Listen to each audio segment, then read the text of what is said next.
our Brian Glenn is standing by, and he'll pick up our team coverage from there. So it's a full day here in Iowa as we get ready for the Iowa caucus in 9 days. We're down to the single digits. We want to remind you that RSBN is your election headquarters. To make sure you sign up for our newsletter during the 2024 election cycle. You can go ahead and do that right now. Go to rsbnetwork.com, sign up for our newsletter. Also, help support Mike Lindell at mypillow.com. Use the RSBN code at checkout to receive a discount. Mike Lindell has been a huge advocate and supporter, not only for President Trump, but also for the American people. And we want to help support him as well in his endeavors to ensure election integrity this 2024 election cycle. And so he has used a lot of his personal funds for battling not only his legal fees for attorneys, but also the court cases that have been slammed at him and hammered at him. And so we want to make sure that he's okay and that he knows that America is supporting him as well. Not only America, but the people watching from all over the world here on Right Side. So help support Mike Lindell. He's a huge advocate for fairness. And so we want to make sure that he has the means necessary to keep putting up the good fight, and we thank him for everything that he does. So go ahead and show his appreciation, or show your appreciation to him by supporting him with so many great products on mypillow.com. Again, type in the RSBN code for a discount at checkout. The program is expected to start with President Trump at 1 o'clock here Central Time in Iowa. Looking at some of the poll numbers lately, there was a Polling Market poll that Interactive Polls released this week asking, will Trump win the Iowa caucus, with 97% of the voters saying yes.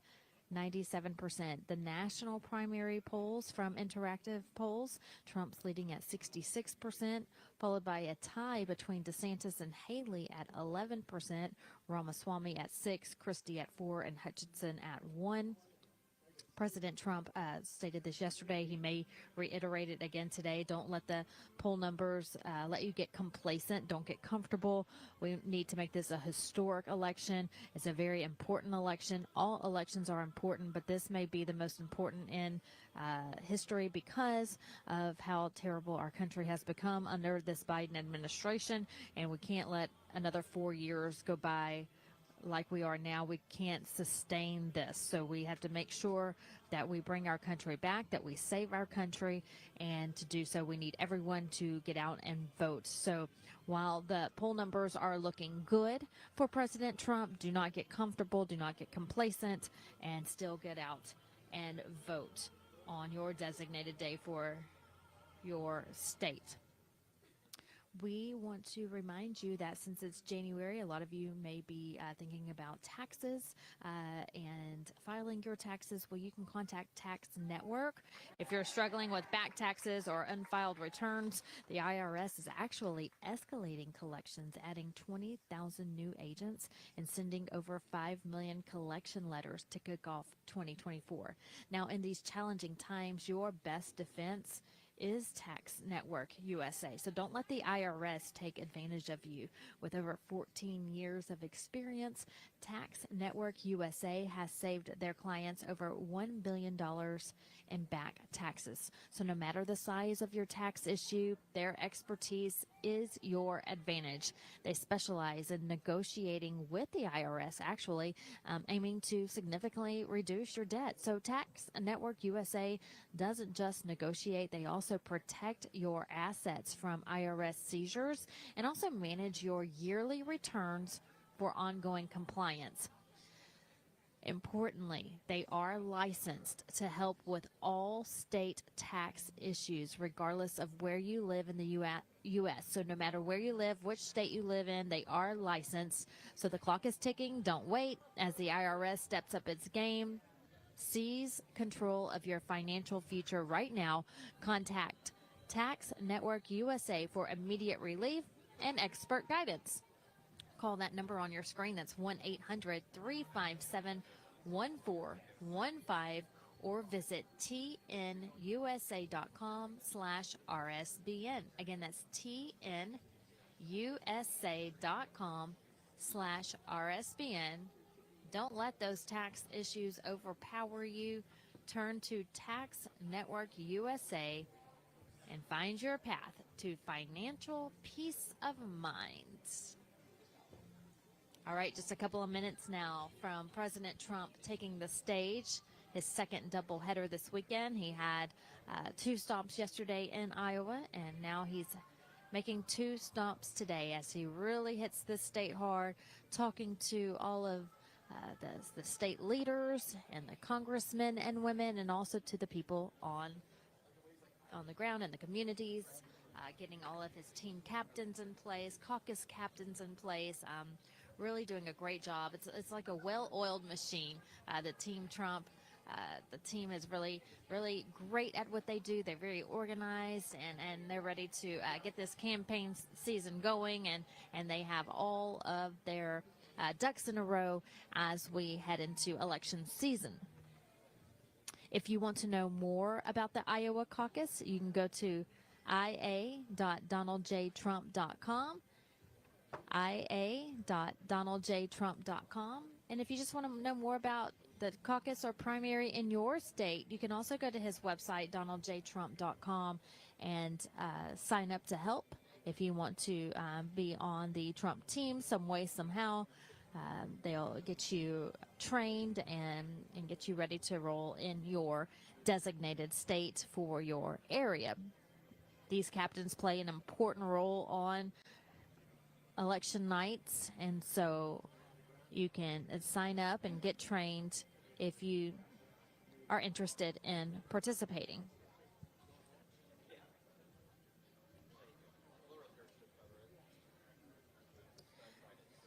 If you're watching on Rumble, so good to see you. Thanks for watching. While you're there, make sure you sign up for Locals for some behind-the-scene content that you won't see anywhere else. You can also subscribe to our channel on Rumble. Also follow Right Side Broadcasting Network on all social media platforms. I'm also there on X, Truth Social, which is President Trump's platform, Instagram, Vanessa Broussard News on Instagram, Vanessa Broussard on Truth Social. Really love being a part of Truth Social. There's a lot of like-minded people on President Trump's social media platform. We all want to save this country. We all want what's best for this country, and it's humbling to log on and see so many people joining in the fight to bring back America and keep America great. So that's on Truth Social. Before we started the pre-program, I was going over a little bit of Agenda 47 on DonaldJTrump.com and his plans for taking back the office. And one of the ones on there is restoring law and order and cleaning up our dangerous streets. Our law enforcement officers have their hands full. In fact, I spoke to a former law enforcement officer just maybe 2 weeks ago who actually got out of the business because he just couldn't do his job. He wasn't allowed to do his job. He was scared to do his job because if you make the wrong move, you could be fired, or you could be put on suspension, or somebody can accuse you of something, or making, when you're in these life and death situations, you have to make a decision in the blink of an eye, and they have families at home, and they love protecting our communities, but they're on these dangerous streets, and he got out of the business and retired and started into a new career. And so that's just the ins and outs of what these law enforcement officers have to go through on a daily basis. President Trump is a big supporter of our law enforcement officers, also our veterans, and so he wants to take care of our men and women in blue and also our veterans when he returns back to the White House. And you can find more about his plans again on Agenda 47, which is on DonaldJTrump.com. We just hit the 1 o'clock hour, so President Trump should be coming on momentarily. We're not getting any word of any delays, so we should expect him to take the stage any minute now. He always comes in and speaks to his top supporters and his those who sponsor him and donate to him, I should say. So he's in the back speaking to them before he comes out on stage.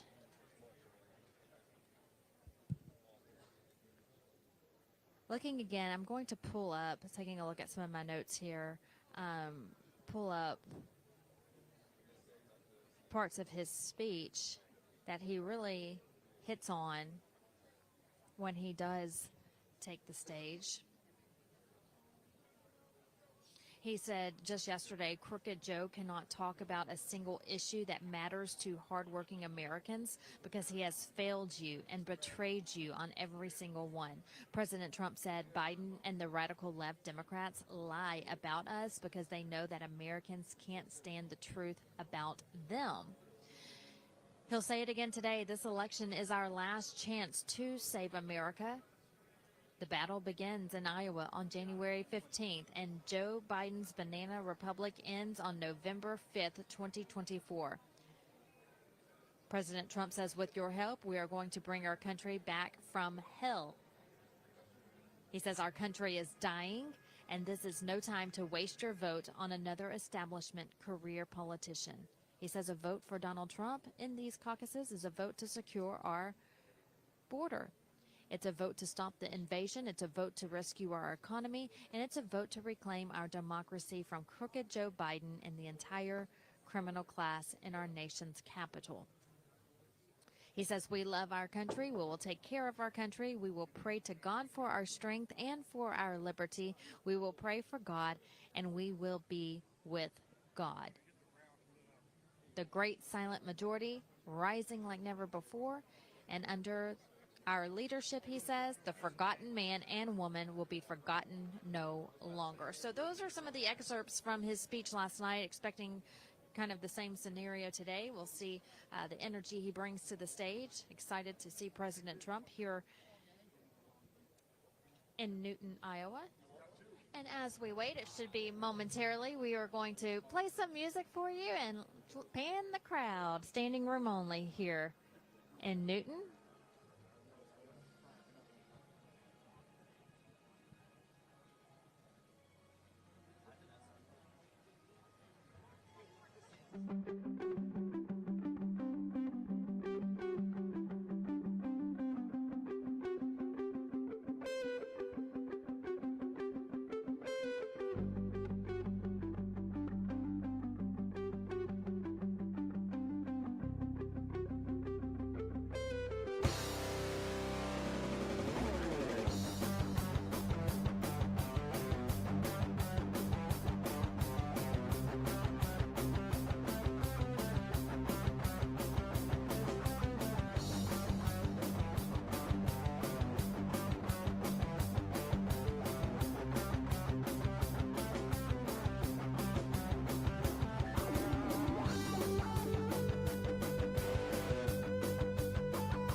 Please welcome the next president of the United States, President Donald J. Trump. And I'm proud to be an American, where at least I know I'm free. And I won't forget the men who died, who gave that right to me.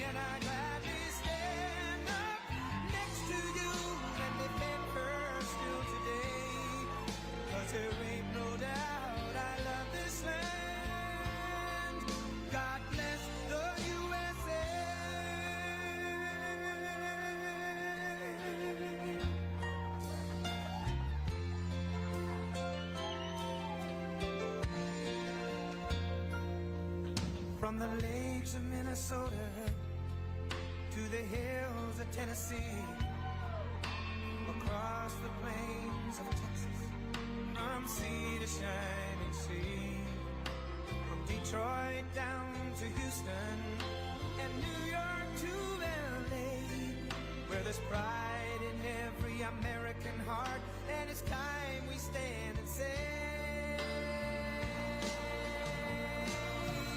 that I'm proud to be an American, where at least I know I'm free.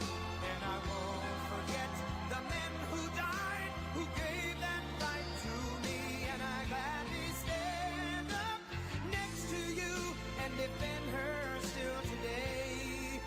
'Cause there ain't no doubt I love this land. God bless the USA.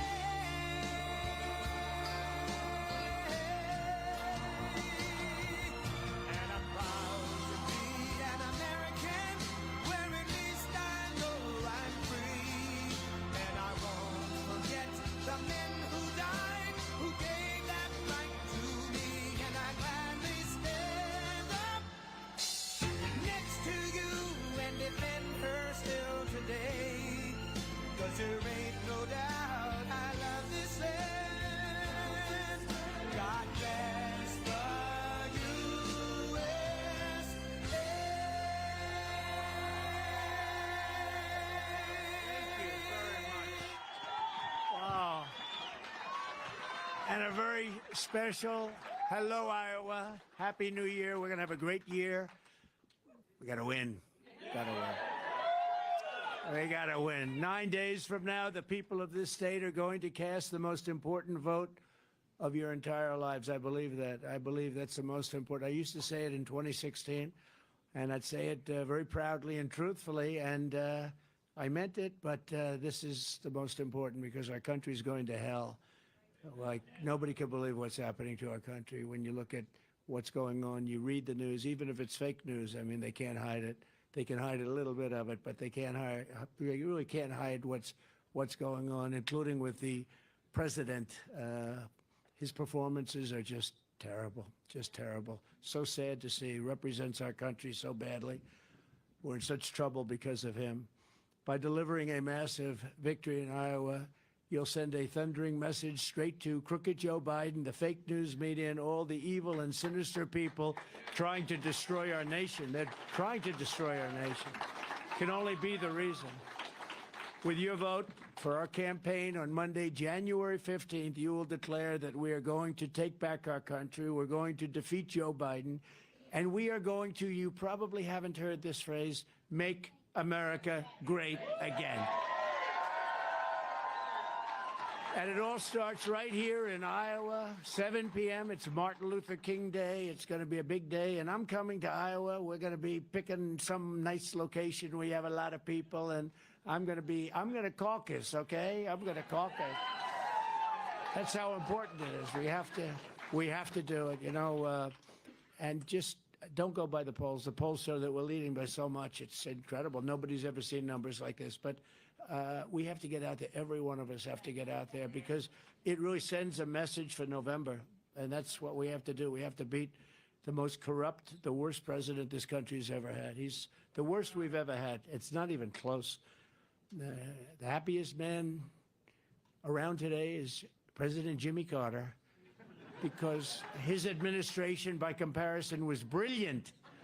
I would say his administration was brilliant compared to Biden. So don't stay home. If you want to save America, each and every one of you go out and vote. You got to get out and vote. If you're a first-time caucus goer, you can learn how to caucus, and I'm going to have to learn too, by the way. I haven't done this before, but they're going to teach me. I'm a quick study, and so are you. I think everybody in this room, at least 94% of you, are quick studies. The other, we accept their votes also, right? But you can learn how to caucus and find your caucus location, which is often different than where you normally vote. So you got to remember that at ia.donaldjtrump.com. So you'll get it and you'll figure it out, and we'll figure it out all very quickly. I'll be figuring it out with you. but we'll get at it. It's actually fun. You meet great people. It's something very nice about it, to be honest. It's, who knows, if you're not married, maybe you'll meet somebody, the love of your life. You'll say, he was the greatest president. I met the love of my life. I was caucusing, and I met some beautiful guy or some beautiful person, woman, and we're going to appreciate it. We got to win this election. We're delighted to be joined today by some really fantastic people right from the beginning. State Senators Charlie McClintock. Where's Charlie? Charlie, thank you very much. And you know the story with Brad. I've told it so many times, but I say it again. He was the first one in the nation to endorse me. He endorsed me before I knew I was running. He endorsed me like 3 months before I said I'm running. And I kept saying, who's that guy, that senator from Iowa? Who is he? Who is he? And they say his name's Brad Zahn, and he really likes you a lot. And he was a little earlier than me, but that's okay. And he was actually first in the country. Where is Brad? Where is Brad? He's around here someplace. Thank you, Brad. Thank you. We love Brad. Remember that name. I call him the Marlboro Man. I call him the Marlboro. Come here. Say something, Brad. Well, it's a really easy decision to make. I can tell you that this is an incredible person, and we need him more than any time. So I'm very proud to be the first person in the nation and proud to be with the 47th President of the United States. No, I'm telling you, he's the Marlboro Man, Charlie, right? Doesn't it? Perfect. They could use him right now, just put him on a horse, but you're not allowed to do that anymore. Also, state representatives, Brad Sherman, fantastic, Brad. Thank you, Brad. Appreciate it very much. Heather Hora, Heather, where is Heather? Thank you. Thank you very much. And somebody that's been with me for a long time, right at the beginning, and he's been a real patriot, great guy, really a fantastic person, Acting Attorney General of the United States, Matt Whitaker.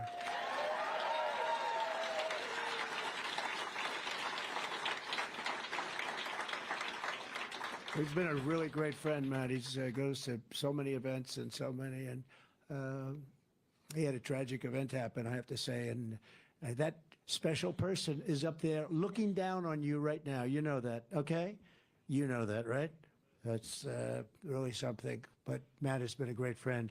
The stakes of this election could not be higher. Under crooked Joe Biden, our borders have been absolutely erased. Millions of illegal aliens are invading from all over the world are invading. It's like a military invasion. It might as well be a military invasion. But they're invading our country. Our middle class is being crushed by Biden's crippling inflation. Violent criminals are running wild in Democrat-run cities. Go ahead. Why don't you sit down? That way the people in the back can see I'm trying to be nice. Thank you. We got to be. It's a great honor. Usually what happens is they sit down, and then about a minute later they stand up again anyway. And it's okay. I consider it an honor. I appreciate it. Violent criminals are running wild in our Democrat-run cities while law enforcement has been weaponized against Christians and conservatives and people of faith like never before. We've never seen anything like this before. You know, this guy goes around and says, I'm a threat to democracy. No, he's a threat because he's incompetent. He's a threat to democracy. You know, you can be grossly incompetent and be a threat to democracy because he's got us into wars. We're in wars now. You look at the Middle East.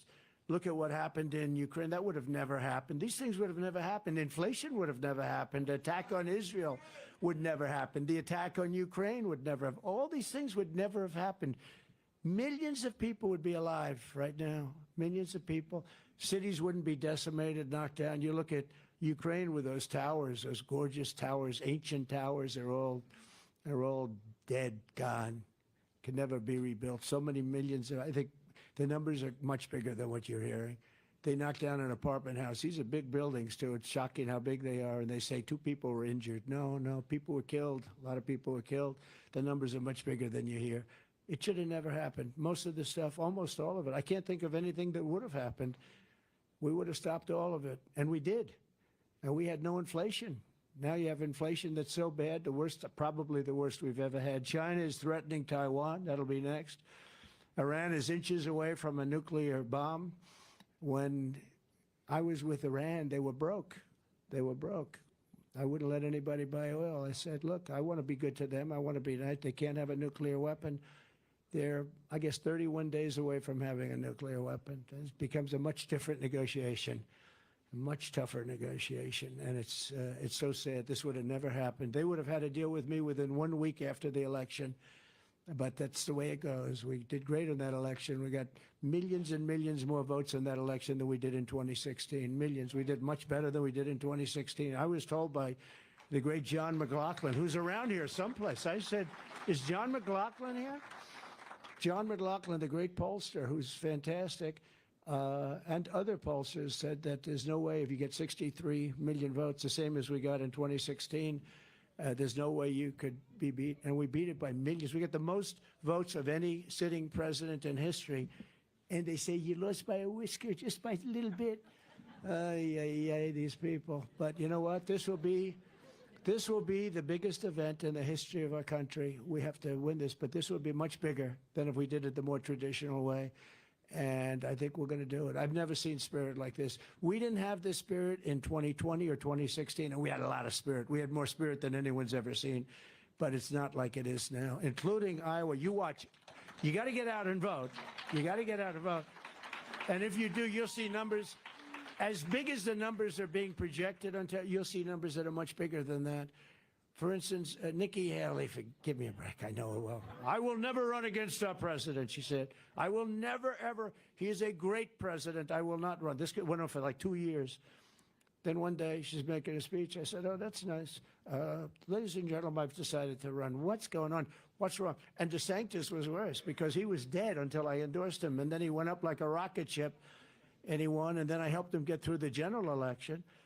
And, you know, he was so far down in the primary that it was the other guy was measuring carpets in the State House. He actually sent people, please measure my bedroom. I want to put a brand new carpet there. And then I endorsed this guy. And, you know, to me, it's a bad seed. When something like that happens, it's a bad seed. So I got him in, and he went up like a rocket ship. One press of a little button, you know, with the button. Now, truth is much better. We all know that. But there was no truth then. Right now, we have truth, which is the best, right? But one press of a button, and all of a sudden, that election was over. He got the nomination. Then we got him past, a very tough guy. They said he was going to be president someday. It turned out to be a crackhead, but these are minor details. But we got him past that guy, him and Stacey Abrams. They were the two hottest male and female politicians in the country. And in his case, he lost. I mean, and Ron didn't think he could beat him, and nobody did except me. I did 3 rallies for Ron. We had thousands and thousands. These are massive rallies, thousands and thousands of people. And I said, you're going to win. Oh, I don't know. And he won. Then 4 years later, they say, will you run against the president? He says, I have no comment. I said, no comment? You know what no comment? See those beautiful little children? They know what it means. That means he's going to run, right? Yep. She's like 4 years old. She's saying, yeah, that's right. And my people say, sir, don't attack him so violently. He's a Republican. I said, I don't care if he's a Republican or not. And he's taken a big fall, that guy. He's not going to do too well. And she's not going to do well either. But we have tremendous numbers. And I think if everybody goes in, and remember when you're doing this for November, because we got to beat this guy, this fool that's destroying our country. Donald Trump is a dictator. Can you imagine? Donald Trump is a dictator. I'm a dictator. All I want to do is have a great country. I don't want to be ripped off with trade deals. I don't want these countries just ripping us. And boy, we had it stopped. We did USMCA. We did the greatest trade deals ever. But all I want to do is have a great country. Low taxes. We did the best tax deal ever, bigger than the Reagan tax deal. You know, we just want to have a great country. He says I'm a dictator. It's so insulting. You know, actually, it's insulting. But he's a threat. You know, he's a threat he doesn't even know what the word means. He's a threat to democracy. Define democracy, Joe. That's not a fair question. No, the guy can't find steps to a platform. He makes a speech. He can never find the damn steps. Look, the steps. or you jump out the front if you have to. You can't do that. You have to leave. You know, when you make a speech, his speeches last about 3 minutes. You know why? Because he runs out of fuel. He runs out of fuel. The fuel doesn't last very long. So you notice the speeches, they start off very energetic. He's a threat to democracy. By the end, he's like, oh, I got to get off. This is not the man we should have for our president, okay? Our military has gone woke, our leaders, and I have to say leaders, because look, I defeated ISIS. Everybody said you couldn't do it. It would take 4 or 5 years, right? I defeated ISIS, took out al-Baghdadi, the founder of ISIS. I kept saying, why don't they ever get the guy with the fan behind, right? You saw that picture of the fan, like for 15 years, there's a fan. I said, why can't they get him? He's the founder. I got him. We took him out. Took out plenty of others, too. And we had the safest border in our history, by the way. You know, I was telling a group before, I was speaking to a great group of young Republicans, and we surprised them. They had no idea, about 150 young Republicans at a hotel, and they had no idea it was coming. I said, but you know, what we've done and what we have a chance to make this country so great, but this is our final chance. We're not going to have another shot at it, because I even worry about, you know, it's 10 months before the election. I even worry about the 10 months because he has done such damage to this country. And, you know, what can he do in 10 months? You might end up in World War III. You could end up in World War III with this character. And then he gets up and talks like we're the devil, all of us. I mean, basically, it's MAGA, MAGA, MAGA. He doesn't even know what if I said define MAGA, he would have no idea. It's called Make America Great Again. That's all it is. It's nothing sinister. It's so sad. It's so sad. I mean, these people are more dangerous than the so-called enemy. You know, China, if you're smart, you can handle China. If you're smart, you can handle Russia. I ended the Russian pipeline. He approves it. Then he says, I was soft on Russia. I was the toughest on Russia, and Putin liked me. I got along. It's nice to get along with people that have nuclear weapons. Don't you think it's really nice if you think about it? But I was tough on Russia with the sanctions and everything. But more importantly, he's building the biggest project they've ever done, the pipeline going through Europe into Germany. I got angry at Germany. I said, you know, you're giving them all the money. We're protecting you with NATO, and you're paying them billions of dollars a month for energy, and then we have to protect you from the people you're giving the billions of dollars to. Does this make sense? So we had a lot of fun with those countries because they've been ripping us off for a long time.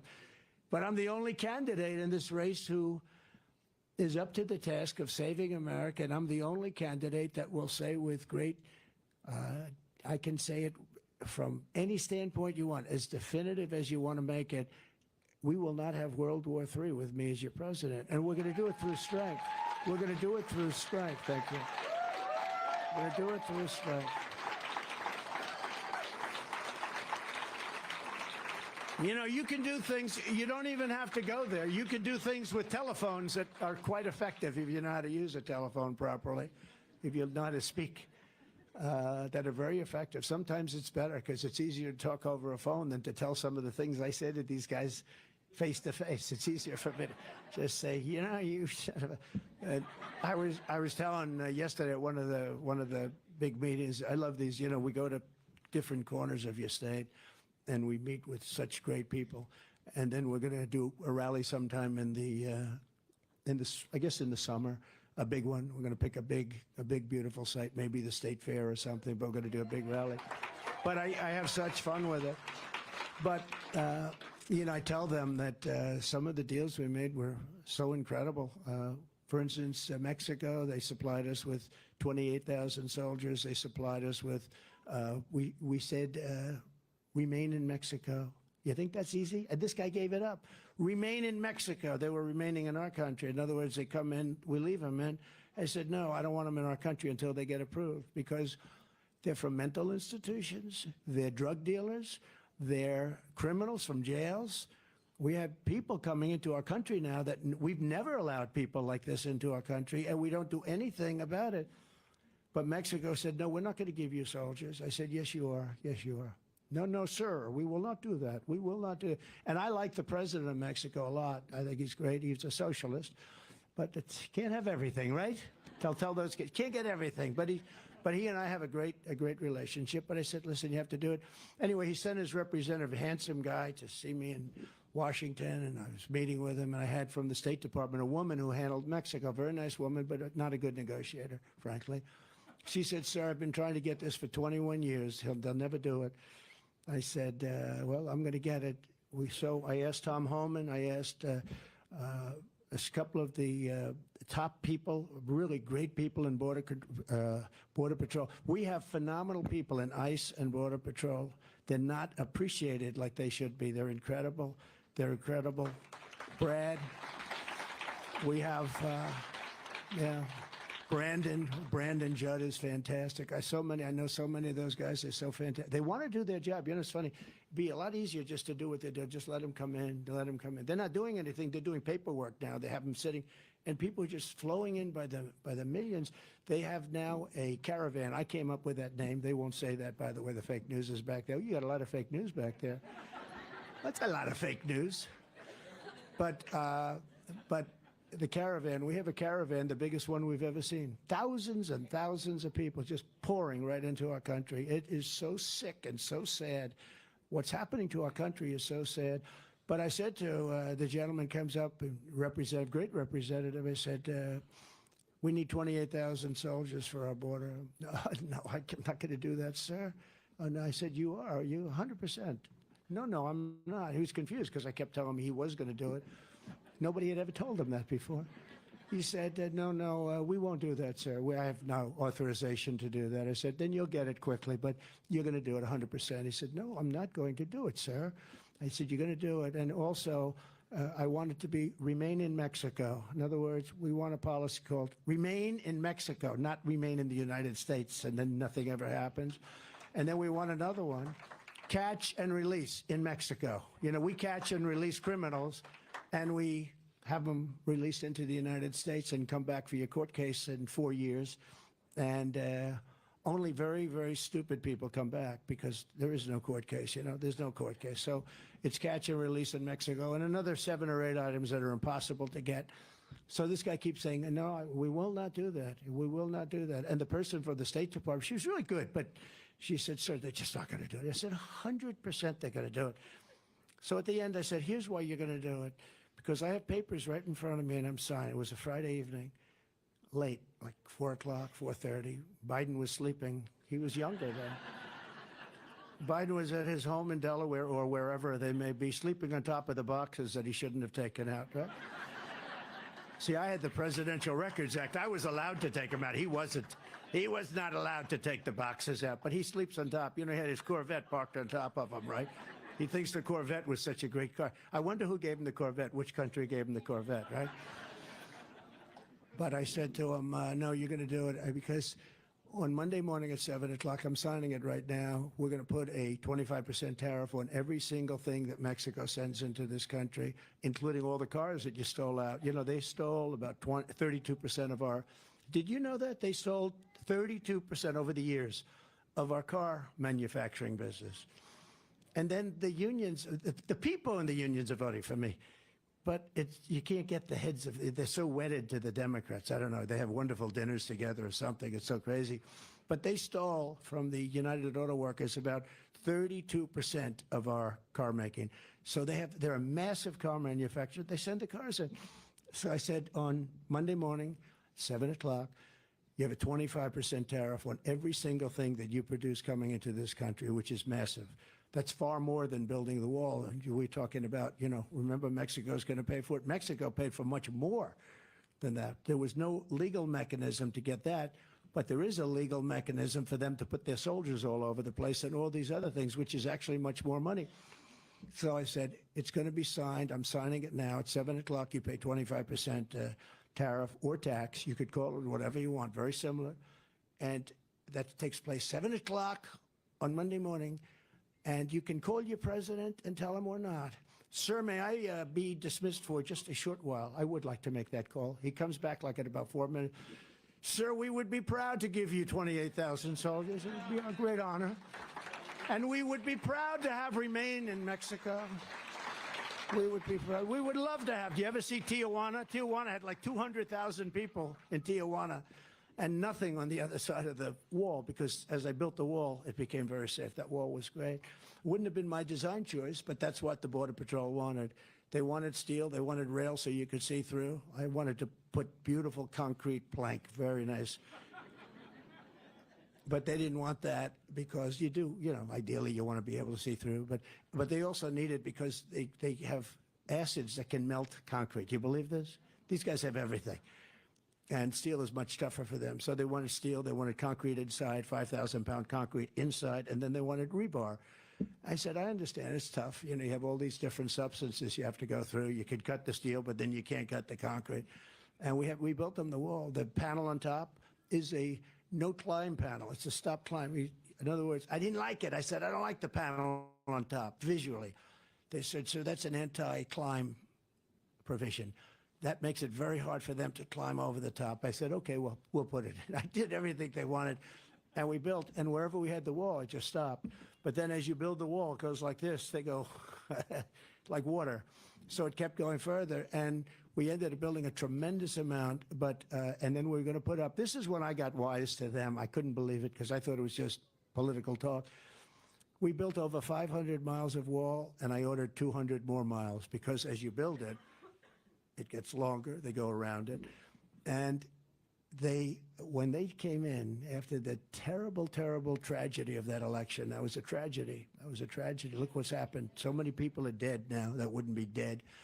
But you look at that tragedy. But so many, what's happened is we had all of this wall sitting there, very expensive, sitting on the ground, ready to be flipped up.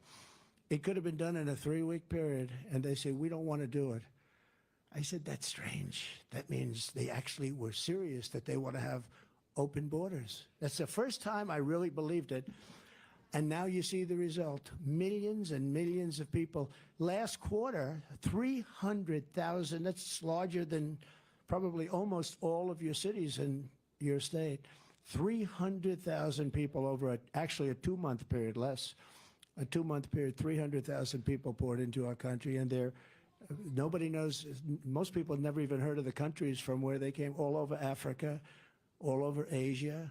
They come from different parts of Europe. They come from the Middle East. A lot of people coming from the Middle East. And a lot of these people are young, strong men, military age. Isn't that shocking? We had 27,000 people, the last report, 27,000 people coming in from China between the ages of 20 and 25. That sounds a little suspicious, doesn't it? What this guy has done to this country, you have no idea. It's just horrible. And then he says that I'm bad for democracy. He's bad for democracy for another reason. He's incompetent. And when you're incompetent, you're bad for democracy. You're very bad for democracy. Since 2016, you and I have been in this battle side by side, and it's been a lot of the same people. I recognize the faces so well. Taking on the entire corrupt system in Washington like no one has ever done before. This movement that we're all a part of very proudly, it's your movement more than mine, but this movement is the biggest movement in the history of our country by far. You look at a politician, and every once in a while they'll go to Iowa, they'll go to New Hampshire. By the way, I kept you first in the nation.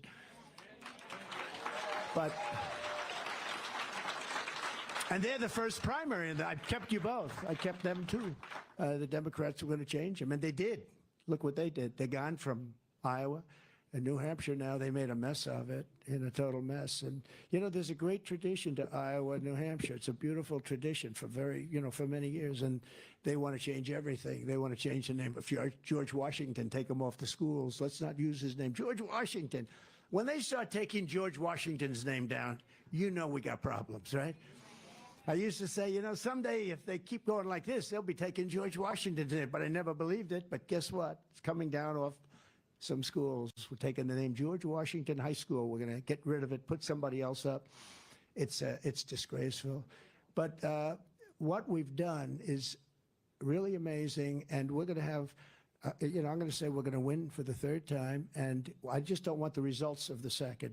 I don't want the results, because the results of the 2nd are just so bad. They're so embarrassing. We're laughed at. All over the world, we're laughed at. We're laughed at all over the world. They laugh at us. I know all these leaders, the press goes crazy when I say it, because they say, that's not nice. They say, like President Xi of China. strong, smart, tough, no games. We will start negotiation immediately. I say, let's loosen up a little bit, you know. But can you imagine when he sees Biden walk in? Hi. And don't forget, I took in $400 billion from China. I gave you $28 billion for your farmers, right? Oh, that guy knows he's a farmer. He's a farmer. She's involved with farms, huh? No, nobody else. You think Biden would give you 28? He wouldn't even know what the hell. He actually is very anti-farm, if you want to know the truth. But we don't have to worry about him too much here because we beat him badly last time. You know, in the history of elections, nobody has ever won Florida, Ohio, and Iowa and lost the election except me. Okay, it was a rigged election. Nobody has ever done it. In fact, if you win Florida and Ohio, it's over. But when you add Iowa, nobody's even come close. And I won all three in landslides. Florida in a landslide, I won Ohio in a landslide, and I won here in a landslide. But nobody's ever won that combination. And there are about 20 other, you know, statistical nightmares that I could give you, like the number of counties and the number of this, number of that throughout the country. It's really disgraceful. Such a bad thing happened. But together we stood up to the failed establishment. We stood up to the corrupt media, and we still are. You know, we have to justify it. They say, oh, he's a conspiracy theorist because he mentioned that the three states that we just said, he mentioned that those states that nobody ever won. That's a conspiracy there because they're so bad for our country. If they're all dead anyway. I mean, nobody's listening to them or reading them. When I came in 2015, because I actually started in 2015, I think they had a 96% approval rating, and now they have an approval rating that's lower than Congress. Can you believe that? They're in the low teens. No, the fake news media, the fake news is in the low teens now. And actually, I'm very proud of it because we have to let the public know. For years, nobody exposed them until I came along. Nobody exposed. Who ever talked about fake news, right? Look, they're even shaking their heads. You're right. Because a lot of them actually agree with us, but they can't write it. They're editors and the owners of those stupid owners that own that junk. We stood up to the deep state, the globalists, the warmongers, the Wall Street special interests, open borders fanatics, the radical left. We achieved things that nobody ever thought would be possible to achieve. We did more in 4 years than any other president by far, more than most did in 8 years when they were in for 8 years. And with your vote in these caucuses, we're going to finish the job and get it done better than anybody's ever got it done before. We're going to turn this country around, and it's much tougher. It's much tougher now because we have, thank you very much, Biden, we have about 15 million people in our country, because I believe that's the real number. The number will be 15 or 16 by the end of his term. That's more than you have in New York State. That's more than you have in just about almost every state other than 2 or 3.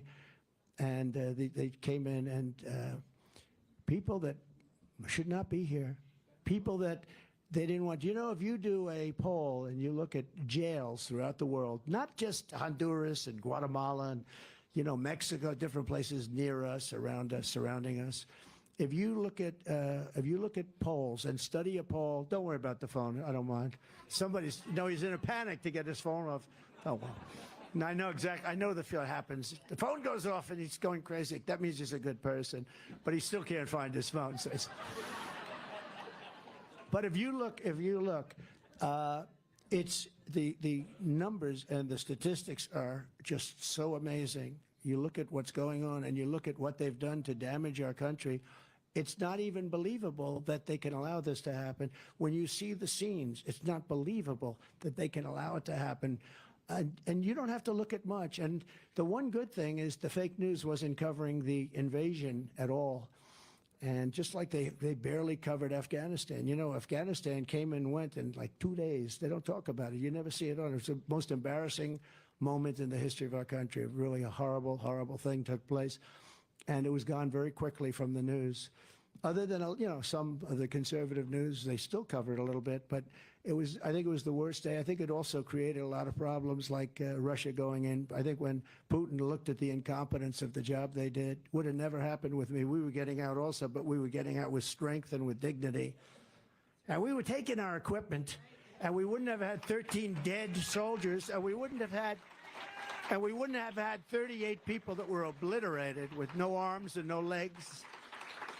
But together we fought long and hard to rescue the Republican Party from the likes of Mitt Romney. How do we have that guy? He's worse than a rhino. I think rhinos are good compared to Mitt Romney. He's the worst. Karl Rove, Paul Ryan. How about Paul Ryan? How bad was he?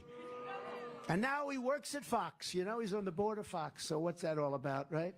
Wonderful. That's probably what happened to Fox. And there's no chance we're going to let them claw their way back into the power of our party. We don't want them in our party because they've hurt our party.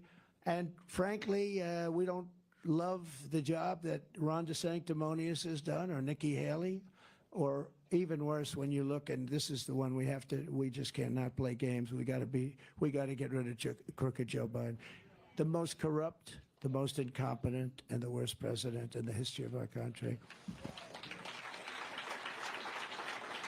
And I have to say this because it's so tough. The language is so tough. But they did something to me that was unthinkable.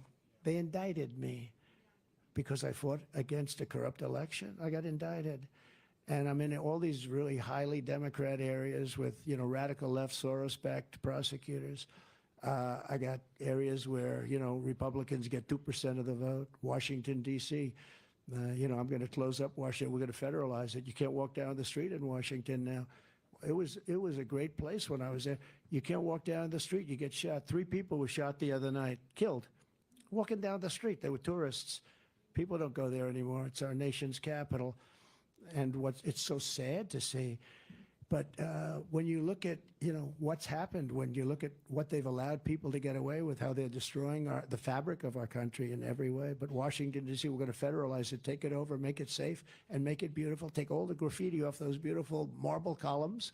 You see these gorgeous marble columns, and then you see a swastika on the marble column. And we're going to get rid of all of that stuff, and we're going to take it over, and we're going to have a capital that's going to be just incredible, as it should be. And some people are, people that are against that don't love our country very much. But you can't walk down the street anymore. People that work there are afraid to stay there anymore. Our country is dying, and there's no time to waste for your vote. You have to get rid of these establishment career politicians that have sold you down the river. We have great people. By the way, we also have great people in Washington. We have great people in our military. I took out ISIS in 4 months. We have great people. I met some warrior generals they could beat anyone. The people that took out ISIS were unbelievable. Raising Cane, you know that story, right? General Raising Cane. We love Raising Cane, but I said, what's your name? Cane, sir. Oh, what's your first name?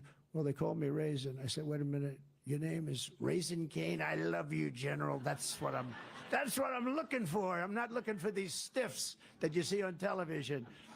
Oh, I'm so ashamed. I walked down to the church with the president, and he held the Bible. They attacked that church. That church was on fire the day before. And it got very lucky. We authorized it. They built a fireproof, the area of that church was built along with the White House. And it's amazing. 2 weeks before that, they completed the job of fireproofing the basement of the church.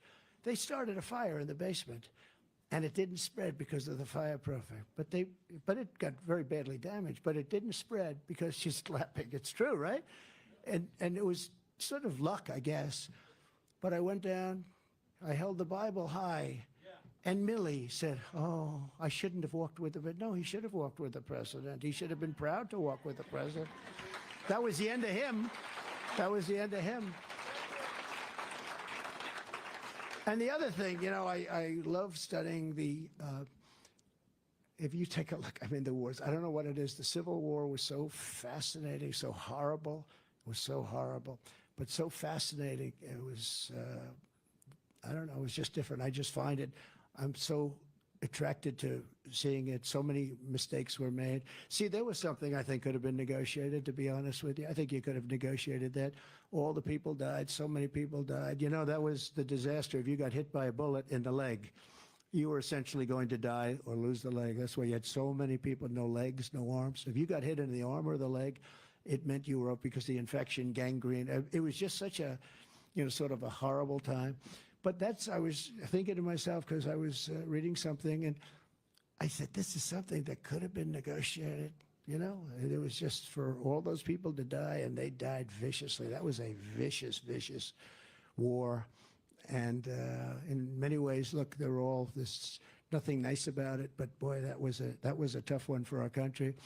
But I think it's, Abraham Lincoln. Of course, if you negotiated it, you probably wouldn't even know who Abraham Lincoln was. He would have been president, but he would have been president. He wouldn't have been the Abraham Lincoln. Would have been different, but that would have been okay. It would have been a thing that, and I know it very well. I know the whole process that they went through, and they just couldn't get along. And that would have been something that could have been negotiated, and they wouldn't have had that problem. But it was a hell of a time. And you think of it today, I would have absolutely stopped Putin. He would have never gone in. And he didn't. For 4 years, he didn't. There was never even a thought of it going in. And that was the apple of his eye. He would tell me, we would talk. That was the apple of his eye, but there was no way he was going to go. And I told him, you can't go in. You go in, bad things are going to happen. And he would have never gone in. Plus, oil prices were so low that he wasn't going to be able to go in and wouldn't have been able to afford it. As soon as I got out, oil spiked up to $100 a barrel. And all of a sudden, he's making a fortune. And he saw the incompetence of Afghanistan. And he said, wow, these people are incompetent. I guess I'll go in. Unlike every other candidate in this race with me, in your heart, and you'll always know that I will put America first. And with God's help, we will get this job done better than ever before.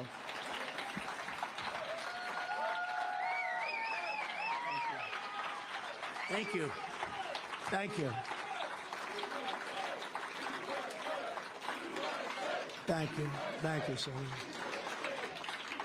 So a vote for Donald Trump in these caucuses is a vote to secure our border. It's a vote to stop the invasion, the biggest invasion of our country ever. I mean, what's the difference between military? At least military, they're in front of you. You can shoot them. But these people are coming in, and then the crimes they're committing are just incredible. Many of them are very sick, and that gets caught by our people. They've been very sick. They're letting people, we had that too, remember? Our great title, we called it title. We just called it title. But it didn't allow people that were sick to come in and infect our people. And now everybody can just pour into our country. It's a vote to rescue our economy, and it's a vote to reclaim our democracy from crooked Joe Biden and the entire criminal class in our nation's capital. They are criminals. And I was going to say before, when they indicted me, I spoke differently about him. I respect the office of the presidency tremendously. And I never talked the way I did. I'd say, it's not doing the job and things that you would say. But I never said he's grossly incompetent, he's this, he's that. He is, by the way. But I wouldn't say it because I had too much respect for the office. Now I say it. He's corrupt. He's incompetent. He has no idea. I would never talk about he can't find a stairway that's, 10 feet to his left, 10 feet to his right, in front of him, behind him. He walks into a wall. He walks into a wall. Where's the stair around here? I never did that stuff. And now it's different because he did something. He weaponized the DOJ and the FBI. They're after Christians. They're after Catholics especially. I mean, the Catholics, I got 50% of the Catholic vote. I should have gotten 100%. The Catholics are like a target of these people. I don't understand how a Catholic can vote for these people. But I would never have spoken this way. But, the worst criminals in history haven't been indicted 4 times, if you think. I always talk about Alphonse Capone, but he was pretty bad. He was tough. If he had dinner with you, this gentleman with that beautiful, let's see, if you don't like Trump, oh, I like that. You don't like the country. Stand up, say hello to them. If this gentleman had dinner with Al Capone, and if Al Capone didn't like the way he cut that beautiful beard, he'd be dead the next day. He'd be gone. He'd be gone, right? Although you're a pretty tough cookie, do you think you could have handled Al Capone? I don't know. Anyway, but thank you very much, and I do love what you have on your handsome chest. I do love it. They come up with some beautiful slogans that I'm very honored by, actually. But you know, the biggest criminals in the world weren't indicted 4 times. They were indicting me so fast, and my poll numbers were going up through the roof. And then they were going to indict me 2 more times, and I heard they got a call from Washington. Please don't do it. No more indictments. This isn't working out what we. I'd be leading by a lot, but I wouldn't be leading by the kind of numbers because the people understand it's a scam. It's a political. It's interference with the election. It's a political witch hunt, and he's using the DOJ. He has this guy Jack Smith comes out of The Hague. And he's terrible, terrible human being. He's central casting, though. You look at that guy, he's like the personification of evil. He's lost a lot of cases. You know why he loses them? Because he goes too far. He's a sad sack. And you look at this guy, somebody said, why don't you treat him nicely? I said, oh, we'd be doing much worse. I mean, if you treat him nicely. There's nothing nice about him. He's a corrupt person. But you look at the people, and they're using these people to get to the Republican, not just me. Oh, and it'll get worse and worse. You watch. You'll have some congressmen. At least I'm able to explain to you guys, and you understand it. Many of you understand it better than I do. But you'll have some congressmen get a subpoena from the federal government to show up before a grand jury, and the word gets out, he's destroyed. He can't, even if he's totally innocent. But they'll go after our congressmen. They'll go after our senators. That's what they're doing. They've weaponized government like never before. And the only thing I can say is, you know, there's a 5 or 6, depending on your definition, depending on who you're asking, but there's a statute of limitations. I mean, what they have is a very dangerous thing. What they're doing is a very dangerous thing. But I would have never, until this happened, in fact, nobody thought J6 was even a possibility. If you read the stuff about, you know, that fake committee with the 2 Republicans kissing and crying, remember crying, Kissinger? But, and Liz Cheney. I mean, she has a major case of Trump derangement syndrome. I watch her on television. She's shaking. I get scared. I mean, I did knock her out of office. You know, she lost by the largest margin in history for a congressperson. Did you know that? Because any congressman doing that, congressman or woman doing that badly would drop out of the race long before the race. So they never got to see, because I'm sure there were people that were as unpopular, probably can't be many. But she lost by, I think, 40%. It's the biggest, did you know that? The biggest margin ever lost in the history of our country. And then I see her on CNN and MS. MS is worse than CNN. MSDNC. She goes, oh, my Lord. Am I right about that? It's the worst. Oh, they want to string you up. They are the most evil, and they're dishonest as hell, but they are really evil. They're bad. These are bad people. It's so funny, your reaction. Those are 2 votes I got, I'm telling you. No, they're very bad people. They're very bad.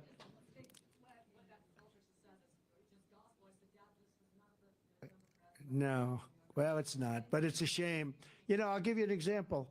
I have a son, Don, who's a very good guy, and he's become hardened, very hardened, because he went down to Washington and he wanted to help and, you know, help with, like, negotiate some deals for the country with Mexico, with Canada. I'd love to gets involved in Russia.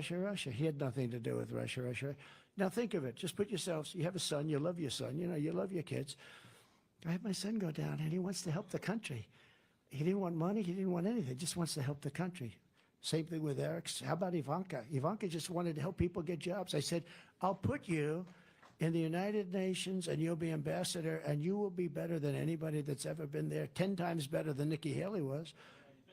Ivanka would be the star of all stars. She said, Dad, I don't want to do that. I want to keep doing what I'm doing. You know what she did? She went around to see companies to get people jobs, get Walmart, to hire people. And hundreds of thousands of people were hired because of her. It's sort of not glamorous. The other would have been very glamorous, would have been so perfect for her. She would have owned the world, okay? If I put her there, she would have been so perfect for that job. We would have had everybody, because she's great, smart. She got the whole package. But she wanted to help people, and they would go after her. It's just so sad. But they went after Don. So think of this. Don spent many hours in a federal grand jury and before Congress and all the different things. And Adam Shifty Schiff, bad guy, no dummy. These are not dumb people. But Adam Shifty Schiff would come out of a meeting that's supposed to be secret. He'd have a lot of press there because they're talking about us. I'll never forget it because Russia turned out to be a hoax that they now all admit. It's now admitted times, they all admit it. It was a hoax. It was a made-up, fictional thing. And Adam Shifty Schiff comes out and said, looked right at the microphones. They're all piled up here, all these mics all over, this press all over. Donald Trump Jr. will go to prison for what he's done with Russia. Now, he knows it's a con. He's the one that created it along with crooked Hillary Clinton and the others, right? Right? So he knows it's a con, Brad. He knows it's a con. They made it up, and it was really made up short term. It was supposed to be the reason that she lost was Russia. And they thought it would be a 24-hour deal, and but of course the fake news wouldn't give it up, even though they knew it was bullshit. Okay, they knew it was bullshit. They wouldn't give it up. But think of it. He knew it was a con. They made it up. It was made up. It was made up to solve the problem of how did she lose, because she wasn't expected to lose. The polls said she was going to win. I disagreed, because would come here and would have 35,000 people at a rally, and she'd come here and she'd have 9 people, and same with him. He couldn't fill up the circles, right? No, he couldn't fill up the draw like 8 circles. They had to use the press to stand in the circles because they didn't have the people. But think, how bad do you have to be? You say that somebody's son is going to prison.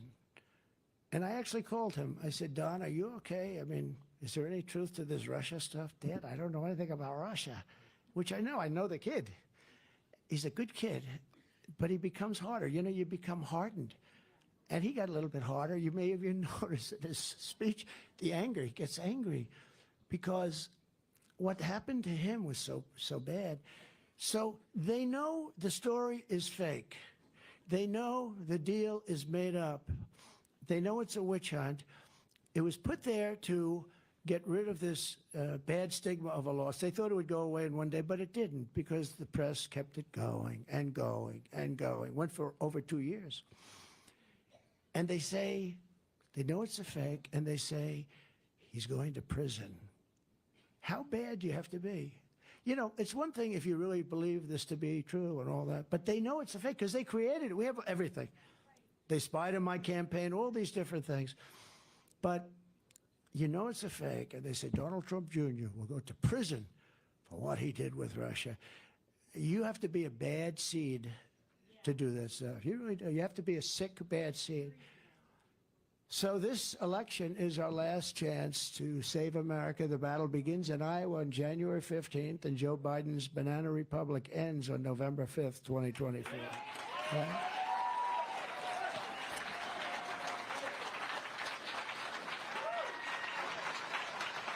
Never told that one. That's true. Good. You made a good choice. I like that couple. Thank you very much. Thank you. Thank you. Thank you. Thank you very much. Nice to be here. Well, we did. We sacrificed, but you sacrificed too. You know, you sacrificed too. It's amazing when you talk about like the election. It's a conspiracy. There's no conspiracy. They spied on my campaign. You say that. This is a conspiracy, but we have all the evidence. We have all the proof. I wish we had an attorney general that would have been better than Bill Barr. Bill Barr was a coward. He didn't want to do what he should have done. And you know, it's okay in a certain way, because nobody thought that you should ever do it. You rip the country apart when you get into that stuff. Nobody's ever done that except this guy. This guy, because he can't talk, can't put sentences together. He has no idea what's going on, and it's probably the only way they can win, I guess. But I don't think that's going to win. And so far, you know, let's put it this way. I think in history, I'm probably the only guy that ever got indicted 4 times whose poll numbers went through the roof. You know, usually if you get indicted, here's what happens. You go to the mic. I have decided to resign from office today, and I am going back to my family, and I will fight for my name. That's the last you ever hear of the poor guy, right? This is about 100% of the time when they get indicted. They get indicted all the time. Matt understands this. He was probably after some, but he was easy. You know, you have to be reasonable with that stuff. It's a very powerful thing. You know, in a way, the prosecutors are the most powerful people in the country. If you ever think about it, I sometimes see like 6 prosecutors, and I see some big politicians. The prosecutors are more powerful than the politicians, and they have to use that very judiciously. You don't have a country anymore, but they didn't use that in this case, because in my case, they went after me, and they would have done it more, except it's backfired. It's backfired. And if I didn't run, or if I was in 5th place or something, I would have had no indictments. This is all political stuff, including the women's stuff. The Bergdorf Goodman. I meet a woman outside of Bergdorf Goodman. I took her upstairs to a changing booth. It was all made up. And you know who's financing it? Reid Hoffman, their #1 political donor. Reid Hoffman, big fat slob. And I never use the word fat, not even with Christie. In fact, with Christie, but this guy I'll call a fat slob, because he's worse than Christie. He's worse than Christie. He's a slob. Remember with Christie, I'd say, please, sir, do not call him a fat slob. Some guy says very lowly, he's a fat slob, sir. I said, do not use the word fat. He is not a fat slob. You know, in front of 10,000 people, I'm saying, he is not a fat slob. I came to his defense. But no, this guy's bad news, Reid Hoffman. He's financing these things, you know, all of them. Every one of these cases that you see, I met a woman in front of Bergdorf Goodman, took her up to a changing booth right outside where the cash register is. This is New York City. Why didn't you scream? I was in trauma. But if you saw her interview with Anderson Cooper, you would see, wow, that was... And she answered some questions, and he said, we're going to commercial right away. And then he comes, you saw this, and then he comes back from the commercial, and she's 100%. She's just doing what they want her to do. We're in a very dangerous time. We're in a very, very dangerous time. And I had a lawyer, by the way, that said to me, and he was a good lawyer, he's fine. He did the wrong thing, I thought. He said, sir, don't go to this trial. It's beneath you. There's no evidence. You know, this thing took place like 30 years ago. She didn't even know. She didn't know the year, the month. She didn't know anything. So long ago. And I have buildings surrounding Bergdorf Goodman. You know, you don't go into a changing booth. You wouldn't do that. You don't do anything. I have buildings surrounding it. I took her into a changing booth. Just think about how horrible this is. And it started because she wrote a book and she put a chapter in about this. And somebody called me and said, is this true? I said, no, it's not true. They said, is she a liar? Yeah, she's a liar. That was it. Then I got sued for libel, for calling her a liar. So you can't, you know, if you even answer, if you even defend yourself. But my lawyer said, sir, you should not be there. This is way, way below you, sir. The President of the United States, this is way below you. I said, yeah, but it doesn't look good. You have a jury. If I don't go there, they're there. If you don't go, I sort of felt I should be there. He said, sir, you shouldn't be there. This trial is bullshit. He used that term. He said, you should not be there, sir. This is beneath you. That's the term he used, beneath. So I didn't go there, and they found me not guilty of the one charge, the big charge, but guilty of stuff. I never met this, I never saw this woman, except 25 years ago, there's a picture of her and her husband, who was a nice guy. He was a newscaster. He was an African-American, and she called him an ape in her book. And the judge, who's radical left, and a Clinton judge, radical left, said you're not allowed to use that in the trial, and other things. They had a dress like Monica Lewinsky. They said, we have a dress.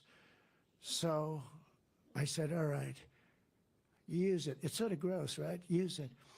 Because I didn't do anything. I never saw this woman, other than they have a picture standing on a reception line where it's a celebrity. I'm shaking hands or something with hundreds and hundreds of people. That's the only picture they have.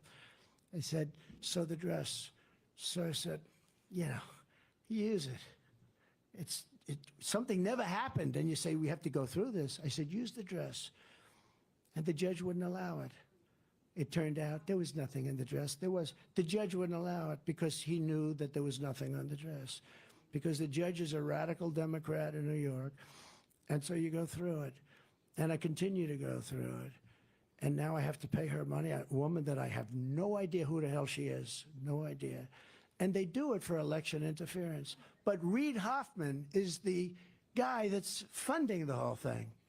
And he's the big political, he happens to be funding somebody named Nikki Haley also. By the way, you got to put that in your head. Did you know that? No. Look, she's going like, she's being funded by Reid Hoffman too. With your help, we're going to bring our country back from hell, because our country's in hell right now. Victory cannot come soon enough as we speak. The last remnants of our open border, and it's an open, broken border like nobody's ever seen in a third world country. No third world country would have a border like this. They'd fight them with sticks and stones if they had to. It's crumbling into rubble. Millions of people are storming the United States in the largest illegal mass migration in the history of the world. There's never been, you look at the pictures, there's never been a migration like that. There's never been an invasion like that. Hundreds of thousands of people on a quarterly basis, and tough people, tough people. They had some prisoners from the Congo the other night. Where do you come from, the Congo? Where were you? We were in prison. Why? Murder. Oh. And if you look at the population, the prison population all over the world, it's at the lowest number. They say, I don't know, I just read this stuff. But it makes sense because these, dictators and presidents and prime ministers, they're all smart. They're all cunning people. I'd do it. They're bringing them up to our border. They're getting rid of them. They're putting them into our country. They're in our country. Their prisons are emptying out. Many of them are totally empty. They're taking MS-13, the toughest gang members anywhere in the world. They make our gang members look like the nicest guys. You want to take them home and introduce them to your daughter. They make our gang members look like sweethearts, right? And their prisons are emptying out. Their mental institutions are. Do you know what these countries are saving? There was an article in the paper the other day about a psychiatrist a couple of months ago, and he's sitting reading a paper at a desk, a very plain desk, plain chair. Nice guy. He said, look, I used to work 25 hours a day. I worked all the time. That's all I did. But now I don't have anybody to work with because they've all gone to the United States. He was a psychiatrist, I guess, or whatever.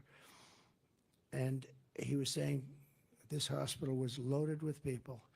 But now we don't have those people anymore. They said, where are they? Oh, they're in the United States. Now, do you know what that's saving countries? Same thing with the jails. And terrorists are coming in also. What they're doing to our country is not, it's when you talk about insurrection, what they're doing, that's the real deal. That's the real deal, not patriotically and peacefully. Peacefully and patriotically. You ever see Maxine Waters talk about the Republic? You go in there and you whack them. It makes you sick. Ron DeSanctimonious, Nikki Haley, and the rest of the pack will never do what it takes to secure the border because they're owned by big money Wall Street establishment owners. Now, Ron's lost most of them because he's failed. Fox gave up on him. That was the end of him. They realize you need a little personality to do this stuff. It helps to have a little personality. It helps when you don't have to use it. So far, I've used the teleprompter about 14, but isn't it better this way? I could read that teleprompter all day long. Biden can't even read the teleprompter. The other day, Matt, he's given a thing. He's a news conference because he hasn't had one in about 6 years or something. Can't have it. You can't have a news. So he picks he goes,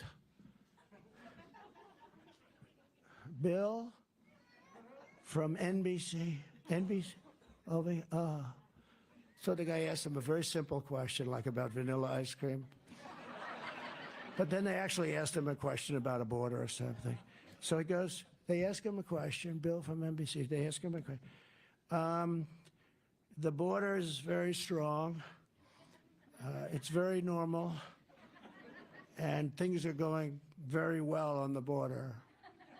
Oh, thank you very much for the news conference. Thank you. And then he walks into a wall.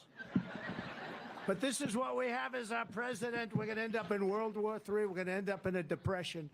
I'll tell you, if I'm not elected, I think we're going to end up in a depression like in 1929 because, if you ever notice, every time like all the polls now say that I'm beating him, but you almost say, who wouldn't? This beautiful child, this young man, how old is he, 3?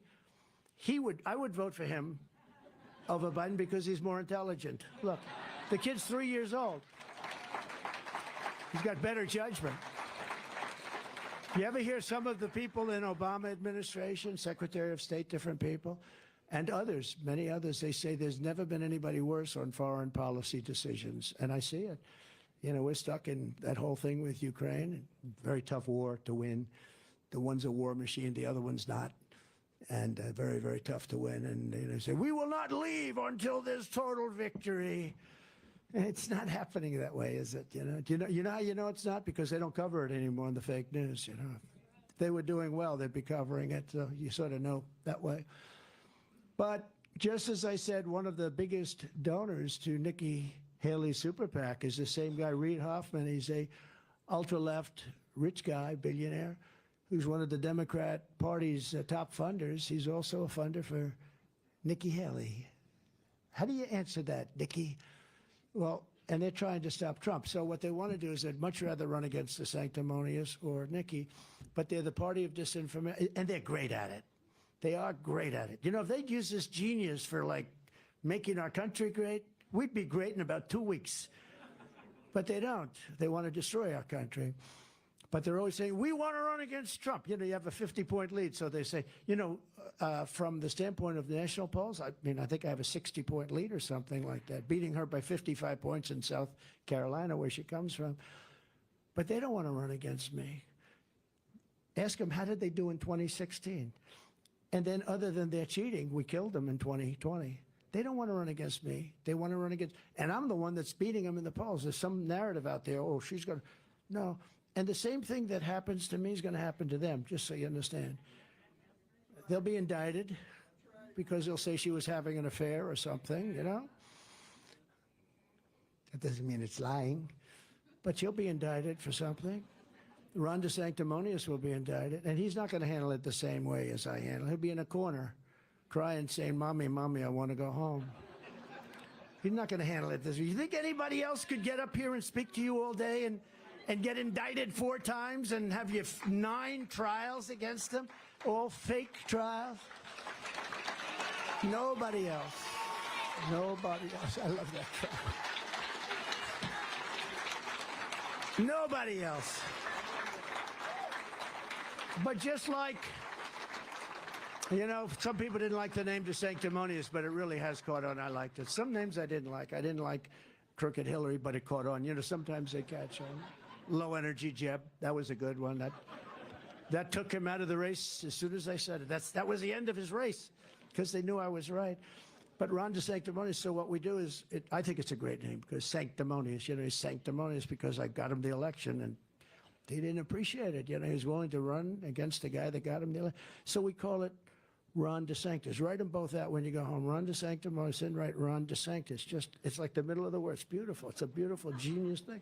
Because DeSanctimonious is great, but you can't keep saying it. So now the other day, he's being interviewed by semi-legitimate press, meaning one of the big networks. Ladies and gentlemen, it's a great honor to have Governor Ron DeSantis with us today. You know, my name is DeSantis. Then he changed his name, remember? DeSantis. I said, never change your name in the middle of a campaign, Ron. I just put it out on Truth. Truth is the greatest. All go to Truth. Forget about those other places. But listen, I said, never change your name in the middle of a campaign. You could do it before, after, but don't change your name in the middle of a campaign. He said, DeSantis. I didn't like his, but actually I like DeSantis better, right? Don't you? But one of those things. But people who fund Nikki Haley and Ron aren't working for your interests. They're working for the interests of other nations and themselves, and so are those two. Nikki would sell you out just like she sold me out. I mean, I'll never run against him. He was a great president. Why would I run? Ladies and gentlemen, I've decided to run. You know, it's like after listening to that for 2 years, she came to Mar-a-Lago to see me to inform me that she'll never run. They're all false rumors. But then she ran. She's probably doing a little better. You know, they had a poll the other day. It was a classic, just to show you how dishonest the fake news media is. And it said, headline, Nikki Haley surging. I said, oh, shit, that's not good. No, I figured I was in trouble. The new poll must be. So I went up 7 points, and it's hard to go up 7 when you're already at 68. You know, there's not that much you can. She went up 3, and DeSantis went down 1. So the headline was Haley, and she is surging against him. But you had to read 3 paragraphs down. It said, while President Trump was at 74.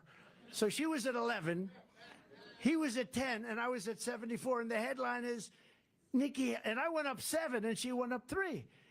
And the headline was Haley surging. But that's the fake news media. But it did disturb me for approximately a second. Nikki would grant amnesty to Biden's illegal aliens in her very first week, and sadly, the establishment losers and sellouts lagging far behind us in the Republican primary cannot be trusted on taxes, trade, or anything else. Look, like they betrayed me, they're going to betray you. And one thing about a politician, their original thought is what they go with. They're globalists, and they always will be. They can't help it. And, you know, some people agree with them, but not a lot. I don't agree with them. I think it's horrible. That's why we're in such trouble as a nation. And I want to help other countries. I'll keep them out of wars. I'll threaten them. I'll do threats. I'll do whatever you have to do.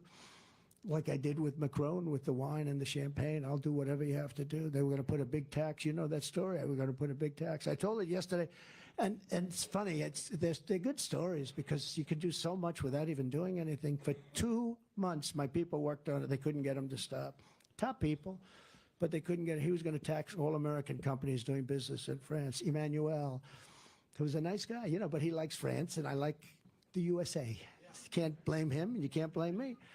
So I gave him 2 months. They came in, Secretary of Commerce, Secretary, a couple of secretaries. I had a lot of power working on that. I didn't like it, you know. I don't even like some of these American companies that are, you know, doing business over there, but they're American companies, so I didn't want it to happen. So they came in after 2 months. They couldn't do it. They told me they can't. So I said, call him up. They call him up. Sir, Emmanuel Macron is on the phone from France. I said, Emmanuel, I understand you want to. At first I said, hello. Hello, Emmanuel, how have you been? Everything good? See, that's more than President Xi says. President Xi is all business. He stands up. We will. First time I met him. And I like this. I think it's incredible. I think it's incredible. There's no games. I meet him. Hello. Hello, we will immediately get down to business. I said, good. Loosen up a little bit, you know, but good. Then I had to tell him we're sending 58 missiles to Syria, which he was protecting, over the chocolate cake, right, you know? That wasn't so easy. And I didn't think he spoke any English, never said hi. This most beautiful person, woman, you're not allowed to say that anymore. You know, if you say somebody, a beautiful woman, that's the end of your political career, but, you know, so be it. That would be maybe not such a bad thing. But this beautiful interpreter comes in, and she would say, hello, it's great to meet you. No, they're speaking for him. And I'm with him for 2 days, got along with him great. We had a very good relationship until COVID. That was just a step too far for me. It was me. I couldn't stand what they did, even though I think it was incompetence. I don't think it was the other, but I think it was incompetence. But they're out, and they're saying hello, and they're saying all of the different things. And we started getting down, and it was so beautiful to see, because so many people, they come in to see you. Hi, beautiful day. Isn't it beautiful? Oh, how'd the Yankees do last night? How are we doing? How's Iowa doing? How's their wrestling team doing? Not bad, right? How is it doing? Pretty good, right? You know, you go through about half an hour of stuff. This guy comes in, looks at you. We will immediately talk business. I said, okay, good. That's why, you know, there's no games. They don't waste a lot of time. And I respect that. I respect it really greatly. And we need people that can deal with that. I dealt with it. We took in hundreds of billions of dollars from that gentleman. And he liked me, and I liked him. We got along great until COVID. We got along great till COVID. But we had a great relationship. I had a great relationship with Putin. The fake news hates when I say that. He shouldn't be dealing with Putin. He said he gets along with Putin. Somebody asked me, is President Xi of China, now he controls 1.4 billion people ruthlessly. Ruthlessly. No games, right? They said, is President Xi of China a brilliant man? I said, yes, he is. He's a brilliant man. Next day, Trump said President Xi is brilliant. I said, yeah, I did. They want me to say, no, he's not a very smart guy. You know, he just runs 1.4 billion people with an iron fist. It's crazy. And they have to straighten out. Iowa does not want politicians like Ron or Nikki, who both support a 23% national sales tax. You don't want a national. Every time you buy a John Deere tractor, 23%. Remember when I said buy bigger tractors and more land? Because I got you all that money. I said it's coming. and you waited and you were loyal because it takes a little while. You know, you have to let it gestate a little bit when you're negotiating with these people. But they end up buying $50 billion a year. They were buying peanuts compared to that. It was a great trade deal. That was great. And USMCA was great. But you don't want politicians like Ron or like Nikki, who both want to gut Social Security and Medicare for our great seniors. And they want to do it. They're going to do it. Ron voted 3 times while he was in Congress to raise the retirement age, Social Security, to 70. And Nikki says the retirement age at 65 is way too low. It must be much higher. And that's what they do. I mean, that's because that's their inclination. Now they say, oh, we'd never do a thing like that. Unlike DeSantis and Nikki Haley, we will always protect Social Security and your Medicare. We're always going to take it. Look, we have such wealth in this country. We have wealth in the form of liquid gold right under our feet. But this guy doesn't want to take it out. He says it's environmentally not good. And yet he'll take tar from Venezuela and will refine it in Houston, Texas. It's the worst oil, the worst stuff you can get. Venezuela, it's got a lot of it, but it's literally tar, very thick, heavy. There's only one refinery in the world that can refine it, and that's in Houston, Texas. So they drop all this crap into this place. It refines it, goes into the atmosphere, you know. And these same people are talking about, they're talking about global warming. They're talking about all of the different things. You know, global warming doesn't work for them anymore, so now they call it climate change. Global warming, and then all of a sudden they see the ice cap is getting bigger, bigger, bigger. They say, this term is not working for us. Let's just call it climate change, which is genius, because climate change, if it gets cold, it gets warm, a lot of rain, no rain, climate change, it works for any event. On my first day back in the White House, I'll terminate every open borders policy of the Biden administration, stop the invasion on our southern border, and begin the largest domestic deportation operation in American history, because we have to. Not one thing, there's not one thing when you think of this. Thank you very much. There's not one thing that's gotten better under crooked Joe Biden. Not one thing. Name one thing that's gotten better. Under the Trump administration, you were better off. Your family was better off. Your neighbors were better off. Your communities were better off. And our country was so much better off. America was stronger, richer, safer, and more confident than ever before when I was behind that beautiful Resolute desk. The Resolute desk, one of 7. You pick your own, but I love that desk. That was a beautiful desk. And the nation was safe.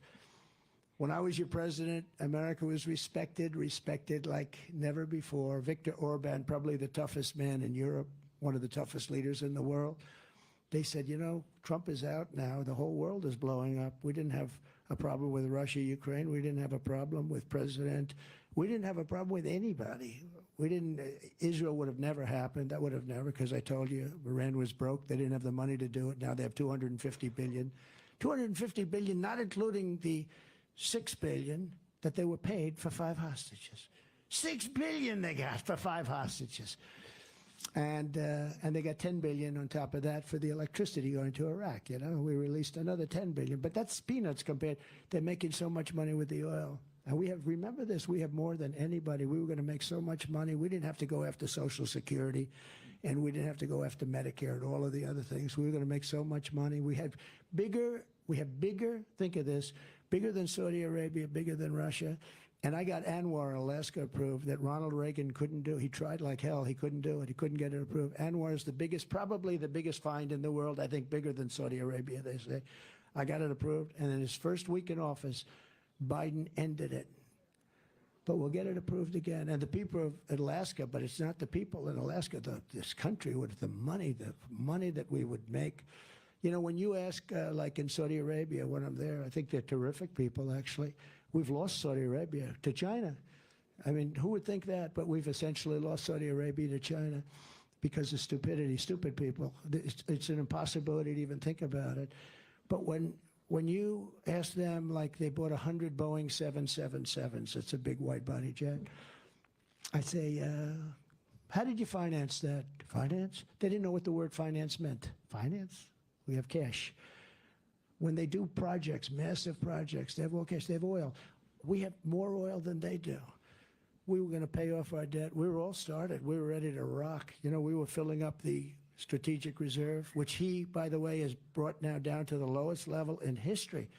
It's the lowest. These are these massive salt mines under different states, mostly Louisiana, massive salt mines, and they hold the oil. It's natural to them.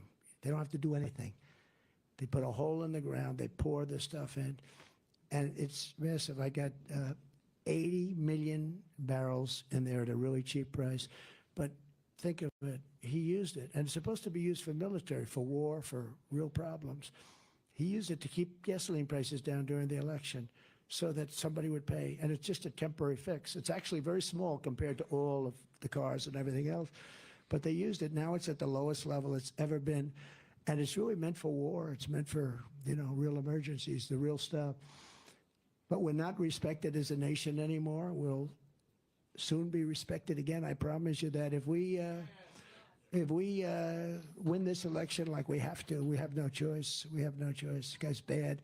They've got their plan. Their plan is, you know, we're all threats to democracy. That's their plan. They think that's good.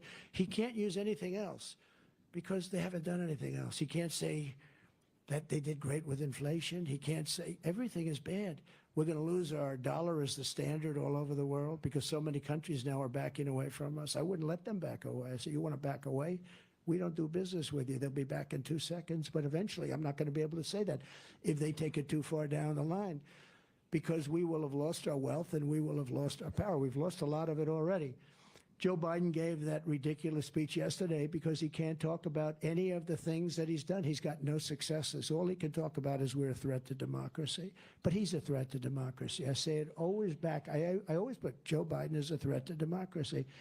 Crooked Joe is a complete and total failure as a president. Everyone knows it. His people know it. I find it hard to believe that they're going to let him go. And I found it hard to believe the first time. That was, you know, 2020, I found it very hard to believe that they were going to let him go. I thought he was terrible, but, you know, they rigged it, and they have an advantage. The Democrats have a voting advantage because they have certain groups that are going to vote for him no matter what. They sort of have like 39% of the vote no matter what, no matter who it is, and he's at 38.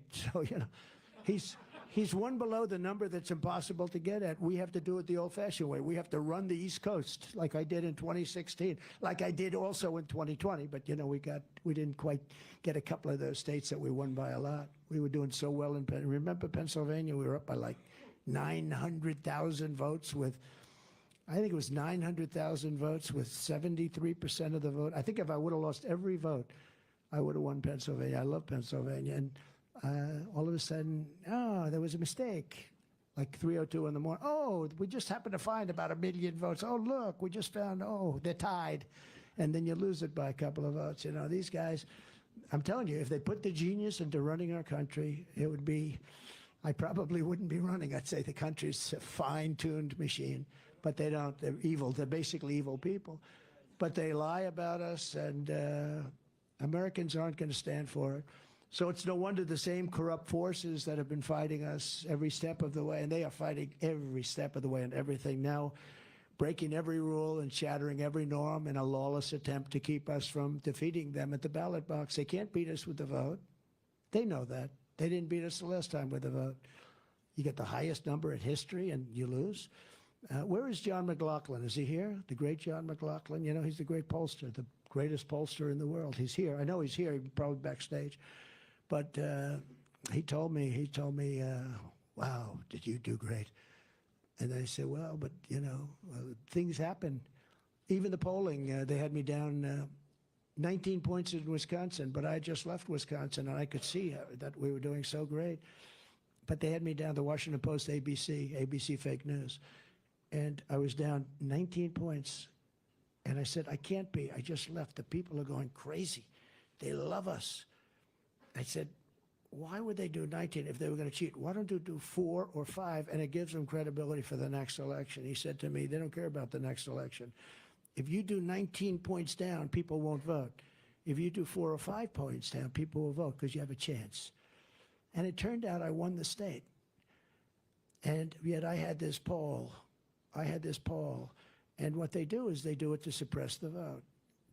There are so many different things. I mean, I have a head full of things. You could talk all day long about it. It's interesting. But, you know, they say you're down. And if you're down enough, think of it. Why don't they do 4 or 5? Because people will vote for that, but they won't vote at 19 for that. Even if they love you, they'll stay home because they say, we don't want it, it's too cold. That's why I hear your night's going to be pretty cold next week, and 9 days, 8 days.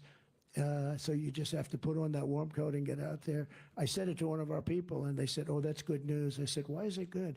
Because their people don't have the enthusiasm to vote, and my people will walk on glass. They don't care, right? Right? They'll walk on glass. She's going to vote. You're going to vote? Yes? I have a feeling. It's interesting. I was just asking one of our people back there. They said, no, we'd love bad weather because the weather's not going to keep our people away. It's going to keep them away. And, you know, they were supposed to have a rally at my hotel this morning, a Nikki Haley rally. And this sort of speaks to what I'm talking about because Biden had the same thing. He couldn't get people to a rally. So they were going to have a rally so that when I walked out of the hotel, they have, you know, we love Haley, we love Haley. You know how many people showed up? One person. Secret Service said, sir, there could be a rally tomorrow morning. Nikki Haley's organized a rally at the front entrance to your hotel. So when you come out, it could get a little nasty. Oh, good. It's all right.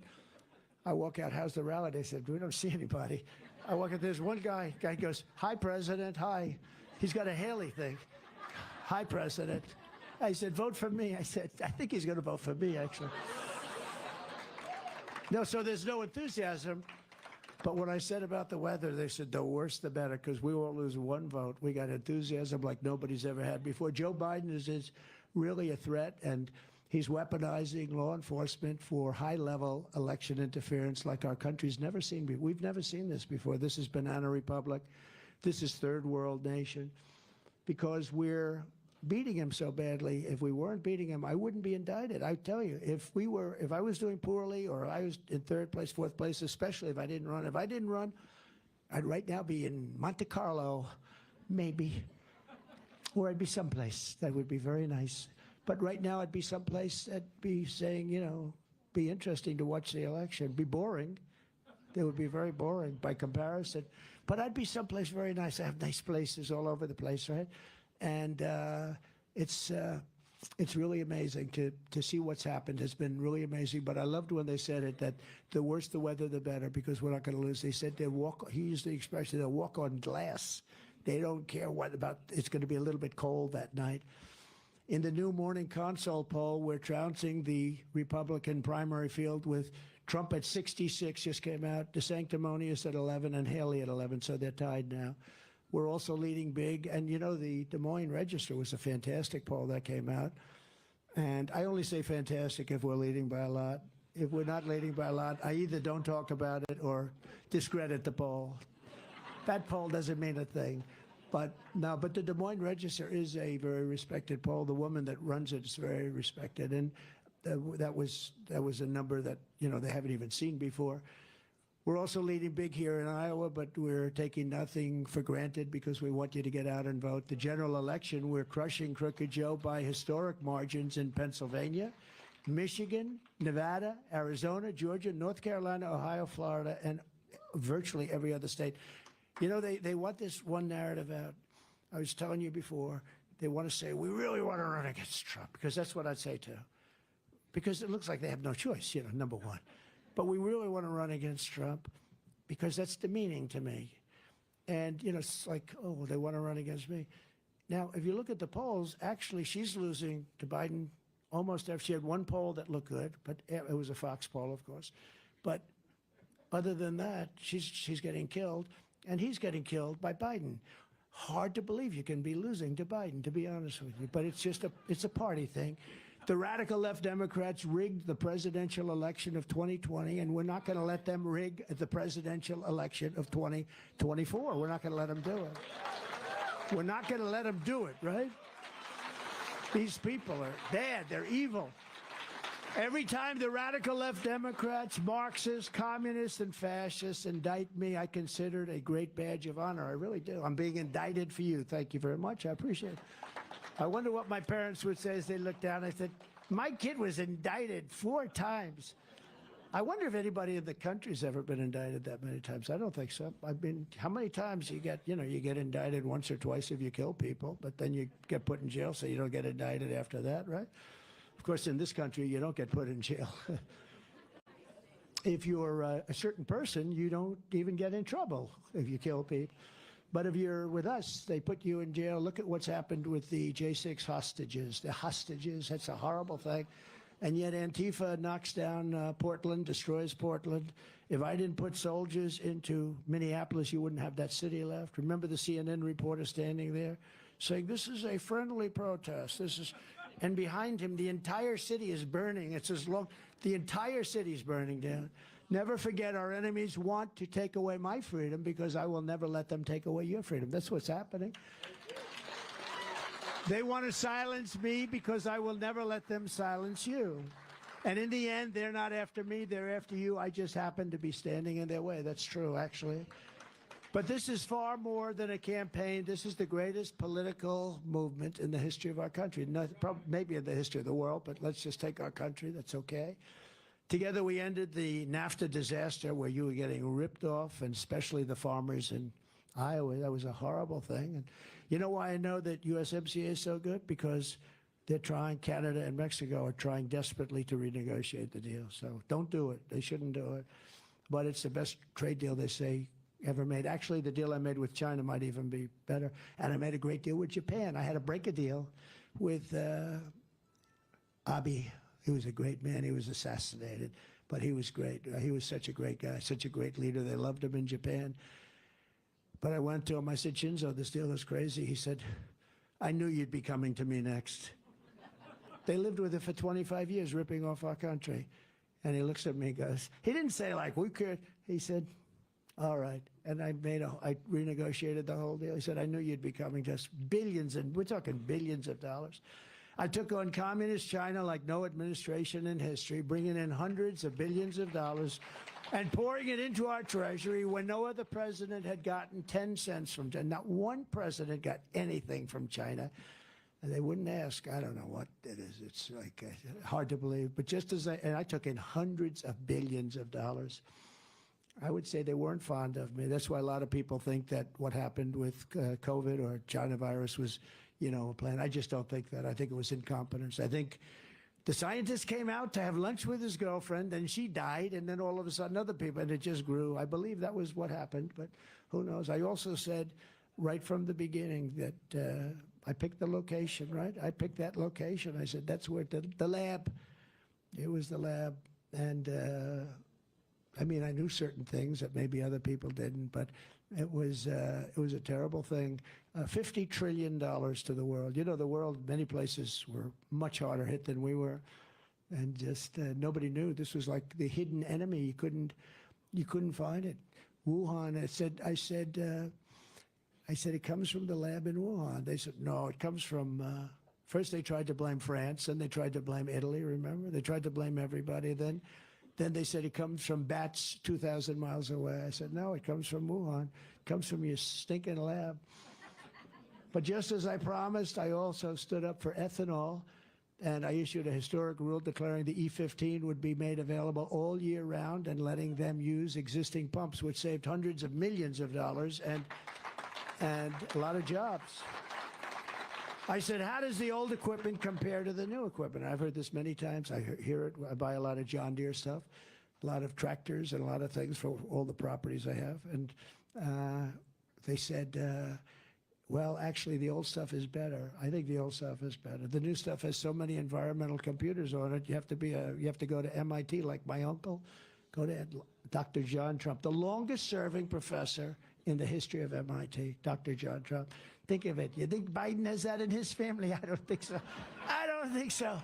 He may have, but it'll be a shock. Ron DeSantis spent his entire career as a raging opponent of ethanol, and he will destroy ethanol. He was totally against it. Now, all of a sudden, a couple of weeks ago, he came out in favor of ethanol, you know, when the election's over. But I will protect ethanol just the way I did for 4 years in the White House. Everybody would come to me from Iowa. They were saying ethanol was really going to be dead. They were going to kill it. And I saved it. Before I even arrive at the Oval Office, shortly after we win the presidency, because it's we, not I, but after we win the presidency, I will have the horrible war between Russia and Ukraine settled. I know both of them very well. Ron DeSanctimonious, Nikki Haley will never end the endless wars. They want the endless wars in a certain way. They don't even know it. because they're both bought and paid for by the neocons and the warmongers and the corrupt Washington establishment, the military establishment. And they've never seen a war that they didn't like. Look at their stances on these things. It's ridiculous. Countries that don't want us there, countries that you've never even heard of. And we're losing our blood and we're losing our treasure doing this all over the world. We want to protect our country. And you know, those domes are starting to work. I didn't like it when Ronald Reagan suggested it because we didn't have the technology. We do have the technology now. And we're going to build a giant dome over our country to protect us from a hostile source. And I think it's a great thing, and it's going to all be made in the United States. And that's something that I consider productive. You know, when I watch our guys operate those things, it's unbelievable. Missile coming in, missile coming in. These geniuses sit down. Most of them are, you know, they're from MIT, but they sit down, bing, bing, bing, boom, it's gone. It's amazing. I think we could use one. Do you like that? I mean, isn't that better than giving other countries billions of dollars, billions? We're going to give billions of dollars to other countries and so they can build a dome, but we don't have a dome ourselves. We're going to have the greatest dome ever, but now we have the technology. We have unbelievable technology. Nikki Haley and Ron DeSantis both want to send your hard-earned money to bankroll endless conflict overseas. Just take a look at their votes. Take a look at Ron when he was a congressman. He had everything, just as much as they wanted. While they support real cutting of benefits, substantial cutting of your benefits and services for American citizens, especially for seniors. Under my leadership, we will turn the page forever on those foolish, stupid days of never-ending wars. They never ended. We're in Iraq for 21 years. We're in Afghanistan for 19 years. And we don't even fight to win. If you're going to be in, you got to fight to win. Remember in Iraq, I was a civilian then. But I used to say very strongly, I used to say, don't go in, don't go in, don't go in. But if you do go in, keep the oil. Well, you know who has the oil right now? That was one of the dumbest wars ever. Iraq and Iran were the same. They were the same power. You had Saddam Hussein, and I will say, they hung that sucker, and he looked at him and he spit in their face. You know, he wasn't begging. He wasn't saying, please don't do this to me. He spit right in their face, but, you know, tough guy.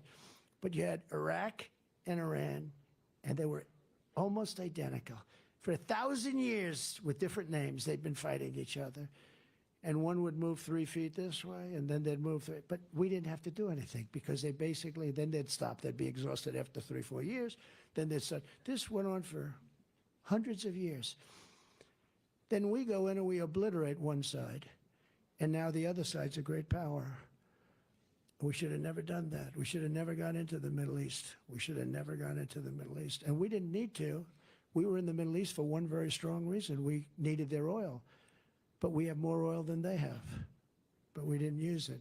And maybe we didn't even know that. Maybe we didn't even know how much we have. But we have far more oil than they have. But we were in it for the oil. And we have to protect Israel, too. Second reason, we have to protect Israel. Let's even say that's the first reason.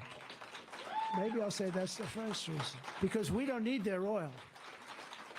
It's funny, when, you know, you were totally energy independent under me. We're going to be energy dominant within a matter of months. We're going to be dominant all over the world. We're dominant. We went to #1. We were in 4th place. And after about a year and a half, we were #1. We passed Russia and we passed Saudi Arabia by a lot. But we were going to be #1 for a long time. We were going to make so much money with that oil. We were going to send it all over. It's going to be great. Now these lunatic, radical left, Green New Deal scammers are, you know, the concept of oil is just so.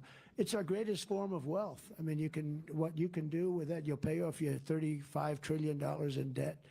You'll do things that you wouldn't have even believed possible. And we have the best oil, too. You know, it's not just the quantity. We have the best. Canada has a lot, but it's very similar to Venezuela. It's tar, you know, it's called the sand dunes. And it's a very expensive process to refine it. But we have the best oil. We have the most oil. We will restore peace through strength. It can be done through strength. You don't have to necessarily send people to die. You have to be prepared to do things, but I think it'd be very unlikely we'd ever have to do it. I'll end Biden's inflation nightmare, save our nation from debt. We had no inflation, think of it. But we will drill, baby, drill. We'll be making so much money. We'll be making so much. We have something that nobody has. China doesn't have it. China doesn't have it. China has everything they need for batteries. but they don't have what they don't have a thing called gasoline. And yet we're going to go away from that, and we're going to go right into the hands of China. How stupid are we? How stupid. On day one, I will also cancel crooked Joe Biden's insane ethanol-killing electric vehicle mandate. They don't go far. They don't go far. Very simple. I'd like to give you a much more complex, I like dealing in complexity, but I'd like to give you a much more but it's very simple. They don't go far. Let's drive down and get some potatoes from Idaho. Well, sir, that'll be about 6 stops. Where's there a charger? Sir, there's a charger. We have to go approximately 100 miles up here. It's the craziest thing, I tell you, these people. And they want to take away your gas stoves. I have friends, they cook. A lot of people cook, and they like gas better. I don't know if it's better or not, but it seems to be better. They want to take them away. We're going to end all of that stuff on day one. The car mandate. And if you want to buy electric, you can buy electric, but you'll also buy combustion engines, gasoline, and you'll have the combination, which is fine too. I like the combination actually better than I like all electric. But just as I did before, I'll appoint strong, highly qualified pro-Constitution Supreme Court justices who will interpret the law as written. And I'll direct a completely overhauled DOJ to investigate every radical, out-of-control prosecutor in America for their illegal, racist, and reverse enforcement of the law.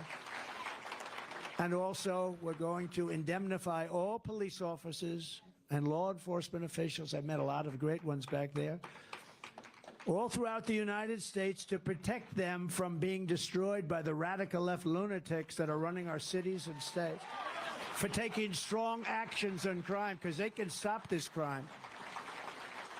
And somebody told me the other day, and we have these stores in New York. You'd love to go. I used to love to go to them. You did like drugstores and grocery stores. Everything's now got glass on top. You want to buy aspirin, and you have to call a clerk, which takes you an hour. They come over, they open it. They open a door, and they give you and then they close it. Because if they leave the shelves open, the place will be raided. I mean, would anybody even think that's possible? We have to bring back law and order in our country.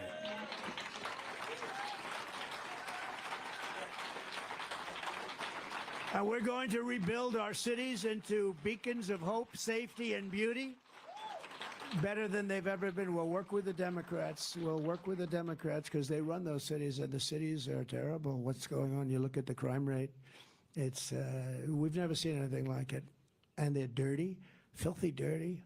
It's horrible what's happened to our cities. Run by, in all cases, Democrats. Safety will again be restored so that children can go outside and play in the park like they used to. You could take your kids to the park, and you wouldn't even think about it, without being beat up, molested, or shot. That's what happens today. And we're going to fight for much better health care than Obamacare. Obamacare is a catastrophe. Nobody talks about it. Without John McCain, we would have had it done. But John McCain, for some reason, couldn't get his arm up that day. Remember? He goes like that. That was the end of that. Well, we almost had it, but we're going to make it much less expensive for the people. Not necessarily for the government, for the people. And it's going to be much better care. And it may be an offshoot of Obamacare. We may add on to it. I'm not looking for any credits. I'm just looking to get much less expensive and much better health care, because it's not good. It's not good. It never was good. We kept it going. We did a good job of care. I had a choice. Let it rot and let it do terribly, and everybody, or make it as good as it can be. And we made it as good. It was the right thing to do. But as president, I could have destroyed it just by not feeding it. I did the right thing, but we really have to get much better health care in our country. On day one, I will sign a new executive order to cut federal funding for any school pushing critical race theory, transgender insanity, and other inappropriate racial, sexual, or political content onto our children. All right? Amazing. It's amazing that you have to even say these things, Who would ever think, your children go into surgery, you don't even know so they're operating on your daughter. They are? Can you believe this? They're taking over. It's just, but who would believe not one penny would go to any school that has a vaccine mandate or a mask mandate? These are mandates that are very bad, very dangerous. And the other one, I will keep men out of women's sports. Who would believe? And the new one is fighting. Now they want to have the men fight women. And honestly, I don't want to sound chauvinistic. That's not going to be a good situation. That's not going to fight you. That's not going to be a good situation. That's a terrible. I mean, can you imagine? I know a lot of these fighters. I go to the UFC. Dana White's great. I mean, he's phenomenal what he's done, right? For the people that know about that, he's something, I mean, amazing what he's done. But these are tough guys. These are people. And the women that fight are very tough, too. They fight against each other. But, boy, that will be a terrible thing. But they want, that's what they're fighting. They want them to fight. Look at the weightlifting. You know, the weightlifting came out. The record's like 150 pounds more. You know, I do it. My wife gets very upset. She says, it's not presidential when you do that. It's not. But this is a Saturday. You know, we can take it. But, you know, not presidential. But, you know, you have this great champion, and she goes up, and they put 1/8 of an ounce on that side and that side of these big barbells, these big, and I think 216 pounds. That's a lot. And she's there with everything, and she's going to do it, and she lifts it up, and her parents are so proud. Go, baby, go, go. Mom, I can't do it. And again, you know, the record stood for like 18 years. And then a person comes up who happened to decide to go and wants to become a woman. And they say, have you lifted before? No, I haven't. Well, why don't you give it a shot? He goes up to the same one. Bing. He's going like, bing. Right? No, it's so demeaning to women. It's so ridiculous. But now the fighting is, can you imagine that? It'd be horrible. It's a horrible thing. A horrible thing. Everybody knows. Look at some of these track and field records, you know.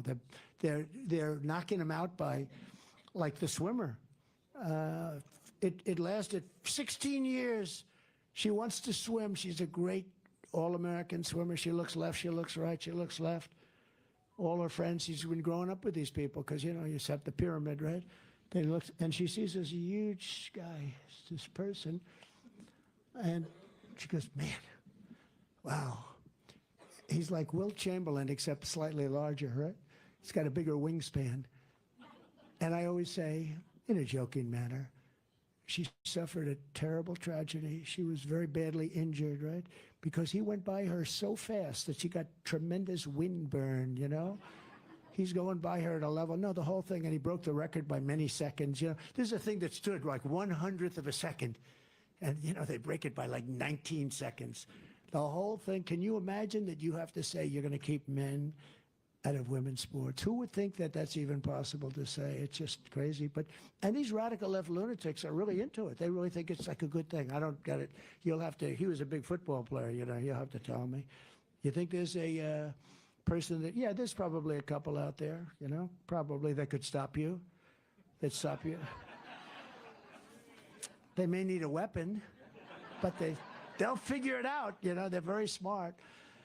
But I'll fully uphold your Second Amendment, which was under siege, total siege, and will protect the innocent life, and we will restore free speech. We will restore free speech, and we will restore and secure our elections.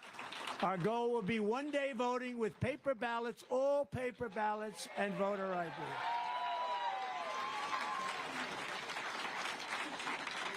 And every governor should do that right now. Every Republican governor should do that right now. There's no reason for them to wait because our elections are a disgrace. But until then, Republicans have to win. So if you took the 10 worst presidents, remember this, I say it all the time. I used to have it 5 worst. Remember, I told top 5.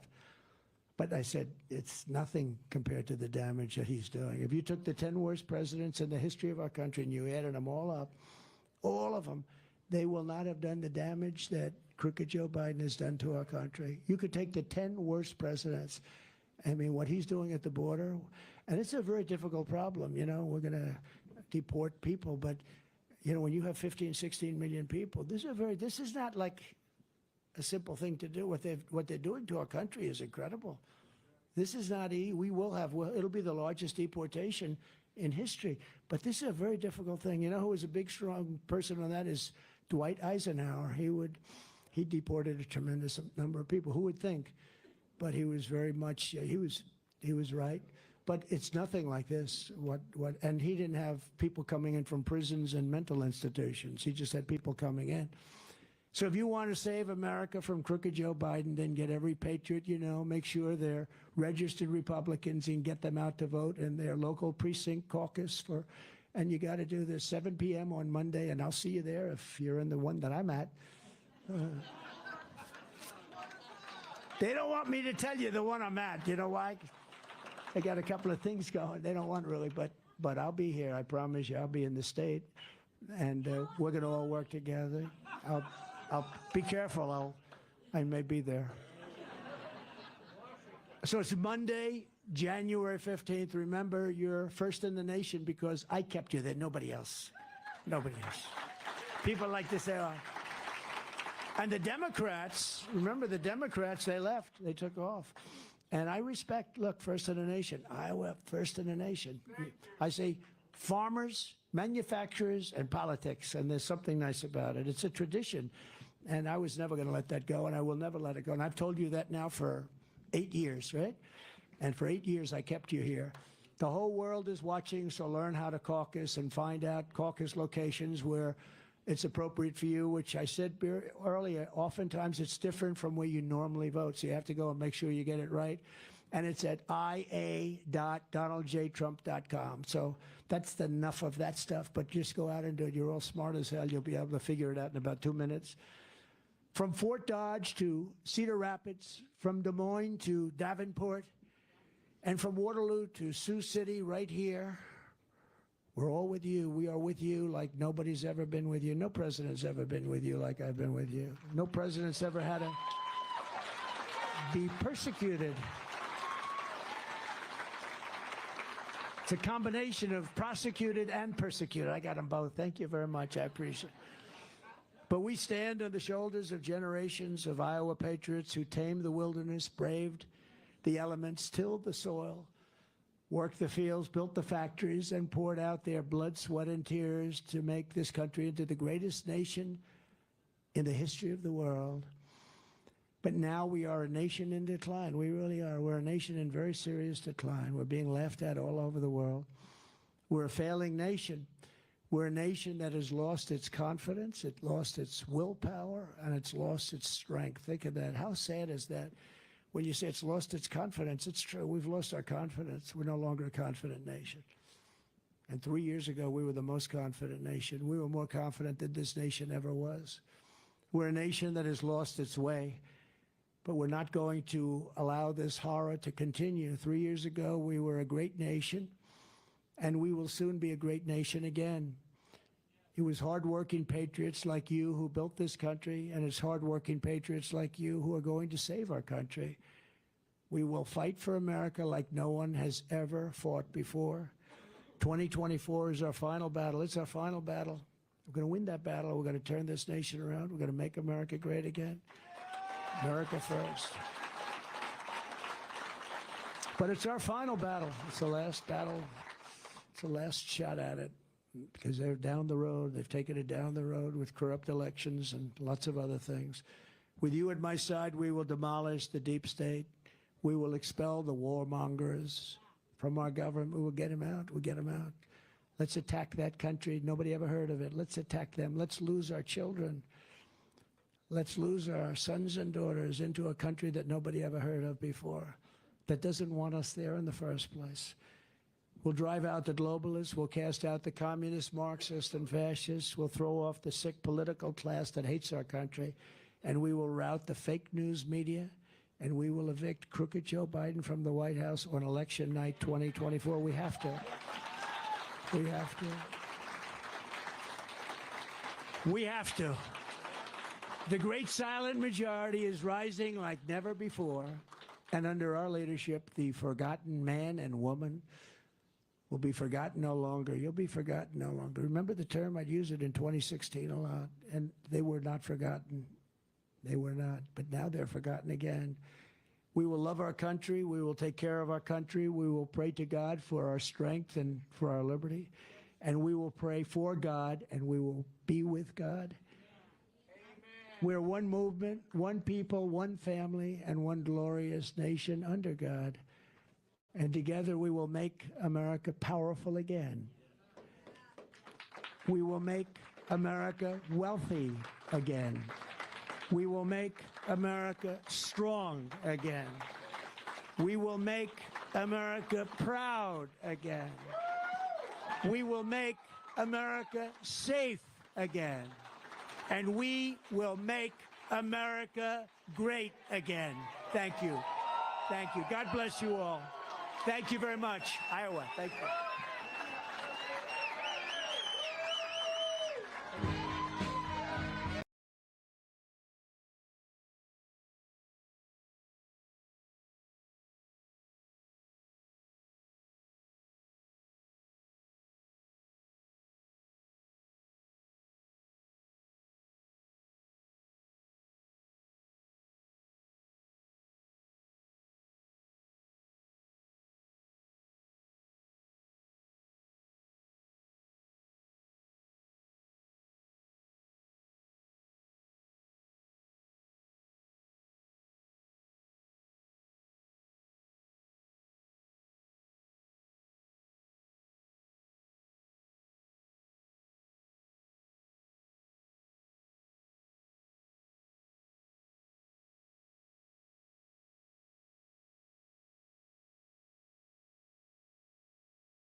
Okay, I know MD got some things to say. I know MD got some things to say about Lincoln and woulda, coulda, shoulda. I already know MD. I already know where you're going. Ah, Do I you? told it. Yeah, I know where you're going. You're gonna say, damn. First of all, there was nothing to negotiate. That's number one. And number two, something about Lincoln. He said, but I know there's negotiation and something he said about Lincoln. Oh, about Lincoln wouldn't have been Lincoln if that wouldn't have happened. I agree with him on that. If there was no Lincoln, no Civil War, Lincoln wouldn't have been the same Lincoln. It would have been he would have been a normal president. I agree with that also. But he Okay. said that.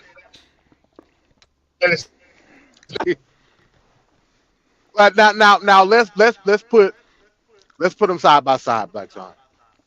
Okay. Nikki Haley Hmm. ran from the question of what caused the Civil War. She ran. Right. The reason that she ran is because she didn't want to give a social implication as to her ideology. I get it. She ran from the Okay. question so she wouldn't be deemed a neo-Confederate. I get it. Right. Right. Do that make it right? Hell no. It was Right. one of the dumbest things that she could have did. Okay. And as a result, we saw her being ridiculed for it, even to the point Okay. where you had people come out and say, "Yeah, it was about slavery." Right.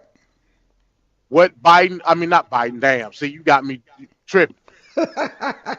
What Trump did uh, was worse than what Nikki Haley did. no. No, I don't agree with that, bro. No, you said no. Hell no. No. This No. man just said the That's a Civil War should have been negotiated. It's a hypothetical. That's not right. Nikki straight up ran away. Like it was obvious, but he's doing a hypothetical based on his opinion. He feels like just with the Ukraine and Russia situation, it could have been talked down. Now is he right that now? Do I agree that he could have talked it down? No, but he believes he could talk it down. The dude believes. So that's why I said it's not as worse as Nikki Haley. Nikki Haley straight up knew the answer and ignored that shit, and that shit backfired on her. Trump is just making a hypothetical. He's saying if I was damn president, I would have been able to negotiate. He's basically paralleling that to the Ukraine Russia war. He's basically saying everything can be talked down. What did you do the other day? You basically came with a treaty the other day. and you talked everything down. It was very diplomatic. But will the other side go for it? I don't think so. But I was like, yeah, I agree with you saying there is no definition of black. The three criteria that we all came with. You said no, that's a no go. You basically came with a treaty yesterday. That was a damn treaty saying, look, you know what I'm saying, and that was what I was saying from the get go. Just don't claim black, and that's what you were saying in that treaty. Don't none of us claim black, and there won't be no problems. Okay, I'm cool with that. Black son, you're being disingenuous. How am I being disingenuous? That Trump was giving his I mean, he's being hypothetical. We can't say that it couldn't be talked down. That's just a part of history. We can assume that no, it couldn't have went this way, that way, or it had to be war. He's just giving that's a hypothetical. Even as a hypothetical, Uh-huh. you don't see You're asking me if I believe just it. a down. No, No. I ain't asking you to believe anything. Okay. You don't see, even as a hypothetical, even if he's just talking out, even if he's just thinking out loud. You don't see nothing wrong with that. We talking about hypothetically talking about we're talking about the past. No, I emancipation don't. of an entire people. Right. And you're gonna tell me, and also the most important part, we're talking about an entire sector of the country being rebellious against the nation. What is there to be negotiated when you're dealing with insurrectionists? Again. I like Trump's theory. I like his theory, meaning everything to a certain point can be talked. Now is the result? You're arguing right now, and I agree with your argument that you're arguing the outcome. He's not saying I'm the not outcome. arguing He's arguing. No. I'm not arguing arguing the outcome. Yes, you are. You're arguing. No, the I'm outcome. not. No, I'm not. If You're not arguing- we understand what the basis of the Civil War was about, how am I arguing Right. the outcome? I'm not Because- arguing no outcome. He literally said negotiated. Negotiation is the outcome. Is to get to an outcome based on compromise. So That's hypothetically, bullshit. hypothetically, you wouldn't say that. But see, this is all hypothetical. I can go to the South and say, you know believe what? that it's hypothetical. That don't make it right. Right. So I It was a dumb argument. But no, MD, you're. I see what you're doing, and I'm not saying you're wrong in doing You it. can't explain this away, Black Son. You can't Yes, do I it. can because it's all No, you hypothetical. can't. This It is don't just matter like if it's hypothetical this is or just. Is this not like the black argument? No, Why? Okay, I'm listening because this is the same thing. it's not. Here's the reason why it's not. Okay. We understand that there was a concrete conclusion to the Civil War. It's no concrete conclusion to black. I'm not even equating the two. How you can equate the conversation we had yesterday versus that, I don't know. I'm not does. equating the two. But you can't. What's the conclusion of black? The conclusion of black is either you're going to accept it or you're not going to accept it. That's not a the conclusion of conclusion. black. That is a That's not conclusion. that's not a concrete conclusion. The Civil War had a concrete conclusion. You Right, know that, right. and I know that, Black Son. But what I'm saying is hypothetically, Hypothetically, they brought the North was using more industrialized cotton gin, right? correct. Okay, That's so- not why the Civil War was fought. So now you But because altering. no, hold on, no. Now you're doing Let Nikki Haley. me You finish. altering No, Black let me Power. finish. No, I'm not. No, I'm not. No, you didn't let me finish. Offer the South the gins and a bigger cut and saying, look, you can convince, look, we know you got slaves, but we have an industry that'll work 10 times faster than your slaves. I don't think you understand the concept then. And then you That's just proved that. where Trump was leading. No, that's where Trump was leading to. The negotiation. All you have to do is read the concession speech from Alexander Stevens, and you'll know what the situation is. You don't think the South knew that a cotton gin was created? They knew that. You don't think that there was an industrial revolution taking place? They knew it, but they still wanted. They didn't want to come under the North. At the end Why? of the day, Tell me why. Because once you tell me right, was a you're gonna tell on control. yourself. It was it was a control thing at the end of the day. It was about Control of what? and control of the economy. You just told on yourself. Even though how? Okay, but I'm listening. I'm listening. You just told on yourself. Okay, I'm listening. Yes. I'm The not arguing. I'm industrial, listening. the industrial revolution, yes, was Okay. about more technologically advanced ways of production versus slavery. But Right. guess what? The elite class that were the slavers Uh-huh. didn't have control of that industry. Why I would just they said give up their that. power? I So just what are said we that. talking about? We're talking about So how you gonna talk about negotiation of something that they don't control? There is no negotiation. because it's all about concept. If you would have had the right person, this is what Trump was saying. He was saying that negotiation, you could have convinced those slave owners, the elite class in the South, to give up their slaves as opposed to more industrialized, a more industrialized revolution. And how is that going to benefit the slave class? It'll benefit because they get more mass production done. Hell, the robot is not MMD. Is not AI replacing humans? Is AI controlled by everybody? No. You finna kill yourself But again? No. But the industries will make more profit. Yes. Like okay, so Who control the industry? Watch this. Okay. Who control the industry? Okay, you.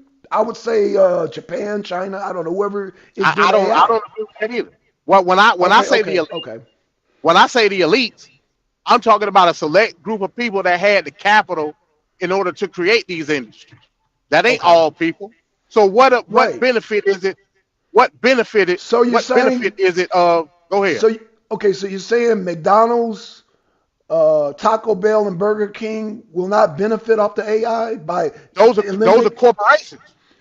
Well, right. So same you with the a plantations. neoliberal then is what you is. No. I'm just. That's what you just promoted. No, You just I'm not promoted promoting that. neoliberalism. I'm not promoting that. Oh no. Well, that's I'm what not you did. promoting that. Oh, and by the way, the union boss is support. They endorse Trump. The union bosses. I just wanted to put that in there. But go. Well, what but that got to do with Well, let's talk about neoliberal. What's neoliberalism, Black John? You explain it, man. I don't know what it is. Neoliberalism is not anything to do with social liberalism. Talking about Biden and that ain't what I'm talking about. Okay, break it When down. I say neoliberalism, I'm talking about government assisted capitalism. Okay. Republicans are neoliberals. So you're They saying just are. Okay. I'm not arguing that. So you're saying the slave owners of the plantation, if somebody negotiated and said, look, production, you'll make a more profit and you'll actually get more stuff done. You don't think that they could have been convinced? I don't believe that's true. Why you don't believe that's true? Because you're talking about that don't make sense, MD. That doesn't make sense. Slaves are free labor. Right. Free. You're paying for it. Okay, and 100% profit.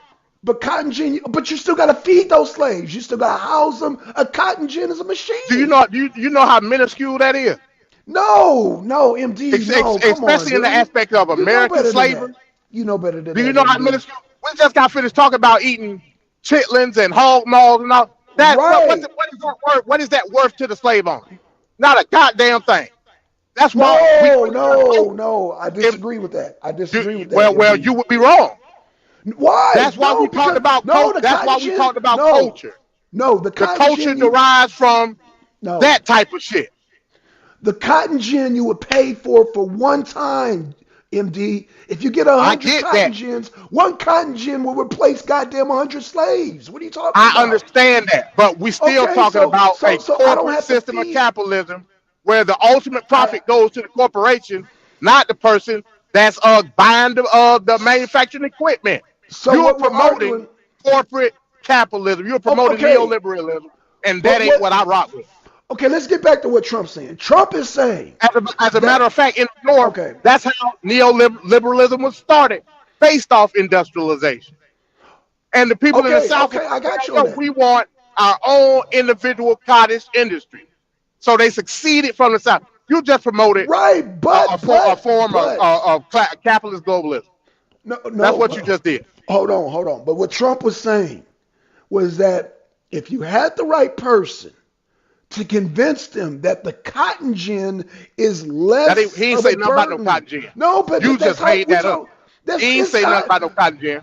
the cotton gin was more proficient than the slave. Yes or no? No, How?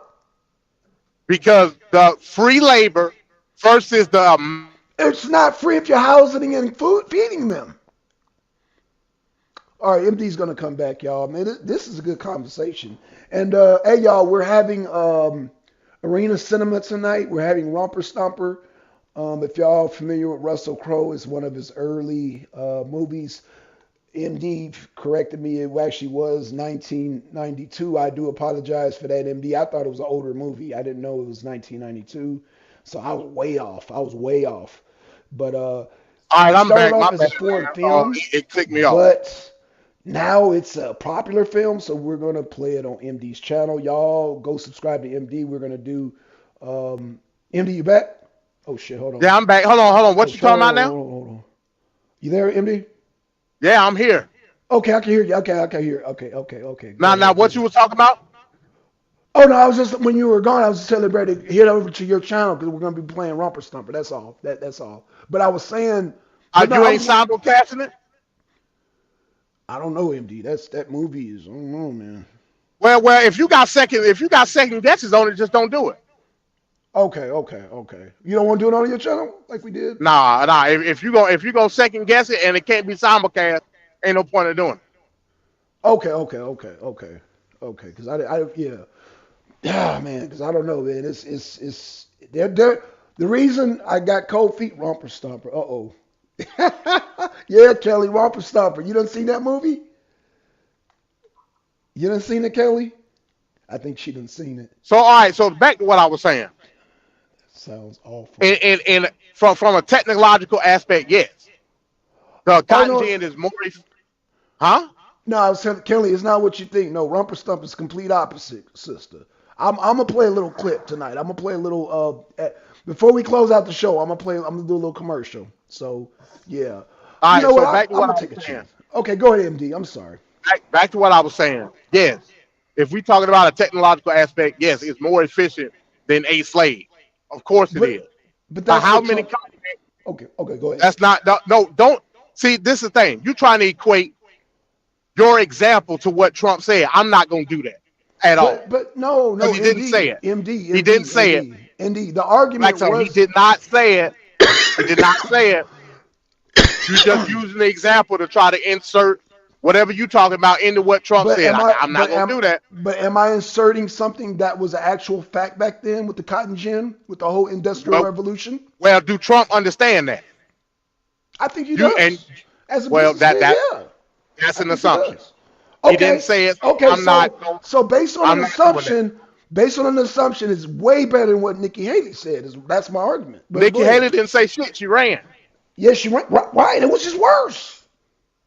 No, I don't believe so. This man okay, literally well, just said that he would have tried to negotiate the Civil War. That's some bullshit in So- every sense of the matter. Yeah, Kelly Ray Trump said that that the Civil War could have been negotiated, and MD is saying no. That was MD said that's worse than what Nikki Haley said. I said hell no. I said hypothetically. That's some bullshit. Is what it is. No. Again, it's a hypothetical. Hypothetical is better than running away from a question. That's just a hypothetical. And As your lineage being traced back to emancipation, Black son, you don't think that's bullshit?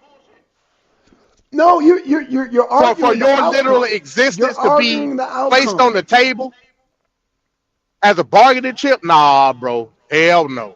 No, Ain't actually, no it was. ain't no negotiation The with that. North did the North, but some people can argue it wasn't the right people. Did the North present this to the South? They knew they had to goddamn replace it, or it was going to be war. Like saying, look, You can't just take away the industry. So we will introduce the cotton gin where you can But make that's more not money. that's not how the Civil War was created, though, Black Son. It's not how it was You're created. making a However, you're making a fallacy based off of how the no, Civil War was created. we're still talking hypotheticals here, MD. We're still talking hypothetical. Trump was talking hypothetical. But you How are can't you you going to can't ridicule? alter the reality of the situation, though, Black. You can't do that. You No, altering the reality. No. That's what you do. No. But it's hypothetical. But it's still hypothetical. It ain't So no you're- hypothetical if it didn't take place. Yes. No, a didn't take hypothetical place. is just a theory. A hypothetical is a theory. That's A all theory, it is. a theory based on something that took place, or a different And that's way all of Trump was thinking doing. And of that's the all Trump was outcome. doing. He, And no, he that's all didn't. with Trump. No, he didn't. So this is why. Oh shit! No, he didn't. Little something. Okay, well, I don't think it was. I don't think it was a He big deal. bluntly said Mm-hmm. that, and you can't use no hypothetical in what he was talking about because he was What basing he it off said of the was people that died. Again, What Black he- Son, listen to what what I'm he said saying. was- okay, I'm listening. He didn't even give a baseline understanding to create a hypothetical in his logic. He based what he said off of the people that died in the Civil War. That's why he said it. He said what he said because he was trying to compare himself to Lincoln. I noticed what Trump's been doing lately. Trump has been comparing himself to other presidents so he can goddamn line himself up to be the greatest president of all time. So I knew exactly what Trump was doing. Trump was criticizing Lincoln. That's all he was doing. He's saying I could have did it better than Lincoln. That's what he's saying. He criticized Reagan. Notice what he's doing. In each one, he's taking a president and he's comparing himself to that president so he can line himself up as the greatest president of all time. So that's all he did. Black Son, But at the end of the day, the argument that you have is, that it's not going to grow legs like Nikki Haley. You know that's not going to happen, bro. well, I understand that because Okay, the because it's limelight ain't on Trump speeches because if you done can heard shit one like Trump hell speech, it you done heard ain't. them all. Like hell it ain't. They looking for If anything. you done heard one Trump speech, you done heard it all. The I'm news not media- saying that they now- can now you pick and choose. capping. I You ain't see. I'm capping. not talking You about the capping. news. Listen, You can't. I'm not. Okay. Listen again. Listen again. Okay, I'm listening. Nikki Haley's town halls, her speeches, her rallies. The media has been putting a highlight on them based on the fact that they are pushing her in a Right. certain lane. Right. With Trump's speech, I'm going to say it again. If you done heard one Trump speech, you done heard them all. I disagree with that. Of too, course. but no, I disagree. The media is going to pick and choose different shit out of the speeches. Right. I'm not saying that. Okay. But there's no highlight upon a whole totality of a Trump speech. Just saying. No, I disagree. The media is Well, looking for any little gaffe to goddamn Trump pounce on Trump on. Trust me on that, bro. That's not what I said. That's not what I said. I'm okay. So See, okay, you, so yeah, would you yeah, agree? you're saying So something would different you than what I agree? just said. Okay, but would you agree that? Okay, I acknowledge what you said, but would you agree that the media is fine combing all his speeches, like you said? I literally just said that. Okay, but But the media, from a totality of the media perspective, highlighting the totality of the speech, ain't nobody doing that. At the end of the day, I'm telling you, nobody give a shit about a Trump speech right now. Nobody. Shit, okay. The media is gonna pick and choose certain things that he said in the speech to try to demean him. Yeah, I agree with that. But as a totality of nobody the gives a speech, fuck about Trump's speeches. Why he got so many people there compared to Nikki Haley, who only see, got you just misconstrued what I said again. I said Okay, media. I'm listening. Media, okay. But Nikki the Haley, media- anything Nikki Haley does, the full display of that event is being portrayed on TV. The full event. Trump's speech was just on RSBN. Uh-huh. That's what I'm talking about, Black Son. Yeah, this was already. I'm not- Wait, this was already. I'm not saying that mainstream media is not cherry picking stuff out of Trump's speech. Okay. What I'm telling you is Nikki Haley's events are being put on a grand scale, every one of them, because they are propping her up. No, I understand. Does that make sense? No. That Trump just mentioned that they're propping up. Even though it's going to be a failure, but yeah, they're propping her up. I get it. Yeah, I get that because they try to goddamn. But you know what you don't know is that Biden is beating goddamn Nikki Haley in the polls. But you know, but I get it. That's They not try the to- last one I heard. Oh no. You gonna have to produce a source on it. Pick a poll.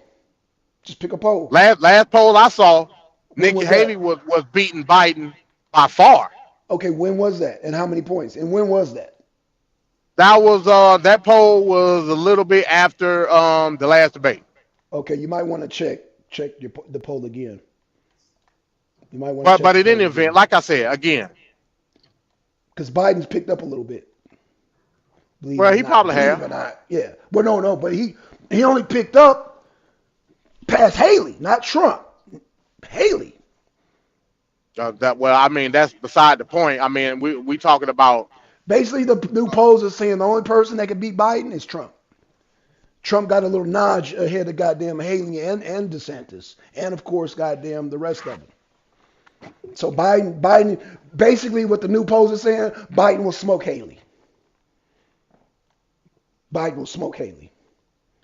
So if you want Biden, go vote for damn Nikki Haley.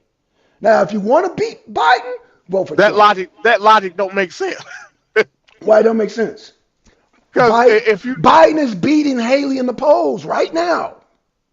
like I Pick a said, poll. you're gonna have to produce that. Pick a poll. No, you pick it. You said it. You produce it. Right? Okay. All right. Because this is just, okay. Because like I said, the last poll I saw, Nikki Haley was beating Mike. Okay. Let's see. Biden versus. But in any event, like I said, Mhm. you can't finagle a defense for this one, Black Son. Yeah, I can. It's easy. I'm talking about the whole Trump thing. You can't I'm finagle no talking about defense. Trump. I'm talking about Trump. I'm talking You about the cannot whole- you can't finagle no defense for that one. Yes, I That can. shit was sad. Yes, I can. That shit was sad as hell. Yes, I can. And especially being from the lineage, that means that you accept He was your comparing. lineage. No, he was comparing himself to Lincoln. You can't really pound on. You can only go do so much. You see, you're doing. What see, does that have to do with what he literally said? Literally.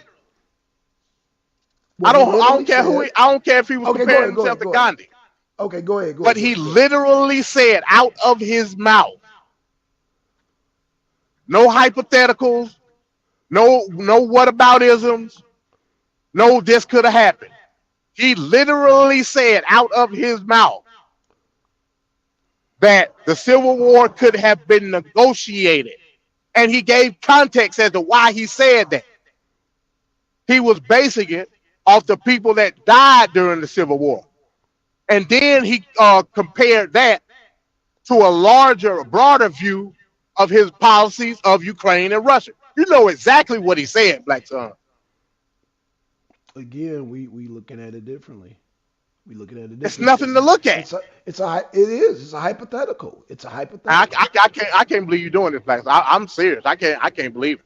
What do you mean? That's crazy. Is it not a hypothetical? Did he not just do a hypothetical? It's already that happened. So if you're looking at it from a hypothetical sense, of course he's saying he's saying if I were president A, B, and C. That Right. don't take That's away from hypothetical. what he said out of his mouth. He said it could have been negotiated. I don't see nothing And wrong that's with what he said. bullshit. Okay, You don't see nothing in that wrong position. with your lineage being placed on the table, a 50-50 chance in terms of servitude versus emancipation. You don't see nothing wrong with that? I mean, that's hypothetical. God damn. It's hypothetical. It's hypothetical, D. It's hypothetical, man. What are you hell talking no. about? Come on now. He was Hell talking- no. Okay, man. Ain't I mean, no I black really don't- supremacy. Ain't no black supremacy up on Trump then. Because you wouldn't have had that No. chance. Again. I guess in the Hold stable on, that hold you on. would have had a little Let's small. clear that. Let's clear black supremacy. Black supremacy is only for light-skinned black people trying to be shot callers. That's all black supremacy's for. That's why I want to make that Your clear. ideology. If you- If Trump was back around that time, you wouldn't have had the opportunity to manifest that. That's hypothetical. That's hypothetical. That's That's hypothetical. God Man, damn, boy. that's hypothetical, man. I can't really argue hypotheticals. I can't. That's damn. That's arguing like Blackland. That's a hypothetical. I can't do it because we'll be here all night arguing. Well, this coulda, woulda, shoulda, But and but this it's woulda, wrong. coulda, But shoulda, it's wrong woulda. to It's run all, away from it, though, right? huh? But it's What's wrong wrong with to it? run away from the question. Oh, absolutely, yeah. Because when it's because the question was so damn easy. That was an easy question. That was an easy Trump didn't question. answer it then. Trump didn't answer it then. If it was an What do you easy mean Trump didn't question, answer it? Trump never brought up slavery during No, that no, segment. no. You're comparing a question to a hypothetical statement. Trump made a hypothetical statement. Nikki Haley ran for the I agree. actual I question. agree. I concede to Okay. that. I concede Right, to that. right. So how are we If comparing? somebody would have That's asked apples and oranges. hypothetically, if Trump would have been asked what caused the Civil War, what do you think he would have said? Oh, he would have said slavery. He would have said he said the other day. He said slavery. If that's the obvious answer, Trump don't bite his tongue. Trump let's don't bite his use logic. tongue. Come I on agree. now. He don't bite his tongue, but Yeah, he don't should bite his have. tongue. I would have rather have him. I would have rather have him say some extra shit than No, what he said. hell no. Let's Hell use no. logic. No, Let's hell no. Black Son. Let's Okay. use logic. I'm a logical person. Yes, you are. If the obvious answer is slavery, Uh-huh. and we're gonna put an antithesis on the obvious answer, Mhm. if I'm going to use a negotiation method, what's the bargaining chip per negotiation? The cotton gin. Let me ask you again. What was the Okay. reason behind slavery? I mean, what was the reason behind the Civil War? The reason behind the Civil War was slavery. Slavery, baseline. Okay. If I'm going to go to the bargaining table, Right. But no. That's not the baseline. What is- The baseline is money. The slaves is to prop up the Southern economy. So no, it's not even a slavery. It's about it's the not money. to prop up the slavery wasn't to prop up the Southern economy. What was the whole reason behind slavery then? Was it not to make money? Slavery was an individual industry. It wasn't no corporate. You just To said to make prop money. up the South. To make money. For The South wasn't making them. The South wasn't making money off of slavery. the slave owners. Okay, the slave owners. Okay. Okay. So what are we talking about? We're talking about the slave owners were making money. That was their wealth. That was their bread and butter. Let So if you me come along- bust you in the head. Let me bust you in the Okay, go head ahead. again. Okay. The elite class in the South, which were the slave owners, Mhm. was using their economic power to do what? To make money, make a living. They already had the money. They was using their economic power to do what? You tell me to do what, sir? To garner influence in government. Alexander Stephens and Jefferson Davis was at the helm of the slave elite. Okay, so let's take that. Okay, so to have political power. Okay, so I get that. So you mean to tell me that if you have an industry that's beating out your competitors, the people Ain't no with the industry- competitors. The cotton gin was the competitor, sir. The cotton gin was running a circle around slaves. What's going on, Kelly? Like I said, The cotton gin wasn't in the South. So what competitors are you talking about? Meaning they wanted to bring this to be a more efficient. So if you had one slave owner that switched over to the cotton gin, which was Trump was slaying, convince him, then that goddamn cotton gin would have been more efficient, and that way that person would have more money and be more influential as opposed to who is it competing against? That's what I'm trying to get you to by who? The cotton industry. So you got the cotton industry in the north. Who controls the cotton industry? The slave owner. There was no competition. So what do I give a damn about the cotton gin? No, didn't they not produce it also in the north with the cotton gin? Who was the more powerful industry, the north or the south, in terms of textile? That's debatable. I would say the cotton gin. I would say the north. You would be wrong. Okay, that's cool. And that's what I'm saying. I'm just saying, but the cotton gin is more efficient. With the elitist system, there was no competition to be had. Again. The cotton gin was based on a private ownership as far as the conglomerate of the industry. Okay. The masters were the slavers. That's what I'm telling you. It wasn't about technological advances in terms of the Industrial Revolution. It was about political power. And the slavers had all of it. So they gonna give away their political power for a couple extra dollars with a couple more bales of hay. I mean bales of cotton. They don't give a damn about that. That's hypothetical. That's hypothetical. That's hypothetical. They had the power. That's a hypothetical. They had so much power that they succeeded from the Union. Do you know how much power that takes? Again, I get that part, MD. Cotton gin can't do that. But what Trump was saying, the cotton gin can do that. What are you talking, man? See that Oh again? my That's God. hypothetical. Man, that cotton gin would have done. It caused a whole industrial revolution. What are you talking about? The cotton You know what gin it also did do caused? that. You know what it also caused? What's that? It also caused unionization. It also caused I mean, goddamn. okay, but you. Yeah.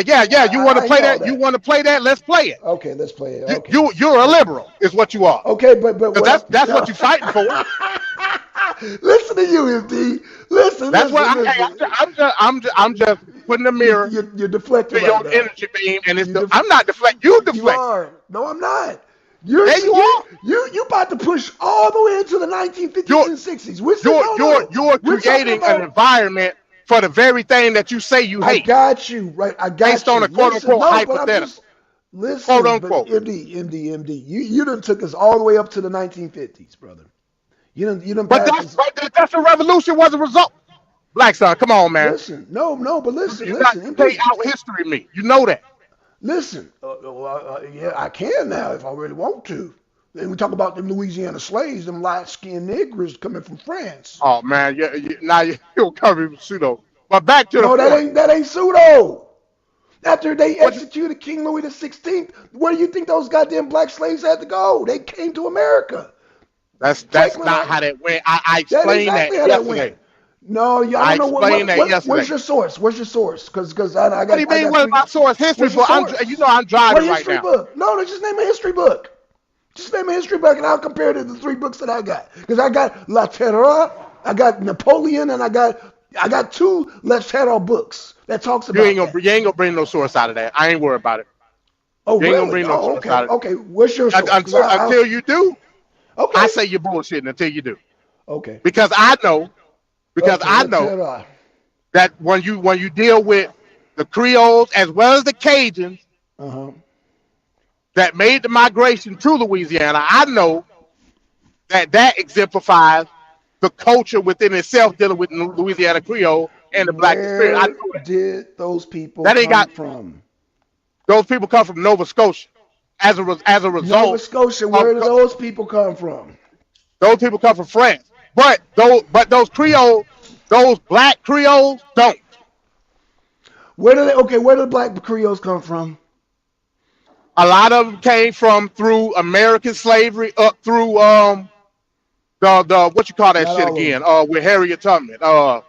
Underground Railroad and amalgamated with the Cajun people there, then migrated down to Louisiana. Now, So if you you talk mean to about tell me- another, Go ahead. huh? Yo, go ahead. And also you had the octoroons and the quadroons that were created by white folks. Who helped fund the American Revolutionary War, MD? That the Creole expansion ain't had nothing to do with Revolutionary War. You're talking about something totally different. It did. Because No, we it had didn't. treaties with France. Yes, it did. Yes, it did. No, it didn't. And I know France helped with the Revolutionary War. That ain't got nothing to do with Creole. It has everything to do with it. It has everything to do You with can't it. prove. because all You those can't people- prove it. the You book can't prove it. proves it. La Terra proves it. Well, what you La waiting on? Terra. Pull it out. Oh gosh, La Terra. I'm just gonna give you the book, man. I'm gonna give you the book. It's called La Terra. So you ain't gonna provide me with no French source. Revolution. Is what you're saying. I'm giving you a whole book. La Terra. You ain't gonna provide me with no source. Is what you're saying. I'm providing you with a whole book. That's a source. A book is a source. You ain't gonna give me no excerpt proving your point. I'm gonna give you a whole book. So you're unable to provide me with I'm gonna provide excerpt you with a whole book. that sir. that I'm can glad- substantiate I'm your gonna claim. provide you with a whole book. It ain't nothing to shame. Just say it. No, I got a whole book. No, I'm saying the book talks about So you what. so if you're knowledgeable in that book, you should know where to go. Right, it's in the book, sir. It's in the book when it talks about Damn. when it talks about the whole treaties with Ben Franklin, because you don't always talk about Ben Franklin, right?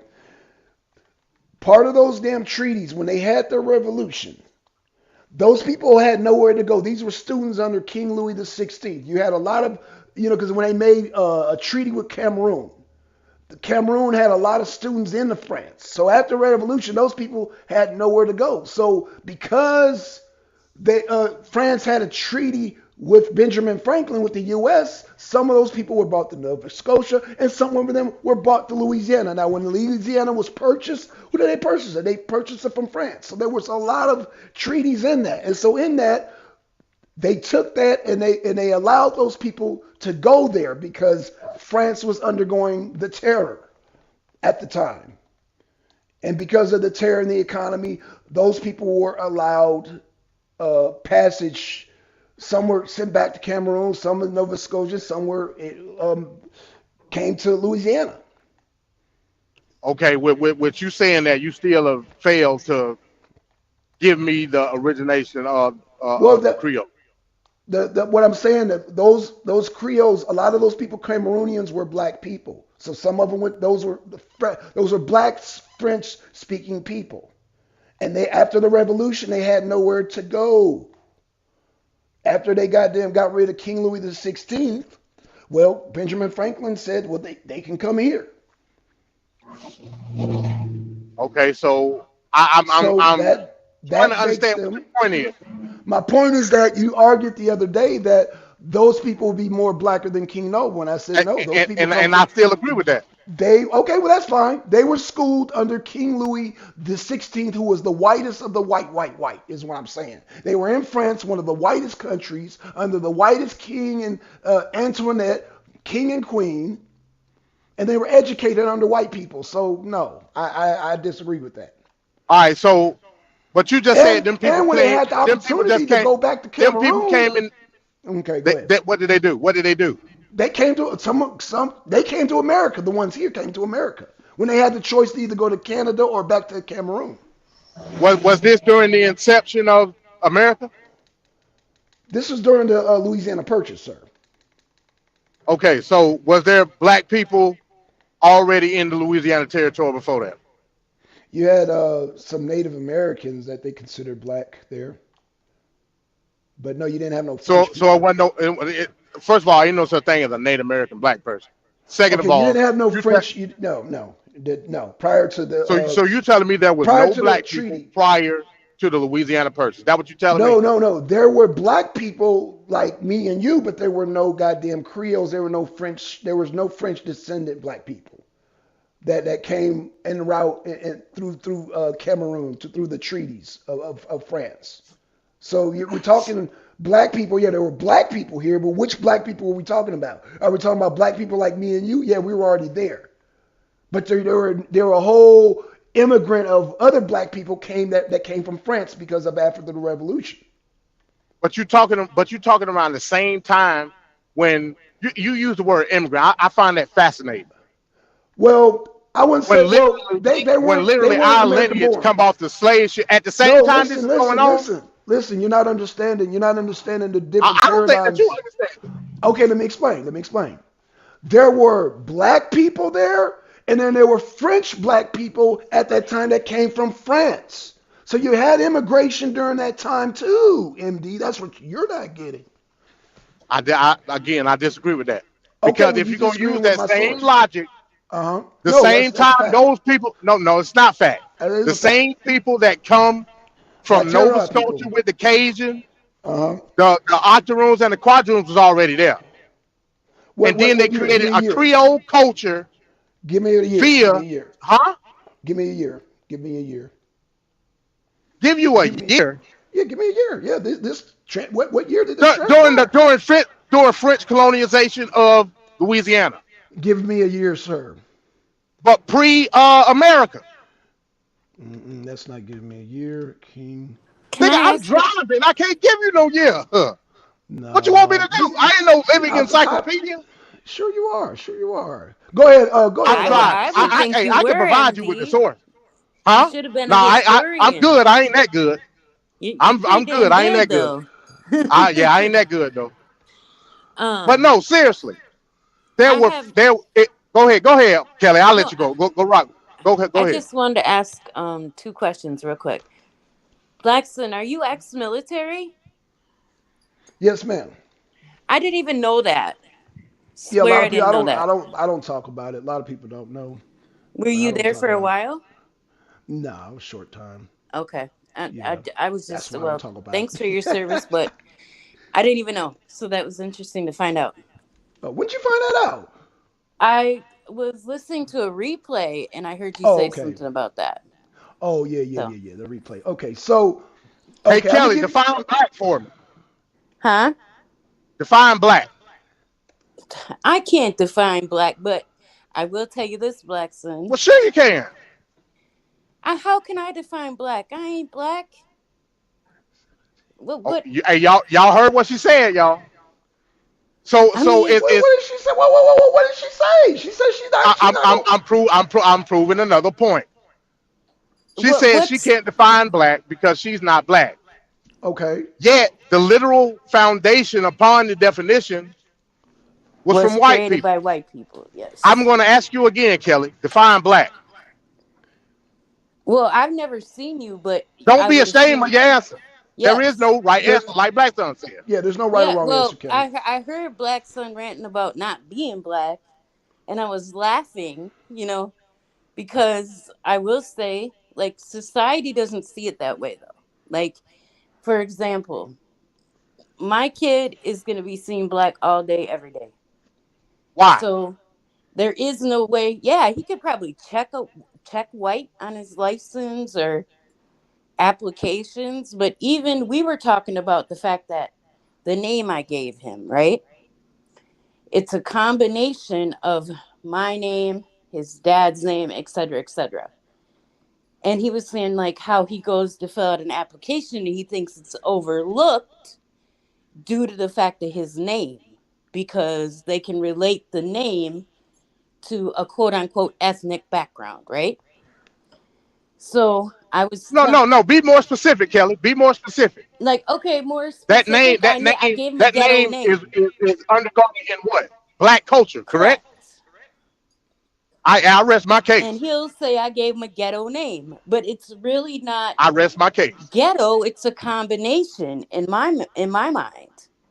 But yeah, we were talking about how we were gonna going forward. I was gonna fix his resume to use his middle name, which is not illegal, when trying to get a job. That's just the facts of the matter. I mean, I don't know. I mean, I wouldn't say I can define it, but I don't know. He wouldn't, like I said, he would be looked at crazy if he had white on his license and got pulled over. They'd be like, huh? How does that work? Until they put, yeah, you have multiple options now, but until they put a box like biracial, something like that, I don't know how this would work because society is still going to see it as black and white. Okay. Kelly, do you know what a shot caller is? Yeah. Ben Okay, one. No, let me okay. No, stop. no, that's Keep fine. going. That's fine. Okay, so I'm only a black supremacist when it comes to light-skinned black people being shot callers. So this doesn't take away from your son and his lineage or who he is. I I'm know what only you mean. talking about. All right, I'm only talking about light-skinned black people who want to call shot amongst black people. Now, let me just say this. So a shot caller, this is how shot callers operate. If you want to be a shot caller, you got to fight for that position. You got to put your dukes up. Got to That's prove why yourself. you got to prove yourself. Yeah, with brute force. There ain't no debating it. There ain't no slick talking. There ain't no I can talk and I'm more intelligent. No, it's brute force. That's why I'm Right. playing the movie tonight, Rumper Stumper. Rumper Stumper is actually about skinheads, Kelly.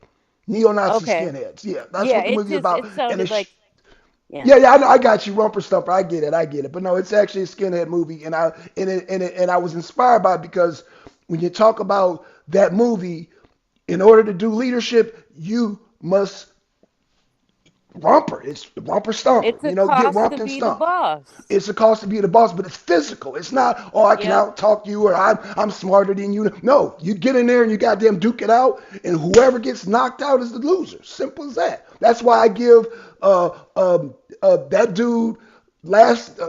I gave him my address. I gave all these clowns that came, these light skinned shot callers. I give them my address so we can rumble. When I give my address, I'm consenting. I got private property that can come to my house, so nobody goes to jail, and we can settle it. We can settle it. But can I That's say why. something Yeah. real quick, Go ahead, Blackson? sis. No Yeah. disrespect, but for everybody's safety, please don't put your ad. I did it too, Oh no, I and know, Kelly. I know it's what you're not saying. right. I You got know. what you're saying, Kelly. So, Kelly, I'm about to take you down a lane that's similar and it's just as dangerous. When you go to prison, everybody in that prison knows your address. They know Oh what yeah. cell you in. Okay, so when you talk to a person that have been to prison and done time, they look at it Whoa. differently. They look at, what I'm saying? You can come like, okay, if I'm in cell 1-8, everybody in the dome knows where I am. So at the end of the day, we got to damn duke it up. That's all. But I get what you're saying, sis. But no, at the end of the day, I got cameras, I got arms and shit. So I got security. I'm not worried about that. But like I said, but if they want to come house and we can have that discussion, we can have that discussion. You know what I'm saying? So I'm just I've giving the got consent so look. we don't get locked up. Yeah. Yeah. I've gotten angry like that too and did the same thing, right? Right. Yeah. But the reality is, YouTube ain't worth it, and Right. Right. 9 out of 10 these arguments that we have aren't Right. worth it. You know what I mean? Like Yeah, but when you nobody people really got wants to go people. to jail. No, I'm not gonna go to jail because most of these guys are cowards. That's number one. They're cowards. You know what I'm saying? They like I said, I'm not hard to spot. I'm 6'2", 250 pounds. So I'm not. He's like, oh, I see your face, and I'm like, yeah. What? Run up on me. Run up on me, because I'm not hard to spot. I'm a very tall dude. You know Well, what I'm well, saying? you would have been hard to spot if you agreed with putting your very lineage and existing up on the table to be negotiated in the Civil War, Oh because God, Oh you my probably Jesus. wouldn't God, exist. Okay. MD Well, is not. MD. Let me give you a year. Let me give you an actual year since you didn't. I got this from the book. It was 1973, the same year Louis the 16th was executed. Those Cameroons went You back to said Cameroon. 1973. I'm sorry, 1793. I'm sorry, 1793. That's from the book La Terra. And the La Terra, you can get that book. You can get it on audio books since you're driving. La Terra. All right, I'm gonna Litera. look that up. I'm gonna look that up when I Yes, stop. yes, and I'm gonna look that up. there's another book on Napoleon also, the first what they call it, the first emperor, Napoleon. That's a good book too. How you equating that to I'm them people equating not it being because black? those I don't know. no. You said black culture. You compared them to King Noble. I said Black culture. When I say black culture, I'm talking about a foundation of a people that come from across the world. okay. So guess what? Where do we come from, Black Son? Guess what? Guess what? I'm not native to this land, My argument but only I'm applies. foundational to this land politically. Okay, so let me say this. So before we get deep down the rabbit hole, my argument only applies to light skinned niggas that want to be shot callers. I don't know nobody I who want know, to I be know, no shot because you. caller. So I No. Anybody that want to goddamn be the voice, any light skinned person want to be the voice for all black people, they're trying to be shot callers in my eyes. It's offensive. what about a dark skinned person that's trying to be the voice of all I have no black people? problem. That black Can I on the give black you an side, I have You no ain't got no example problem. though? problem with that. Yeah, I don't. Black Can I supremacy. can I ask you? Can I give you an Go ahead, Kelly. example?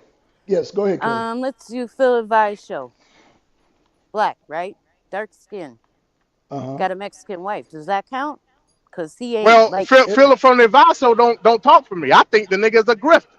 Okay, Don't I'm speak for just me. saying. I'm asking. Well, if you ask me, I don't think he know what the hell he talking about, to tell you the truth. who you talking about? Who y'all talking about? I think he parroting information and then he bring it to y'all I think you're as right. part of the quote unquote new black media, quote unquote new black media. But he don't know what the fuck you talk. He don't know how to Again, conceptualize his argument. Again, if y'all asking me, when I apply black supremacy is to light-skinned black people trying to be shot callers. That's it. I don't know Okay, anything well, else about okay, all these. Black Okay. Sun. I got Yes. another question then. Yes, ma'am. Yes, Okay, ma'am. so if the person is light skinned and they've hmm shown their work, like you're talking I about don't give being a a damn shot about work. caller, right? I don't give a damn about their work. Well then, okay. Well then, we can rumble. So you put in that work. Okay. Now you can come see me, and we can put in some real work. Okay, So, okay, so because what constitutes you as being the final boss, though, Black Son? I'm not understanding that. No. Me being the final boss meaning if that person wants to be a shot caller, then they got to prove themselves to me with these. Well, With but these. that's the thing, though. What's the significance? The significance in order to be a shot caller, you got to use brute force, sir. But why does it have to be against you? No, because I'm the one calling his goddamn so-called leadership. The thing how shot callers work, if anybody challenges that shot caller, you can go up to him and challenge him with brute force. I agree. That's how I that agree works. with that. Okay, But so but what are we talking about? but so we talking about ideology. We're not Right, because it's ideology. what It's if you don't? ideology, sir. What Yes. and well, that go back to what we were talking about yesterday. Like who? Why are we butting heads about ideology? Again, we don't have to butt heads about ideology, but for those who do, that's what we can say. Like you said a long time ago, it's low-level collective thinking, right? Well, Yeah. at the end of the day, low-level collective, how you settle that shit is with brute force. At the end of the day, you settle it with So these you at the end admit of to the being day. involved with low level collective thought? If I said it applies to the light-skinned people trying to be shot callers, yes. I've Okay. said Well. I match people's energy, yes. Okay. Well, I I will, appreciate you admitting that. I will do, yeah, absolutely. I'm not ashamed. I will do the rumper stomper. Yes. Yes. Okay. That's why I go to the the shot goddamn, caller though in 2024 or in 2023, who would you consider to be a shot caller? nobody. Well, Trump right now. But that's a Wow. whole nother level. No, as far as black people, there are no shot callers with black people. There are none. Okay, okay, just They killed curious. off the BL, they killed off the Black Gorilla family. They killed off the DC blacks. Ain't none. But don't you think they're gonna kill off anybody in that regard? Anybody who steps up to try to be a shot caller. Right. So And that's what I was technically, trying to explain to the That's idiot. nigga shit. Yeah. So what are In we my talking view, about? that's nigga shit. It is nigga shit. Yeah, it is. Okay. well, you can call it that, but politically they'll get you too. Like, No. Politically, that's all. Well, so we're talking different levels. People who do this shit is always we want to separate and create black land, or I'm a revolutionary, this and that. So most of these guys that talk about their revolution, that's why I mentioned I was in the Marines, don't have no military training. So that right there, they lose right there, then and there. They lose that. Just for the simple fact they always talk about doing this and not doing this, they lose already. well, I would say that military training does give you an advantage. Yes, it But does, because they teach you hand to hand. yeah, And I will go hand to hand with any non-military nigga, light-skinned nigga who think they should call it any day of the goddamn week. Any day. Like, what is Shit. that? So the street don't teach you hand to hand combat? Not like the military. Shit. There's no I comparison. don't care. sir. I don't care the style. Okay, well they can bring their street style to my military and street style and prison style, and we can get it on. Yeah, we talking like yeah. Again, I'm talking to y'all. This is the Right. issue of group Okay, go think. ahead. Right. Like I don't base any of this off of what I've done, what ideology I conform to, Right. what military training I have, what We're talking about being a shot caller, though. You've never tried to be a shot caller, MD. but to me that shit don't exist. But to the people who try to put themselves in that position, it exists to them. I got what you're saying, right? What you're saying makes sound sense. But if a person wants to go, especially if you're from LA, this dude is allegedly from LA.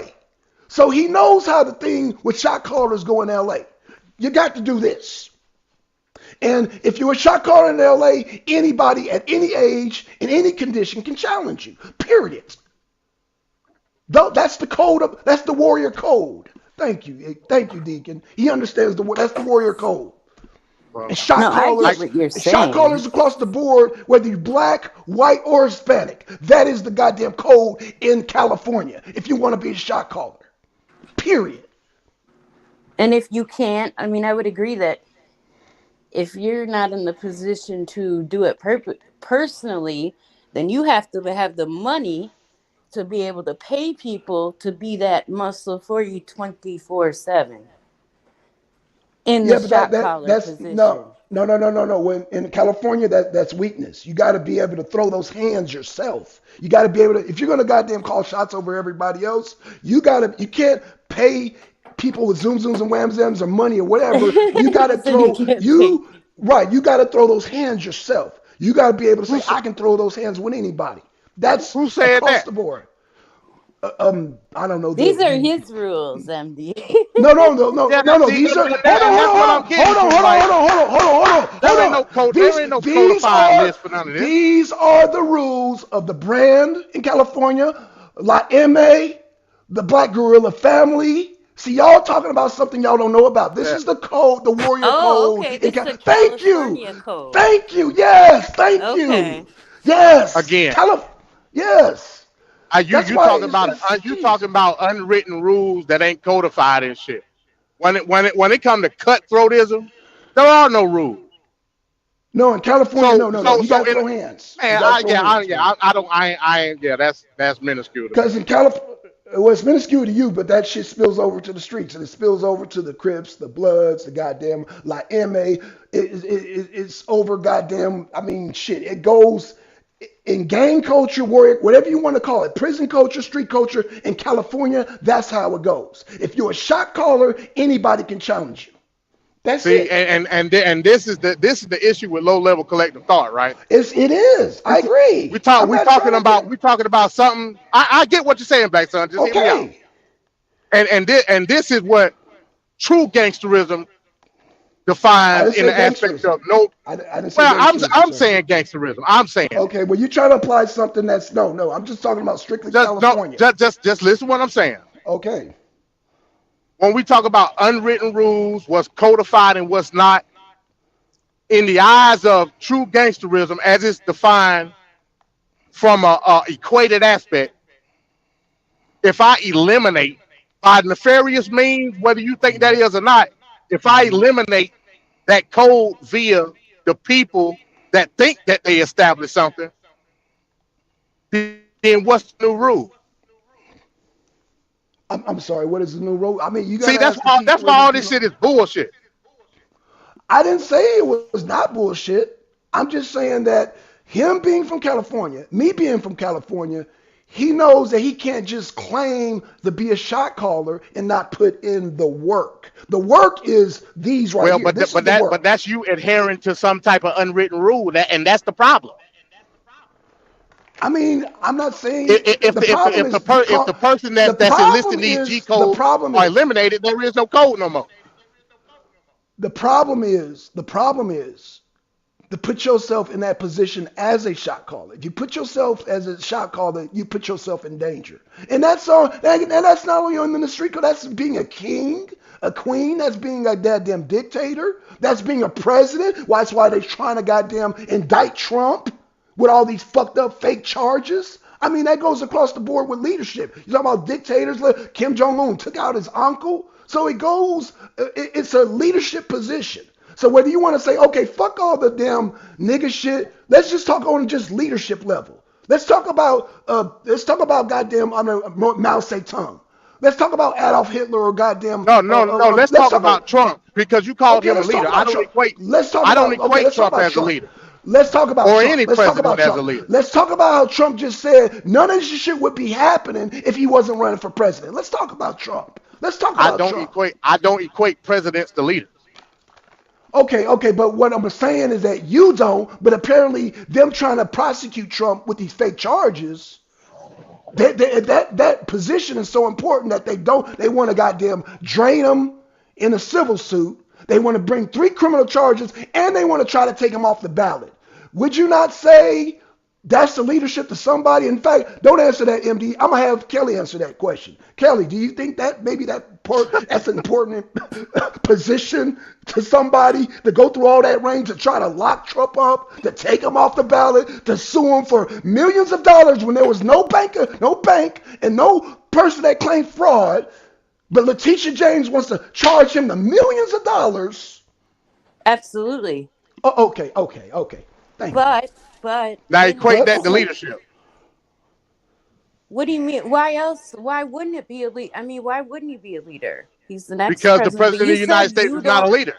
Yeah, you say they're not a leader, but what are they then? The figurehead? Who Josh, are jump they on the leading? panel. Jump on the panel, Josh. Well, they're Jump on the the panel. representation. Are they leading? Supposed You to be. representation is not leadership. So don't that Uh, those are two different things. Like, all your let's keep it real. technicals kill me. Yeah, he do be. Andy. It kills me too, Kelly. You be killing me with that too. You ain't the only one, Kelly. You're You're too not the smart only for one. your own good, MD. That's the What you mean? problem. I'm sorry. I'm sorry No, that I'm don't so. apologize for that. I'm just saying you But got these little if I'm gonna keep it real, I'm gonna keep it innuendos. all the way real. Right, Trump is right. not my leader. If Trump becomes Okay, president of the that's United States, he's fine. not my leader. Okay, but He's listen. the executive officer of the United States of America, garnered by the Constitution. That's it. Well, if that's the case, why is everybody so scared then? Thank you. Scared of what? Scared of him? Why are they bound to want to take him down? And he's so dangerous and mega. Because scary. in their mind, the issue of leadership is what's scaring them. Well, then it's got to be. No. You said it. Let me explain it. And this is the problem with not using the correct words. When you're talking about leadership, and I'm not saying I agree with it, God, because I don't. But when you talk about leadership, that's actually what's scaring the people from deterring Trump from becoming president, because of the leadership. Because there's the ideal of fascism, authoritarianism, weaved within his ideology Bullshit. of a nationalistic. I didn't listen. Well, explain it. Go ahead, I'm telling you what these people are saying. Okay, You guys, can't go say ahead. it's Go ahead, bullshit and you can't expound on it. Rock out. So I'll again, destroy it later. Go ahead, rock out. I'll destroy it later. Go ahead, rock out. that's the concept. Based on the fact that you even said leadership gives that indication. I would never call any president of the United States my leader, because they ain't. I don't care what type of ideology they hold, what political principles they try to ensue. So you're your own leader, is what you're saying. Well, that's inherent. Okay, so would you ever consider anybody a quote unquote leader other than yourself? Leader, but it's different concepts of what I'm following. What am I following? Can I address Deacon real quick? Thank you, Deacon. Nipsey Hussey was killed behind shot calling. That is a fact. Thank you, Deacon. I never disputed that, but I'm saying then You break it up, MD. Uh-oh, I think we lost him. So I think I done pooped out. Hello? yeah, you good. Yeah, it's in and out. There you go. Okay, yeah, I'm not You were denying. back. Yeah, because somebody was calling me. I'm not Okay, denying no problem. that. I'm not denying the aspects of what we deem shot calling and unwritten rules and codes. What I'm telling you is, what are we basing that off of? If I eliminate the shot caller, if I eliminate the person adhering to the unwritten rule, what is it then? Is it anarchy? No, you're not. Am I able to control? You're now the shot caller. Yeah, that's a dumb concept to me. I'm sorry. I feel you, brother. And that's why Nipsey Hussey got killed, right? That's a dumb concept. I hear you. That's Nipsey Hussle ain't black, by the way. He's not. So y'all allowed him to finagle his way into the code. Y'all, who y'all? I'm talking about people from Nipsey Los Hussle. Angeles. Go ahead. I ain't never heard a Nipsey Hussle song in my life. I don't know shit about him, but I do know that he. and he was able to amalgamate within a culture, and just like Negroes do, they accept it. Now you want to talk about being codified and being under unwritten rules? What's that? I'm not justifying none of it. I'm just saying if they, you want, that's the rules. As dumb as they sound, those are the rules. Then you know there's a lot of dumb rules out So here. I should accept it, is what you're saying. No, I'm not saying you didn't. First of all, you didn't make that claim. I said light-skinned niggas who want to be shot callers. That's why I said it doesn't apply to you and it doesn't apply to Kelly. Y'all never made But there's that no claim. there's no basis behind it. That's what I'm trying to like. Wait. What do you mean there's no basis behind it? I'm sorry. It's no basis behind the argument. It's no basis behind the institution in and of itself. Right, because you don't believe in black. You don't believe in there's no institution. I get that. I totally get that. So I mean that's crazy. But there is no black like that. Right, in your opinion, but some people some people there is black. There is a black and white world to some people. I get what you're saying, MD, but you can't take that away from the people who believe. Hell, there's people who believe in a lot of things. So there are people that believe in the concept of black and white, and they operate on that, and they have organizations around that. They have an economy under black and white. Who got an economy under black? I ain't seen that. Well, when I talk economy, I'm talking underground economy. You got Crips that have underground economy. You got Bloods. They deal in drugs. They deal with guns. They deal with prostitution. They deal with trafficking. And so does La M.A. So does the Mexican mafia. But so what are we talking about, MD? That's not trafficking is not in the economy. I don't condone that shit. But that's why we got open borders. And that's why we need to vote for Trump, because there's a whole economy being ran about open borders. The fentanyl, hell, that's an economy. You may not agree with the economy, but it's still an economy. Would you not agree with that, Kelly? Absolutely. Okay. See, sometimes MD could be so damn technical. It's like sometimes you got to hit him with a little reality. Well, I have a quick, is Trump speaking again soon? Yes, he is. He's supposed to be going to Clinton, Iowa. Yeah, he said something in his last speech about the state fair, and if that's the case, I hope so. That's here. Oh shit! Yeah, it's like 6 minutes. That's coming up. I'm so confused right now. What are you confused about? Hey, what up, Josh? Hey, Josh. It's like you told a lie. Shot caller. It's like you told a line, Black Star. You understand? You understand the concepts of freedom, but then you make claims off the inherence of social inadequacy. MD, stop right there. The nigga shit that I can turn on and off doesn't apply to you, sir. It doesn't apply to Josh, and it doesn't apply to Kelly. Who said that? Oh, stop it. If you bring me a type of energy, I'm going to return that type of energy. It's just that simple. If you get goddamn stupid, I'll get stupid. So is the energy bound to you? I'm sorry? No, is the energy bound to you? A person can challenge me too. That's not what I asked. What is the energy bound to you? Meaning, is it of you? Yes, it is. So once you turn on the nigga shit, I can turn it off. When you turn on the, I can turn it off. The nigga shit is based off of what? It's just like the nigga shit is based off of what? Hold on. It's just energy. It's just like you can go to a job. That's right? not true. You can go. No, listen. Okay, let me rock out. It's like you, Josh, and you, Kelly. If y'all go to a job, you can dress up in a suit and talk a certain way professionally, right? Yeah. Okay, but Josh and Kelly, if y'all go to a bar and a motherfucker's getting goddamn belligerent with you, you'll turn up and goddamn knock the motherfucker out, right? Oh yeah, redneck's coming out of me. It's the same thing. Oh, thank you. Yeah. I'm like, I've never been in a fist fight though. I can de-escalate almost any situation I've ever been in. But if you bring it out of me, I'm gonna, smash you with a chair and just pull my 40 out. So I mean, it doesn't really it equates the same way. It is an energy thing, and if you're gonna come at me with that negative shit, you want to, we'll talk about it first and try to do that. Right. We'll do that because that's the best way to do it.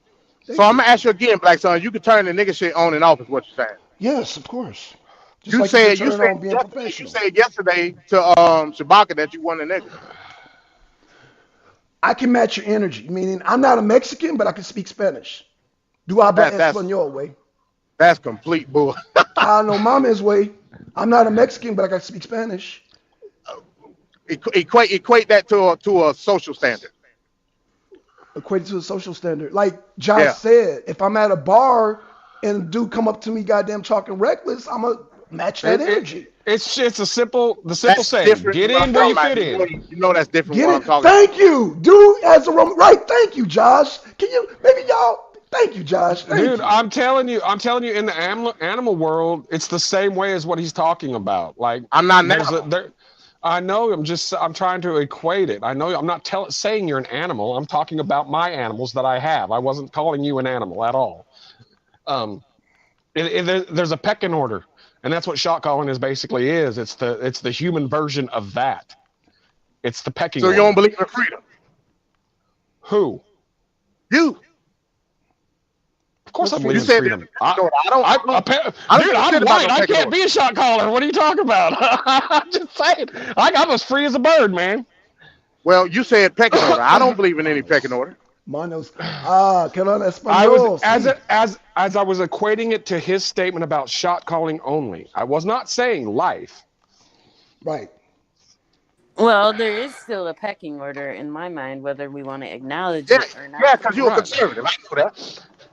So, but that's just me. What do I know? Yeah, you're a conservative. I agree. No, You no, would believe in pecking no, order. no. If Kelly knows how to dress herself up to get an executive job, and if Kelly goes to the bar, or let's just say down to Miami, because she talked about this, and a bitch get up in her face, Kelly's gonna turn up. She ain't gonna just stand there and be like, oh well, let's try to. That's If a not bitch is, that. That ain't got shit to do with what I no, just said. no. Oh, okay. Well, it has everything to do with what I said. So I don't know what you're trying to say. I'm just saying there's a time and a place for everything. There's a time to turn up and whoop a motherfucker's ass, and there's a time to be professional and be very intellectual and be calm and shit. It just you do as your environment say you do.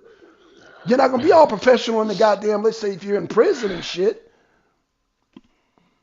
Or I mean, around well, gangs and shit, or around drug dealers and shit. This is also very individualized. I mean, if Thank you. MD doesn't experience any of this in his life, all of this is going to be completely Right. non-existent in his life, and it just doesn't exist. I never said I Thank you, didn't Josh. experience none of Thank that. you, Josh. I ain't Thank say you, I Josh. never experienced none of that. I'm telling you, I don't equate it Well, to a then, social standard. That's the bullshit part about it. You talk Okay. if somebody get up in my face, they doing what to me? I don't have to match the energy. I have to defend my right to my space. Yeah. And some people call it that, and he calls it matching energy. It's the same thing. It's not. It is. No, it's not. Thank you, Josh. It is the same thing. It's just worded differently and by a different viewpoint. That's all it is. You have a different viewpoint than him. So he's going to say it as his life experience dictates shot calling. You are going to dictate it as defending my rights because I'm free. Nobody's going to lead me, and I'm that person. So it's in his world, it's that. In my world, it's something different. In your world, it's something different. In Kelly's world, it's something different.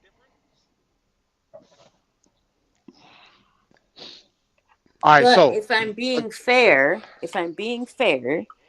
I will say that I do think it's the smart thing to do, in my opinion, would be to squash it, because at the end of the day, what's more important? Like that's just my opinion. But No, you can do what you want. Kelly, You're a man. it's squashed. I have no beef. It's like it's just an ideology at the end of the day. So, Right. MD actually gave out closure that I agree with. None of us are right when it comes to the damn definition. We all got our own definitions. I'm not gonna fight over a definition, but if you try to goddamn think what you're gonna you see, at the end of the day, people do these definitions because they have an agenda and try to control people and try to goddamn dictate. And you gotta see where things are going. That's why I said, well, I have to let people know, no, that's not going to happen because of my freedoms. Because of go ahead, John. Right. Isn't individuality the most perfect form of freedom? Yes, man. Yes, sir. Yes, sir. Yes, sir. And me and D agree to that too. Yeah, I definitely agree to that. Yeah. I mean, because I guarantee you, I've grown up a different life than everybody on this panel, and but freedom is still freedom. I want to be an individual. I don't want nobody telling me what to do. I don't want to listen. I don't want a politician telling me that I need to do this or can't do this or want to do that. They're not my leaders. They lead the government, but they don't lead me. They'll lead you off a fucking cliff. I'm not a lemming. I agree.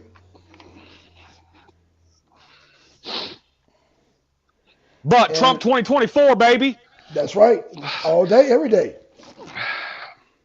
And that's the whole thing about Trump becoming a dictator. You got the Constitution that protects against that. Come on now, MD. So, I mean, I'm not saying that you're saying it, but all this fear about Trump becoming the evil dictator, man, it's come on, man. Come Well, on, man. again, No. I think that y'all do a bad job at explaining that, but that's why they realize mean, the issue. It's hard to explain it when that's what he said. I mean, it's hard to explain away. That's what he said, and they're going to take Well, that he also run, said but- he wanted to get rid of the Constitution. So how you defend that? When did he say that? I never heard him say that. I heard. I didn't. I need to see some receipts on that. Then we'll Yeah, I talk need to see about it. receipts. But I let's haven't see heard receipts. that. Yeah, let's see the receipts. All right, I got you. No problem. Okay. Now you want to get rid of the Constitution. Okay. It's easy. Okay. But like I said, But like I said, I disagree with Trump with a lot of things. I don't like what he's So do doing with I. red flag laws. I don't like what he's doing with some of the 2A stuff. But there again, I mean, it's still better than any leftists for sure. Hello. Right. And even if well, go ahead. I'm sorry. Go ahead. I mean, I'll do a bad job at presenting that argument. That's all. That's the whole reason that the contention exists, in my opinion. So they turn to all this to Trump because they feel like he's going to be the next evil dictator. Is that what so that justifies all these fake charges? They're taking him off of that clip that he said that he's going to be a dictator only on day one, meaning he's going to come in there and gut the government. So everybody's going to think he's a dictator. He said that. So that's, of course, what everybody's taking and running with, okay? But he's also the world's best troll over the media. Hello. So he knows him saying that is just going to make people twitch. And I like that. That's funny. I love it. Yeah, I I, love it. like that about him too. And some love people it. hate it. Right. Some people almost had a heart attack when he said that. Only on day one. They're like, oh, even Sean Hannity was like, oh shit. Like, dude, like, relax. Oh. Like, are we so that uptight? We got sticks up our butt that we really are about It's to have a only heart because attack it's over. Trump. But like Josh said, he's trolling. He's trolling. Right. I know. We know how it works. Damn. I mean, What I don't get is why people don't give this man any bit of credit. Like, his whole family is on the line. Everything. It's like, you're not gonna give him nothing. Like, you're really just gonna say he's the Hitler, he's this, he's that. Who does that? Kelly, do you know they almost had a temper tantrum when they found out that Trump was not on Epstein's list? Oh, they about to have they were like, damn, they were about to have a whole hissy fit. Did you know that, Josh? oh yeah, dude, I know. I've known for years that the only thing he's been on was a couple flights using Epstein's plane because his plane broke down. Nobody knows it. They just want to, he was on Epstein's plane for sure. He was 4 times, twice to New York and twice to DC, because his plane was broke down.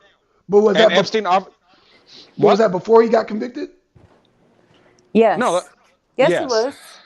yes, Okay. it was years and years and years ago. So after Epstein Once- got convicted, Trump like cut all ties with him, right? Oh yeah, he kicked him out Yeah. of Mar-a-Lago, and Okay. his fucking little he wouldn't even let his entourage of females in the casino because they were too young. There's them stories are out there too. But they're gonna People cherry pick. never I mean, give Trump. Yeah, they never.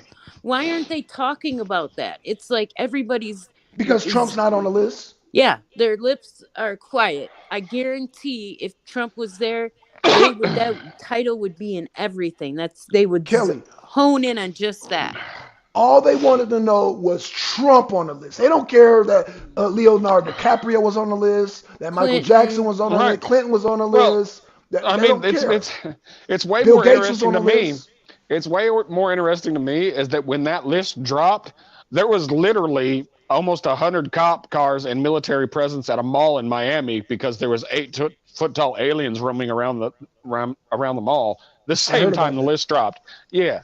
So you tell me, like, if they have to start making up 8-foot tall aliens to cover up a story and distract you, it's getting pretty fucking bad. That was crazy though. There's a dude, a dude on TikTok that does graffiti, and he's pretty fucking convincing. I'll give him that. Even though Keandre's like, he's lying. But that's a crazy story right there. It does is. sound like some Jumanji shit. Like they had a box and it started. I don't know, man. I don't know. Why No, did they need all them cops though? because they needed all those cops as it makes the distraction more real. But nobody really cares though, Josh. It's like, okay, big deal. Next thing. Right. They're gonna have to do 3 better minutes, than man. that. Oh yeah, for sure. They will. They'll find Again. something. Again, the Epstein list only meant something if Trump was on there. If Trump wasn't on there, no big deal. Yep. We No got big deal. pedophiles all over DC and Hollywood. Who cares? Was Trump on there? Oh, Trump was on there. Okay, well let's not worry about it. Next, what do we do next? Well, and then the well, Cat Williams, right? Hey, speaking of Trump, happy J6 to y'all. Yep. Oh that's yeah, right. we absolutely celebrate today. Oh yeah, we did. Yeah, I went to my Trump shrine, said a few prayers, lit some candles, broke out the Trump Ouija board. It's just a flattened out picture of Trump Towers. Said a few fucking hallelujahs at the altar of Trump. Fuck my life. I lit some incense for Ashley Babbitt. I mean, I did it all, man. I went all out,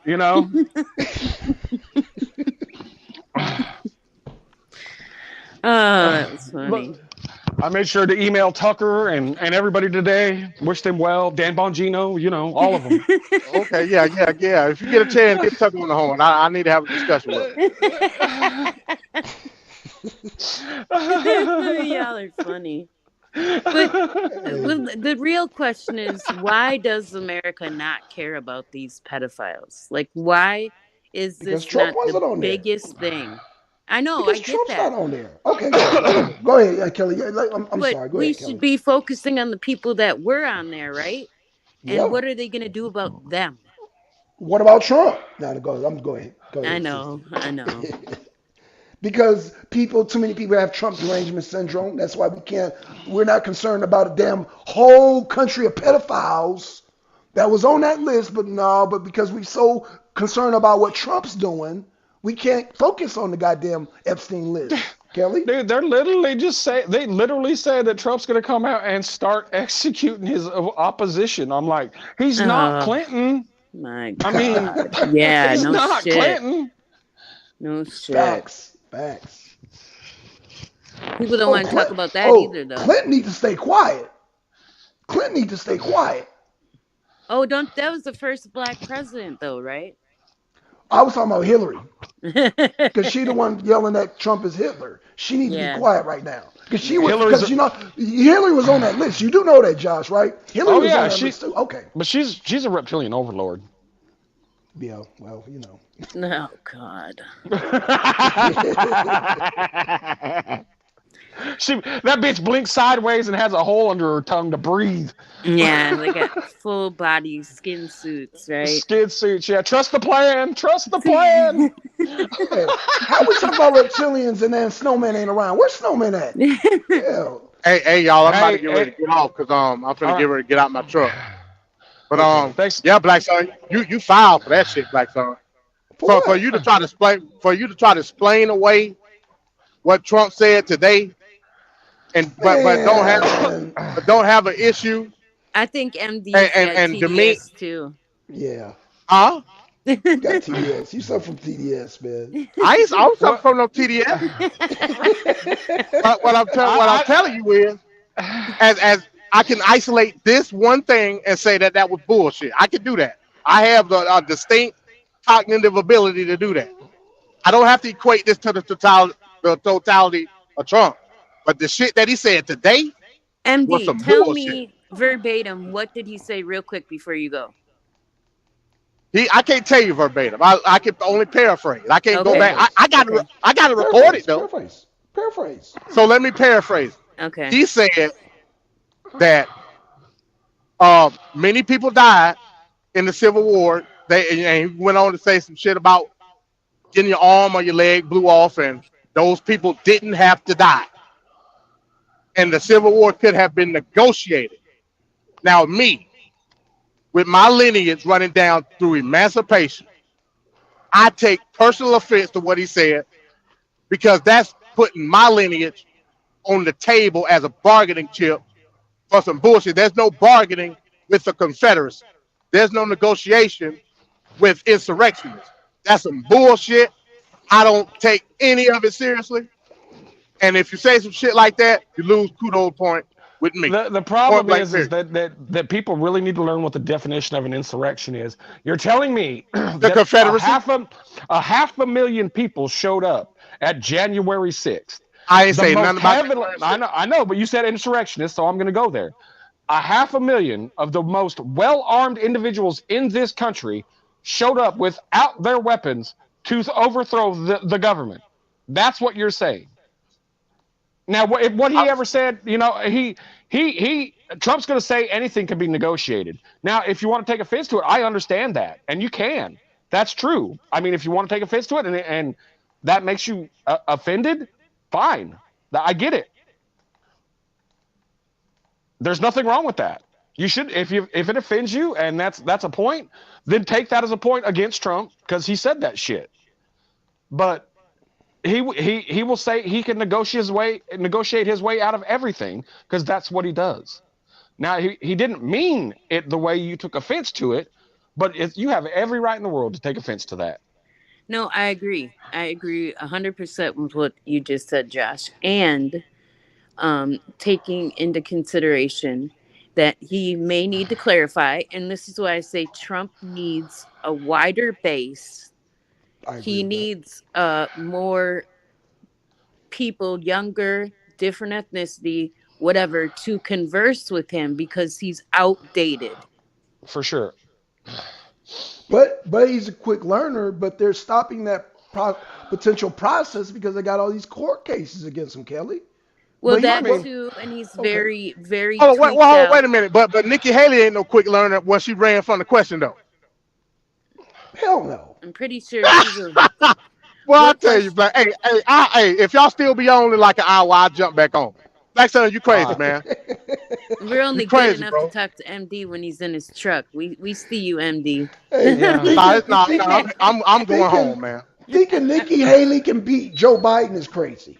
Trump can beat goddamn Biden, but Nikki Haley, no, man. Nikki Haley is just a no. Who is she? I don't even know who Exactly. that is. Thank you, Kelly.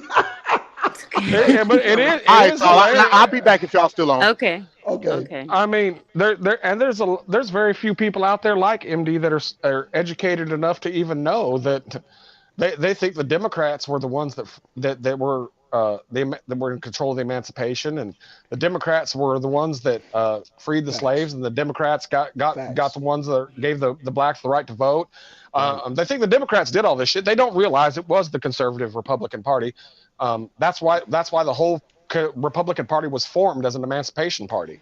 So, I mean, if you want to do it, let's talk about the whole history of it. Break it And down, then, Josh. you know, I guess if you're offended because somebody would come and say, I could have probably negotiated without 500,000 Americans dying and still freed everybody, because that's what he was thinking. He was thinking that they're not going to be freed. That Trump, why does everybody think Trump wants slavery? Why does everybody not realize we're fucking slaves now? I don't get it. But I'm just a gardener in Oklahoma, so don't fucking pay attention to me. I don't know what I'm talking about. Of course, we're gonna pay attention. Let them lights go out. We're gonna need some of them fruits and veggies, man. Now, hey, now, Josh. And I hope you know, I know everybody that was a shot caller that come and try to challenge you has to be pissed off that they got their ass beat by a vegan shot caller. I'm just saying. They're probably pissed now. I was They're gonna probably go- fucking twisted right now. They're probably fucking twisted right now. I was gonna ask you that the other day. You were gonna ask me about being a vegan. Josh, I'm 50 years old, man. I can't be eating everything like I can't be eating every day. So, Black Sun, I have a Yes, ma'am. question. Yes, ma'am. What would you prefer a biracial to call themselves then? A biracial? Um, I mean, just we're all human beings. That's what I prefer. I don't think that. But Hashtag Team society, Humanity. yeah, but Right there, you go. society Right. doesn't move like that. Let's be Well, real. okay. So society, you know what society does? What I've learned around black people is that we're very prejudiced towards lighter skinned black people. That's just the realism of it. You know what I'm saying? Even though, yeah, we consider our people, there's a prejudice there. Damn, then you There must. is. And that scares me because I'm opaque and shit. God damn it. Well, mean, no, there is. I'm I've like seen crest it. white. This ain't the first rodeo when it comes to like colorism and even seeing it up front and personal. Like I know I have darker skinned friends that will say when they were little, they were called all types of names, et Right, cetera, et right. cetera. Like light skin was the preference. Right, Um, exactly. So a lot of darker skinned people got a lot of that ridicule from lighter black people. So now we're in an age where that paradigm is reversing, and it's like, man, whatever you can dish, you should be able to take it. So now the roles have reversed, and I don't but know. It's like, I would actually agree if you said, biracial should be a race, right? Like they should, yeah, they should be able to have their own. Well, right. well, can we take it to the other side? And can somebody tell me where to get that motherfucking white privilege card? Because my ass living in a damn dumpy ass mobile home and shit, I can't seem to get ahead. I need one of those. Yeah, right. No kidding. And not only that, but Sorry. we were saying earlier, like Cat Williams, right? He can Yeah, get on there and he can say, "Look, I'm pro-black. I love everyone, but I love hmm my people." Right right. now, if I say, Say that right. which Then I'm you're not, I'm just right. American first. But if I were to say I'm pro-white, I love everybody, I'm not racist, but I love my people, I I would would, get every type of white supremacy, blah, blah, blah, blah, blah, under the sun. right. That's because the Democrats have taught people how to think and who your enemies are, this and that. Because if you ask black Republicans or black conservatives, they won't be offended by that because we see Right. it's like, man, it's oh man, it's But here's the complicated. thing. Okay, go ahead. Why are we letting these motherfuckers that don't even know if they're a fucking boy or a girl determine if what we say offends them and they want to call me a racist? I was like, Right. figure out what bathroom you need to use first before you talk any shit to me. Facts. You know? For Facts. real. And Facts. let's talk about what happened yesterday with the Rainbow Kid who was shooting at the school. See, Shh, media that didn't ain't. happen. Shh, we can't talk about that. Well, yeah, Just kidding. that didn't happen yesterday. And if that kid would have had any affiliation to the Red Hat, it would Oh be yeah. all Oh, over it'd been this over with. motherfucker. Oh, it'd have been nonstop. Epstein, what Epstein list? What Epstein list? That's what, yeah. Shit, that would This have is been what we're dealing with, and this type of pedophilia, all this shit is hmm becoming normalized because Well, we're doing right. nothing.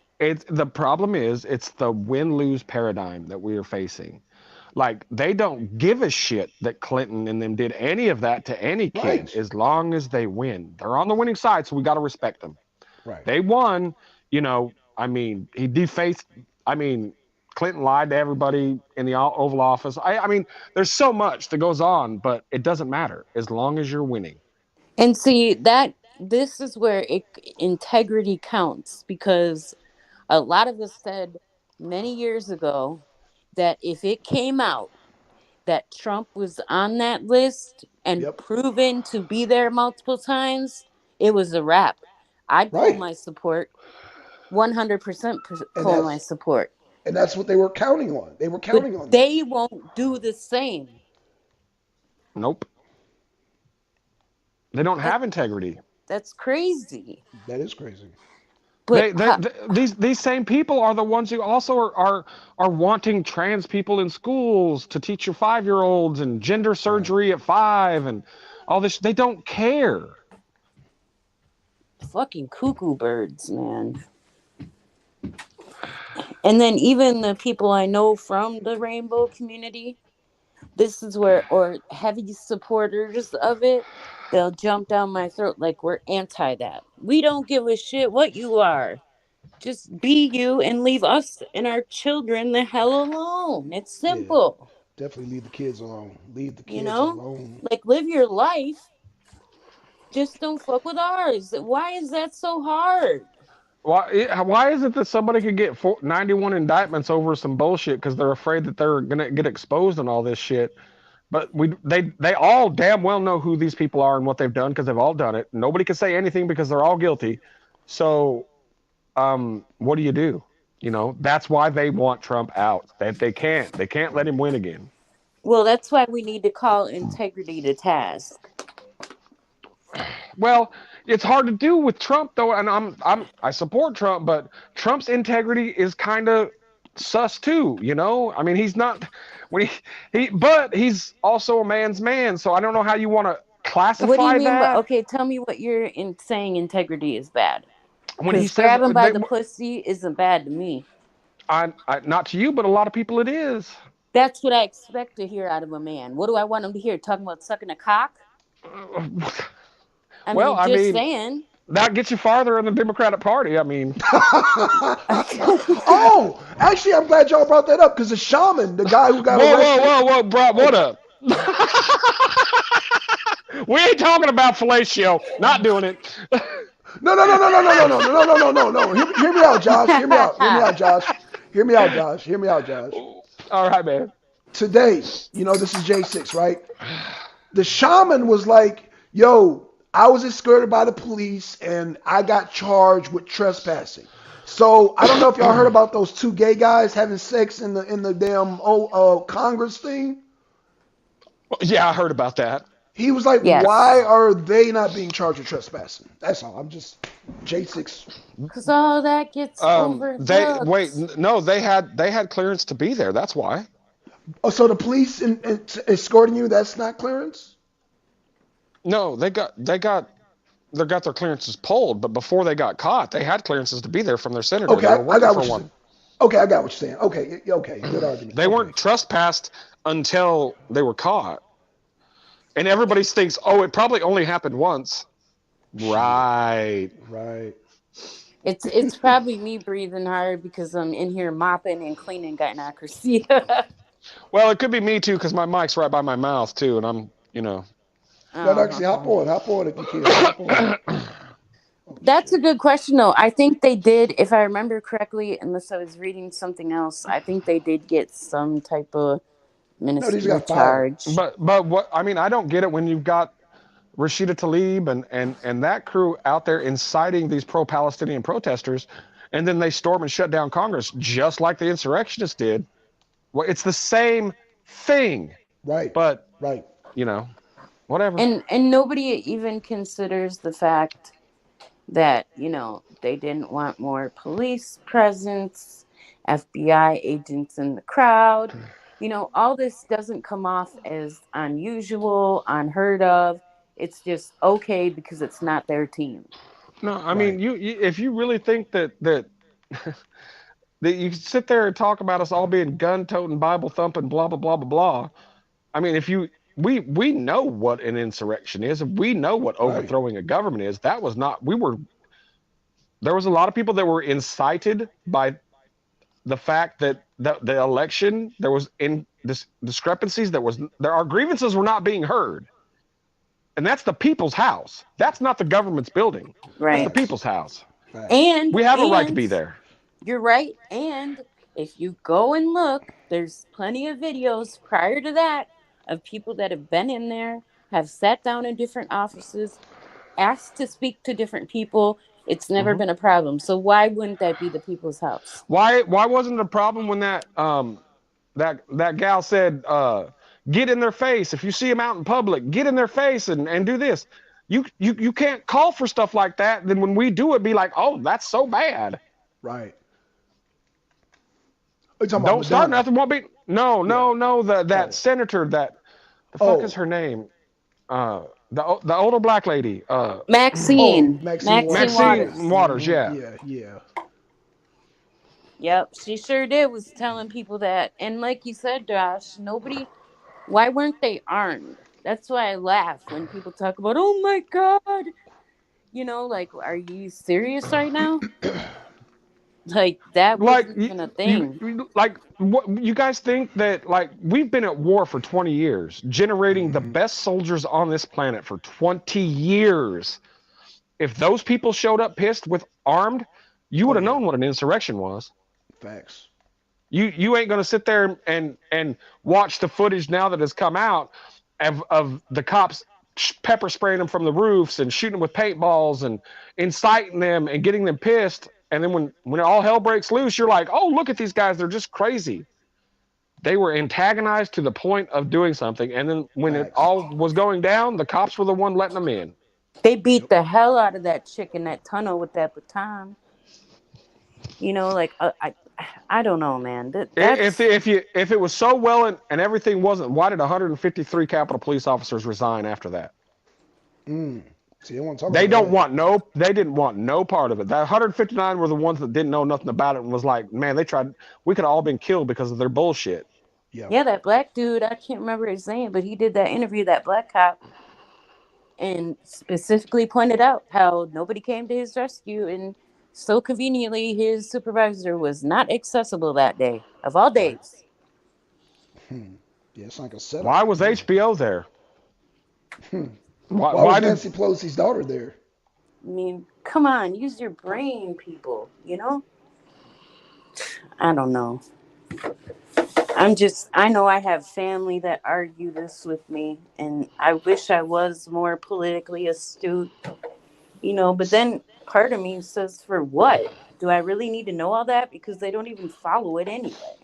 They do what the hell they want to do, and we just have to suck it up. Well, and people don't do enough research to even know what they're being told is so far from the truth. Like inflation's at 2% right now, right? That's what they're saying. But they've taken the metrics out that affect the middle class.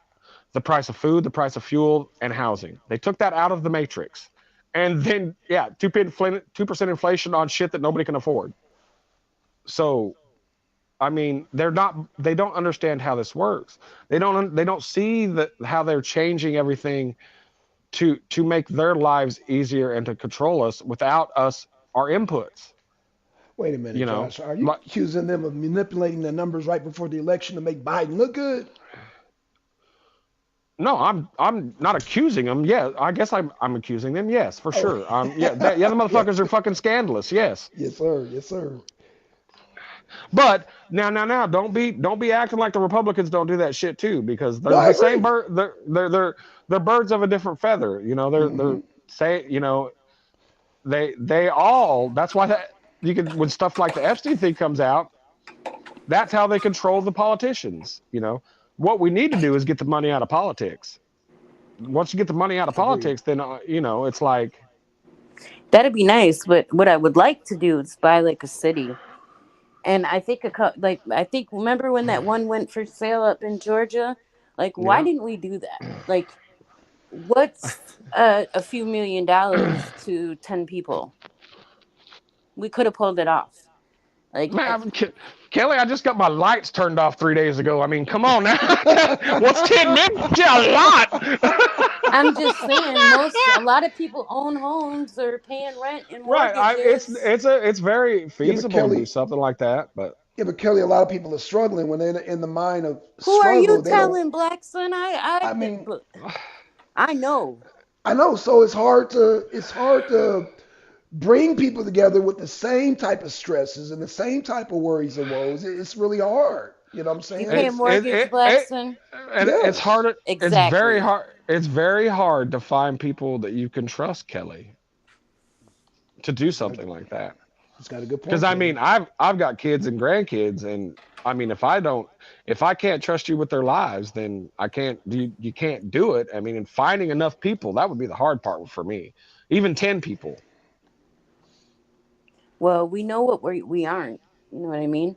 Like when we Right. say team humanity, we mean to really try to make that viral. Right. Like for real, for real. And ideology trumps race. Yeah, No. we started hashtag Team Humanity a while back, and then Alex Jones put it in one of his tweets the other day. Oh, he did. Oh Yeah, he Yeah. shit. did. Okay. Okay. Remember, and which one called said who is gonna steal the meat in the middle? I forgot now. Oh, Newsom. Remember we were talking about that. Mhm. Kelly said that Newsom was gonna steal the meet in the middle. And I've really been Yep. thinking about that. Like, you know what? He might just do that. That's why they changed the rules to take Biden out anytime they want. They're going to wait till after. They've got to wait till after the conventions, Uh huh. and then they've already made the rules to replace Biden. He won't never be the president. So it's gonna be Gavin Newsom. Or Somebody, Michelle Obama. No, Michael Michelle Obama. said she said she didn't want to do it, or he, or she. Of Well, course Yeah. she might not Well, have a so choice. well. Also, Gavin Newsom's not running for president either, though. So what does that matter? It doesn't matter. Oh. And She would tell everybody that so they don't start digging into all of her background yet. Oh. Now, if they just chose her Okay. and it's too late, it doesn't matter what her background says. She could literally be placed and be like, "I'm going to be the first trans president." But don't they have a deadline, Josh? Not with the rules they've changed. No, you they know, put in a meta. I never believed that until I heard the other day, Josh, and I talked with an older black woman, and she told me where Obama came from. Shit, I didn't even know. And now I'm like, oh my God, they might really be on to something with that. And I said, why didn't the black community out him back when this was happening? She said, we didn't want to do that. He was the first black president. Nobody cared about the rest. Right. It was about winning. Wow. Who cares he's from Kenya? Who cares he's not a United States citizen? Who cares Right. about all that? Who cares won. about his rainbow parties and all that other? Who cares, right? Right. That's Same crazy to me. Same with the Epstein list. We're living right now with a whole Epstein list, but nobody cares. Nobody cares. But yeah, that whole First thing, inflation thing, I they I heard. are I mean, lying to their teeth. Black Son, I think a lot of people care. It's just not the bright people with enough money that is high enough up to that care. That's the Okay, problem. got you. Okay. Because the first thing I heard was Trump on the list. Well, was Trump on? I'm like, damn, y'all seriously? Right. And then It's they had a like disappointment. I watched Joe Rogan talk about Trump and Biden to that one late night talk show guy, right? And it doesn't matter what Rogan would say about Biden. The answer was, What well, about Trump? Trump does the same thing. Trump Right. does the same thing. Okay, I've so seen that. you're saying that Biden, it's bad if Trump does it, but Biden, it's okay if Biden does it. You can't do that. Right. Defend his place. Defend his policy. If you want to say Trump's an asshole, fine. Say Trump's an asshole. But Right. don't defend Biden's policy and Biden this and Biden that with, well, Trump said grab him by the pussy. Right. You can't. Right, How is that a yeah. defense? That's a No. deflection. Right. It's an insult, is what it is. Insult to I their mean, intelligence. what would you rather pick? Effectiveness, asshole, over brain dead, passive pushover? I mean, come on. This That's isn't why. hard. That's why they're trying to hold them up with the whole court cases and taking them off the ballot and what else? What else? There's 27 states ready to take Biden off the ballot if the Supreme Court Oh don't yeah. do the right thing. Yep. Facts. I would never Um, agree with that, but you know what? If it comes down to the nitty gritty, I guess let's go. If they're gonna break the rules and do it, fuck it.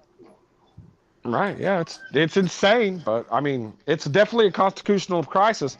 But It you is. also It got to be is. very, very careful that some of these players that are taking him off the ballot are trying to trigger the Republicans to do the same thing. Oh. They want them to do the same thing. That automatically constitutes a constitutional crisis, which then they could take and say there's not going to be an election until we can figure this out. Oh shit. You got to be careful. Yeah. That's right. So it's a trap. It could be for sure. Yeah. Okay. So Josh, I got to ask you, what you think the Supreme Court going to drag their feet, or what's going on? No, the Supreme Court already come out and said they're going to rule on it. They're going to look at it. So probably next week or the week after they'll rule on it. But it'll be Okay. quick. Okay. But they could say it's a state's issue and it's up to the state, but it's a federal election, so I think they have the say. But Yeah, they have to chime in, right? Because it's federal. right, but the primaries are not. Oh. But what do the really? I guess what do the really primaries mean though?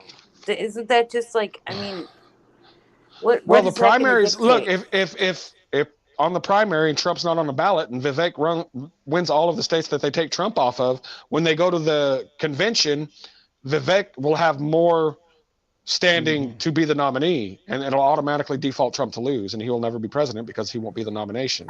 Oh, great. And he won't. Then at that point, after that, then he won't even be on the ballot anywhere. Oh wow. So you got to really pick and choose and play it right because. Right. Hey, Carolyn, hop on, Carolyn, because I can't keep up with your comments, girl. You're going to have to just jump on the damn panel. I can't keep up. You're making some great points. Please just jump on the panel. If you can, I understand. It's hard to keep up because you lighting the damn comment on fire. Yeah, I'll make some room. I've got to jump down anyway. I've got to go see my daughter and take her some lunch. So you wouldn't be able to hear me in the car anyway. It was good having me. I'll come back up, later this weekend or something like that. We need to talk about that Cat Williams shit because I've been into comedy for over 20 years. Oh and, shit! Okay. Yeah, I got some shit to say. Okay. Absolutely. When's the best time for you, Josh? Yeah, because I want to do that. Anytime this weekend. Okay. Hey, I'm gonna hold you to it. Because I definitely want to talk about that. Okay. All right. Peace. All right. See you later. Peace, brother. Yeah, so we'll save that for when Josh comes back because I definitely wanted to talk about that, Kelly. Yeah, I'm trying to beat him on his crew. He's funny. I'm telling you. Okay. Oh yeah, I can tell by his energy. I can tell he can get down some good jokes, man. So, No, that was a masterpiece. I know everybody's talking about it. Even I wanted to say something, so I kind of stayed away from everybody's opinion. But that interview is golden, Black Sun. Golden. Okay, I'm gonna check it out. Expound on it just a little bit, Kelly. Expound on it, because I seen it too. Like I said, to me, it's meaningless. But for the sake of the argument, expound on it. Well, I'm just saying, I never really knew a lot about Cat Williams. In the interview, some people call him a hater. I don't see him as a hater. But, it is what it is. He seems like he's like a man of God, right? Helped some people out and didn't do what others have done to get to where they want to be. And right, wrong, or indifferent, I think we all know that it's been exposed in Hollywood. I just think some never thought it to be true. And he basically just, airs people out. I don't know, But to me, I don't see him as a bad guy. Like he said, the truth is the truth. You can't run from it. I don't. That's just my opinion, MD. What do you think? I agree with what you say. When I say it's meaningless to me, meaning I don't care. Like you know what I'm saying. But I get it in the aspect of your moral decision versus acceptance within the industry. I get it. You know what I'm saying. I ain't gonna say I don't. Well, for example, sorry. Go ahead. No, I'm just gonna say I think he stood up to his principle and defied the quote unquote system. It's commendable to me. You know what I'm saying? Yeah. It's commendable. For sure. And and the funny thing is, I guess people are not responding in kind. They're acting like, oh, I'm too old for this. I don't really got nothing to say. And yeah, because it's the truth. You cannot run from it. He's right. And I think 2024, when he says the year of truth, I'm going to start putting that in the back of my videos. Every video I'm hashtagging the year of truth. You know, Actually, I can give a great. I could pinpoint a great situation in regard to what the Cat Williams thing was talking about in terms of what I was talking about with homosexuality, Black Son. Okay. I think part of that comment he was talking about putting on dresses and stuff like that, and Right. how Cat Williams turned down some money and all of that, and you know, think he turned down like 50 million 4 times.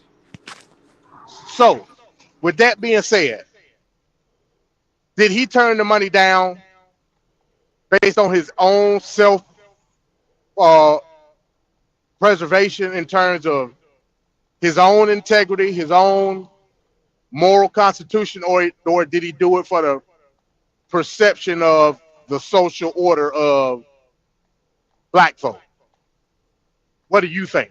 Just, like I said, just an opinion. I don't know. I don't That's know a hard which, call. but either way is good to me. Either What do way. you think? Yeah. What do you think, MD? Because that's a hard call for me to. Yeah. That's a hard call. Me, what I think, I would say is entertainment to me. I don't think no more or less of it. So if a man is walking around in a dress telling jokes, what is that is any significance to me? That's what I would say. Not. It's really not. I think it's more principle. Like, for I example, agree. That's why I said Yeah, I principle. agree. I Yeah, agree. yeah. Yeah, I agree. Yeah. if you think about it, what's his name? DJ Vlad. And I always use him because I can't stand him, but that's another story. Everybody jumps to get interviewed by DJ Vlad. They'll talk Right. about him for months, and then as soon given the opportunity, they're right up there taking the interview. Right in his face. Yep. You know, and it makes me sick. He's a culture vulture, you know, and I guess I can't really be mad at him because people end up getting on there and telling on themselves, and then they got an indictment a week later, you know. Yeah. But I kind of know a little history about DJ Vlad and what he reps. So, Okay. you know, it just bothers me. But at the end of the day, I guess it is what it is. I can't really be mad, but damn, man. Okay, so I was going somewhere actually with the whole dress thing. Oh, sorry. Go ahead. No, you're fine. You're fine. So we all agreed that it's more of an integrity issue internally than anything else. Cool. The overall outlook, the overall social outlook of doing it is based on an ideology of believing that it's promoting sexual polarization. Is that constituted in the confines of how we believe it is to be? Because I don't.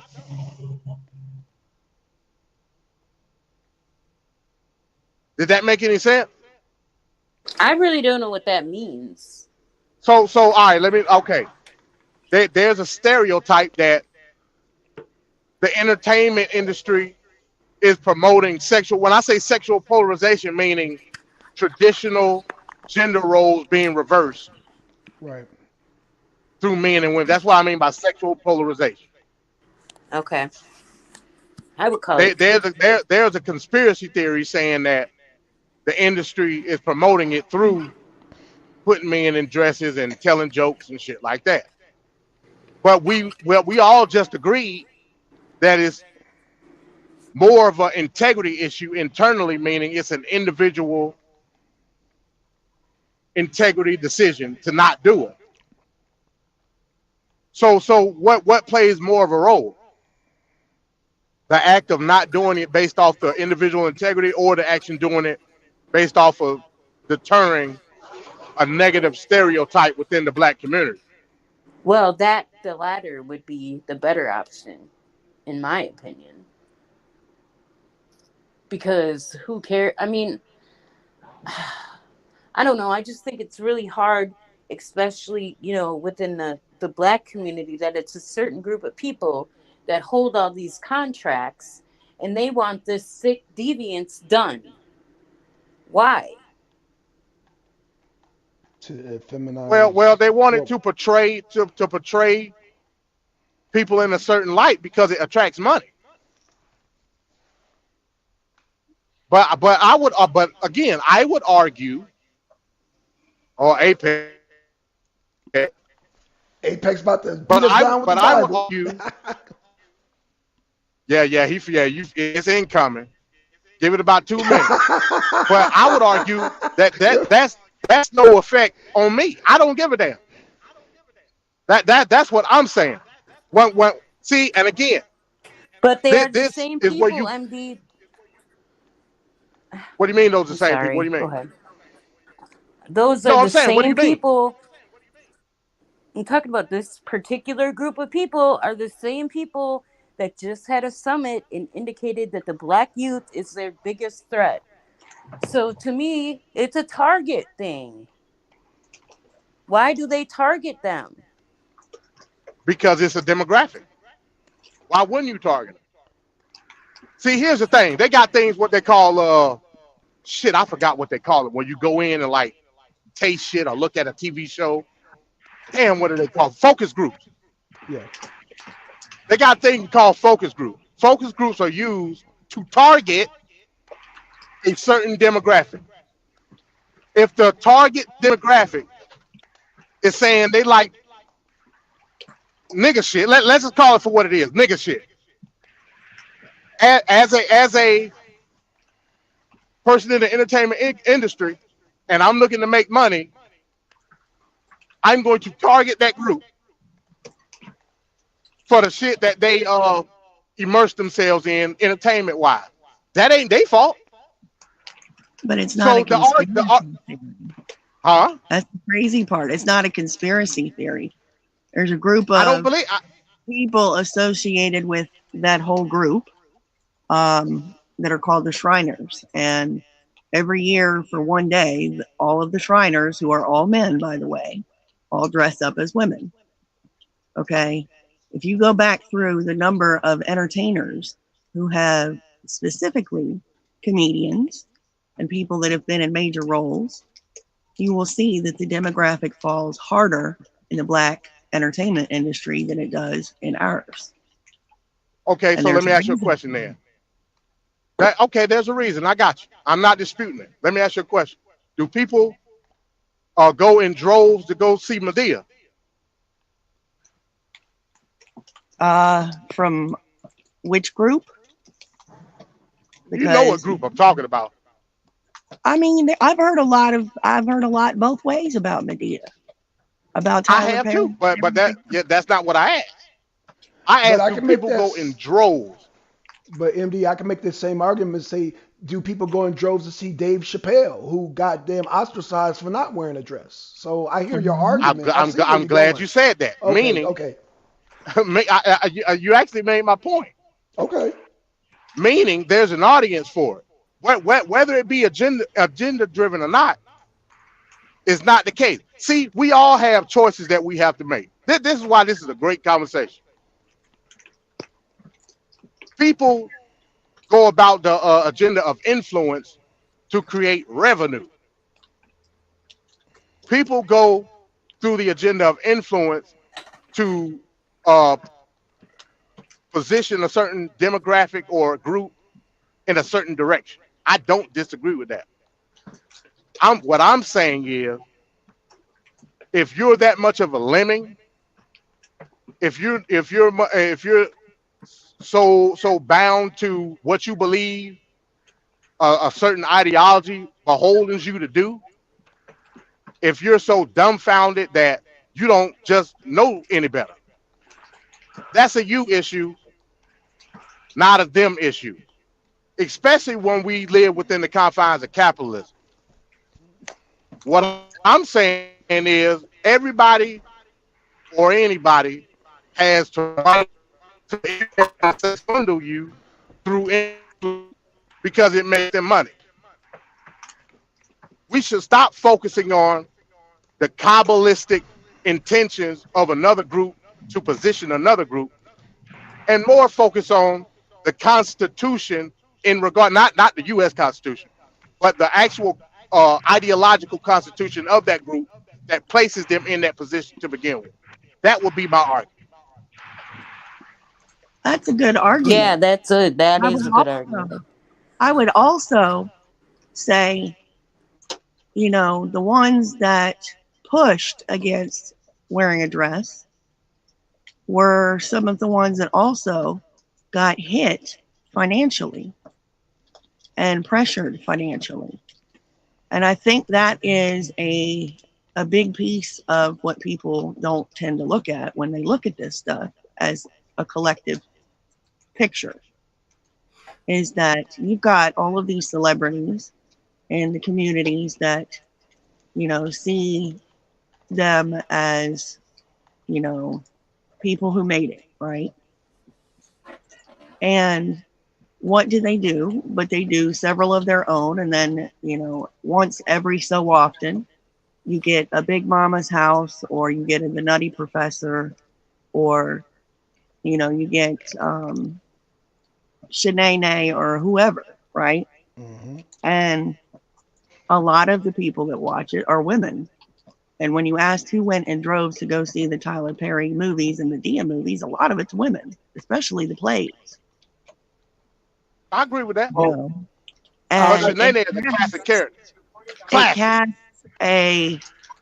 it casts a very effeminate role and perception of Black men. Yeah. The same as it has been in entertainment, where, especially in music, it's been widely known that several musicians are undercover and that they've been low down for years, decades even. Now, Especially I when you look would at, give pushback on that. Well, well, can I say it is something? interesting though when you look at it, because Yeah, but here's. Oh, go ahead. I'm sorry. I thought you were finished. I'm sorry, that's okay. It's interesting because it's clashing ideologies and personas almost, right? Like, how can you be this hard ass person out here, you know, claiming to be a rapper or a musician, and have this very manly countenance about you, and, you know, everybody that's around you, more or less in your personal life, knows that that's not really who you are, but that's who you portray as. That's who they have to portray you as. And then over time, stuff leaks out and things come to light, and, you know, marriages break up and things of that nature happen. And, you know, this has been speculated for years. And it's only upon hearing the stories of Cat Williams and hearing the stories of Dave Chappelle and hearing the stories quietly of Michael Jackson and Prince and Orlando Brown that you start to see the bigger picture. Can I say something? Yeah, go ahead. Go ahead, Apex. Go ahead. I think that this is a tale of two different type of dignities. One is the dignity of a righteous man, and another is the dignity of a worldly man. Now, the thing that I think is kind of interesting is that 1 minute a person may bounce in and out of being righteous versus being worldly at whenever they feel like they want to do it. So they say, oh, he's wearing a dress, which is wrong, right? It goes against the image of God and makes God look bad, right? So, but that's on a righteous scale. But then you cannot go back to the world, which is okay to do, because worldliness can make you a lot of money. And if they want to see you in a dress in the world, you put on a dress because you don't have a righteous standard. But if you have a righteous standard, then you don't do that. So I don't like when people actually try to bounce in and out of righteous standards and worldly standards, and then they try to impose whatever standard they want to live for that day or for that moment, and then try to put it on somebody. If you're in the world, then you do whatever you got to do for that paper. Money is your God, and everybody's acting like it's not when it is. So that's the thing that I find very is very telling, is that, you know, you acting like, oh my gosh, he put on a dress, but look at you cursing, you doing this, you doing that, but you have a problem with putting on a dress? Come on, what are we doing? People are cheering. Hypocrites is what you're saying. Yeah, pretty much. It's like, you know, people. Okay, I would agree with that. Like, you know, oh my gosh, Diddy, he makes such good songs or whatever, but then he's doing this, he's doing that. Or R. Kelly, he got all these hot songs, he's doing this, he's doing that. But the talent is supposed to overwhelm the righteousness, right? So what are we doing?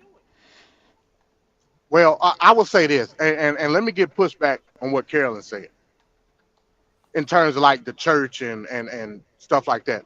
The church has become a cesspool for homosexuality, not based on the church, based on the social adequacies of the church, especially in the black church, where they tell you that you can come as you are and there's no judgment. It's a no judgment zone, blah, blah, blah, this and that.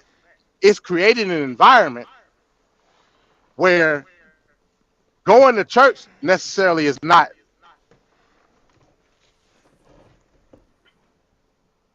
Uh-oh. I think everything's breaking up.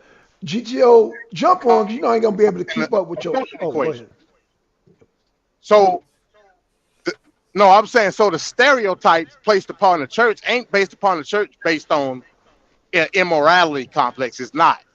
It's based on the church based on a social inadequacy. People have to understand that. It's a cesspool. It's like when you have a standing water outside for the mosquitoes to come to. The environment is there. It's a comfortable environment for that position. If that make any sense. Going back to the whole thing, huh? Yeah, go ahead. Yeah, it makes sense. Going to what Apex just said, yeah, I agree with him 100%. If you're gonna tout a level of morality into it, you cannot then turn around and be on nigga shit at the same time. I agree with that wholeheartedly. Yep. That's why I say the hell with all of it. Yep. I only view it as entertainment. Shanae was one of the funniest characters in all of TV history. Yep. But did I go and watch an episode of Martin and then go put on one of my mama dresses? I didn't do that. No, it's a gotcha moment. Like, hi, look, you wear a dress. I didn't have to do that. Okay, congratulations. Now, you know what I'm saying? Right. So you're trying to count them. So yeah, I mean, in my view, I think we go too deep into the whole conspiracy thing in terms of what the agenda is. I'm not saying that the agenda ain't there. I'm just saying, as far as a target demographic, it is what it is in the eyes of making money. Now, don't get me wrong. Like wearing a dress is very bad in the righteous standard because it actually goes way deeper. I made a video talking about that. The masculine feminine war is much deeper than people think. It's not just a secondary or third level thing. That is a primary thing, because men are supposed to be the image bearers of God. So when you sacrifice your gonads, you sacrifice your testicles for the sake of money or vagina or whatever, this is a smack in God's face. Same thing as divorce. It's a smack in God. It's much more deeper than people think. When you divorce something, a marriage is supposed to represent the union, like the similar union between Christ and the Father. So when you divorce, it's reminding God of the time when Jesus died on the cross. It goes it's deeper than what people think. The devil knows exactly what he's doing. The temptation that he's tempting people with is reminding God of that moment when things get ruptured, when things get split apart. It's like, it's reminding somebody of their worst time. When you could go to the devil and you say, okay, you got me now, but there's going to be a time you about to go to hell soon, sir. And it's reminding him that, oh my gosh, you know what I'm saying? So you remind people of their worst moments, and that's like a weapon. So that's the deep side of it. When you bring it back to a more shallow position, like where we are right now, which is not you know what I'm saying? It's not a slight or anything. When you wear that, you have to wear the whole thing. If you want to talk about men wearing dresses, fine, I'm with you. But then you talking about, oh my gosh, you doing nigga shit. So if you're doing nigga shit, it's like, what's the point of talking about the dress? Oh, it's a gotcha moment. It's something. Oh, you gay. Well, gay is just one of the many different sins. People think these sins are different than the other. I mean, there are differences in the sin as far as the severity, but they all represent something that goes way deeper. And I think people need to always remember that as well. And that's why people look at like fornication as something good. I'm a guy, I'm taking down mad girls. So I'm pretty much making all these girls unfit for marriage. I'm messing up generations. Well, I'm messing up a whole generation because I want to take these girls down. Why? Because I want some props from my you see that girl I took down last week? You can't mess with that, can you? Or anything like that. It's like, so these guys that do that, they prescribe to fornication unhinged. I appreciate you bringing that up. Gives me a different perspective. So thank you for that. Because I really don't tend to think on that much of a deep level. Okay. Because I look at it as, it's life, and just being the best that you can be is all we can ask for. Right. But maybe there's a point to what you're saying. Like, are you saying like what's the difference? Really? Well, I'll put it like this. Men, do you think that men have love in them? Do you think that a man can love one woman and take care of her? Like, I'm not talking about like I have authority over you to take care of you. I don't know. I don't have authority over you just so I can say I can beat my chest like a caveman and kneel down, woman. No, I have to take care of you. So if you're my wife, you belong to me because I have to take care of you. It's not because I'm the man. It's because I'm responsible for you. You see what I'm saying? So most of these dudes ain't got no love in them. They literally want to just sex a girl out until she's past her, you know what I'm saying, before she hits the wall, and then it's off to the next chick.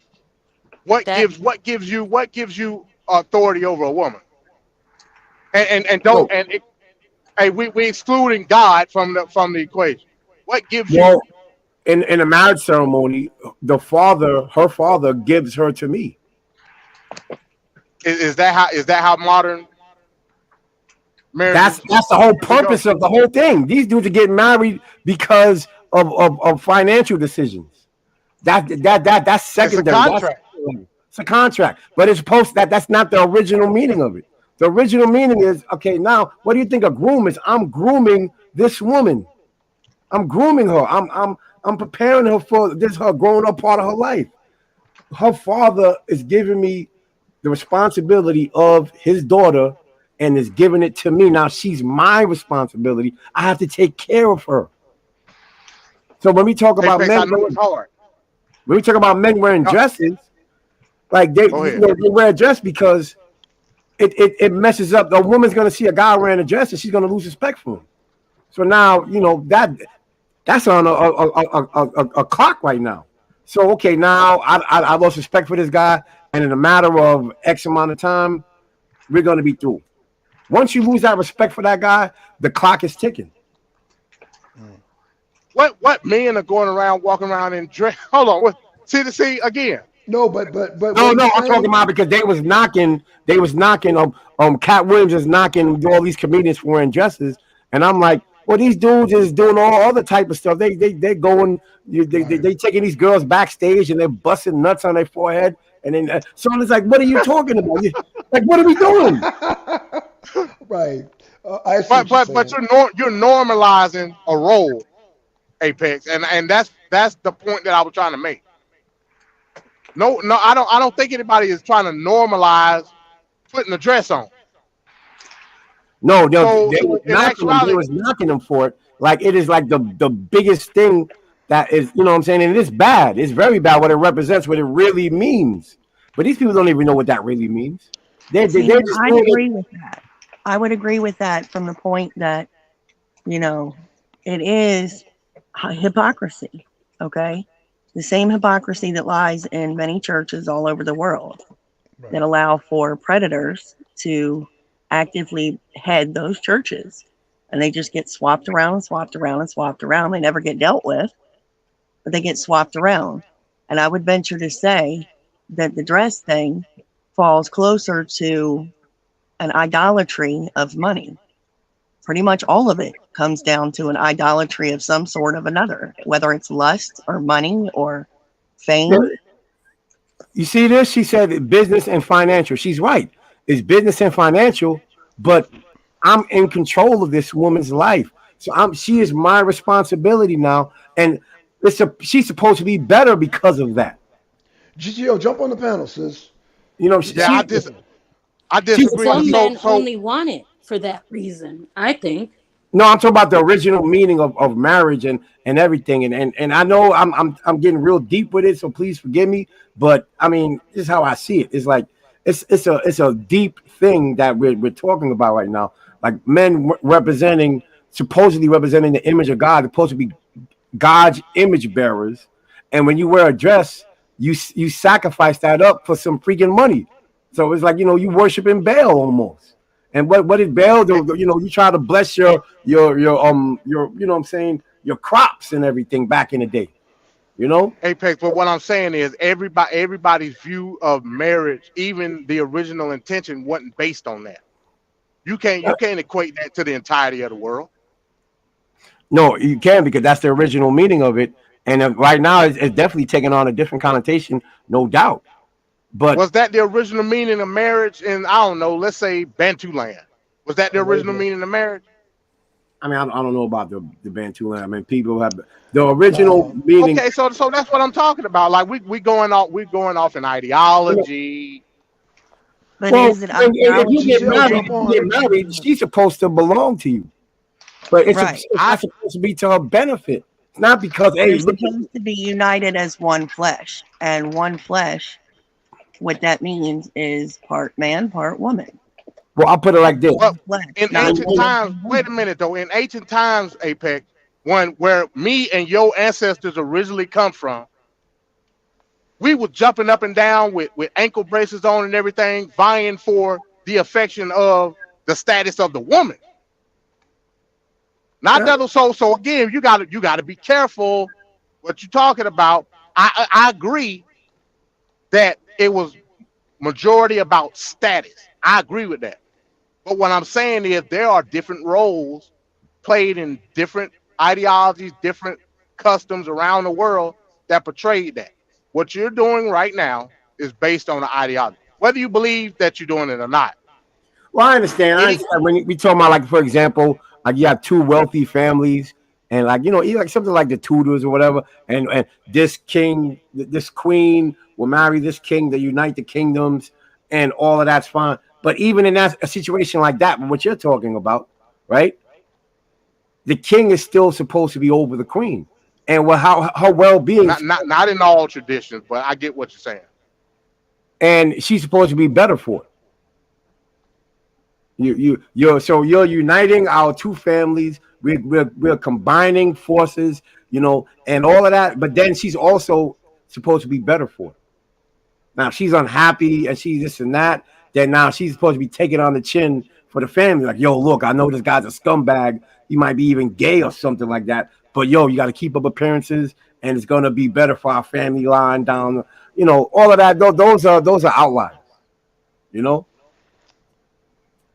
on average, when a man and a woman gets married, he's supposed to take care of her, and she's supposed to be better for it.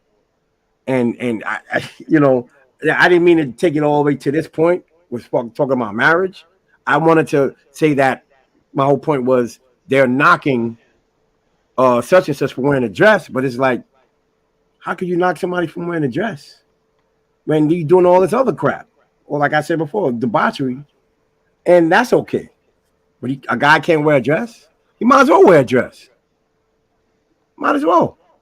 Now, in that aspect, again, if we gonna look at it from an ideological standpoint, I agree with you 100%. Because it's about money, right? It's supposed to be about money now. So if he put on a dress, it is about money. This is America.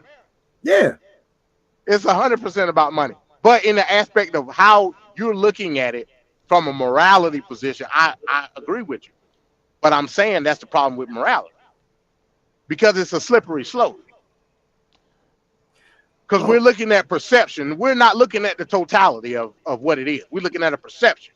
The perception is, oh, Hollywood wants to portray black men as effeminate. Exactly. Wow, and you know what happens? You know what happens when any group of men is portrayed effeminate? They lose their power. They lose their image is messed up. The women don't see them as, they don't respect them. And then when it's time for them to do anything of any type of thing, let's get married, let's do this, let's do that, they're gonna get frowned upon. The women are not gonna even respect their men. It's happening right now. Most But what I'm black saying, women, most black women but have no you respect. just miss. Yeah. No, I'm saying I agree with what you're saying. Again, you're not gonna get an argument from me. But in the peripheral, when you have what you would call other means of debauchery happening, this is the issue with morality in totality. Morality is based on ideology. I don't care what nobody says. There is no such thing as morality in an instinctive sense. It just ain't. We talked about this yesterday. Humans have the distinct ability to override instinct. Yeah. We can do that as human beings. The Christians would call it free will. Yeah. What does will mean? Will means a means to an end. We have the distinct ability to alter that will. Now, you can do that under different auspices. You have what you call moral freedom. Moral freedom would be that you're free to engage in a set of ideals and principles to control your life. You're free to do that, of course. But you're not free to force upon those same ideals on anybody else, because that's an infringement of another person's freedom. I agree. It's not something that you force upon, but you can't force it on them. But these things are Wait. supposed to be innate. Hold on. You're doing some slick shit, MD. Are you accusing Apex of being a Christian nationalist? No, I'm not. No, I'm not. I just put it out there.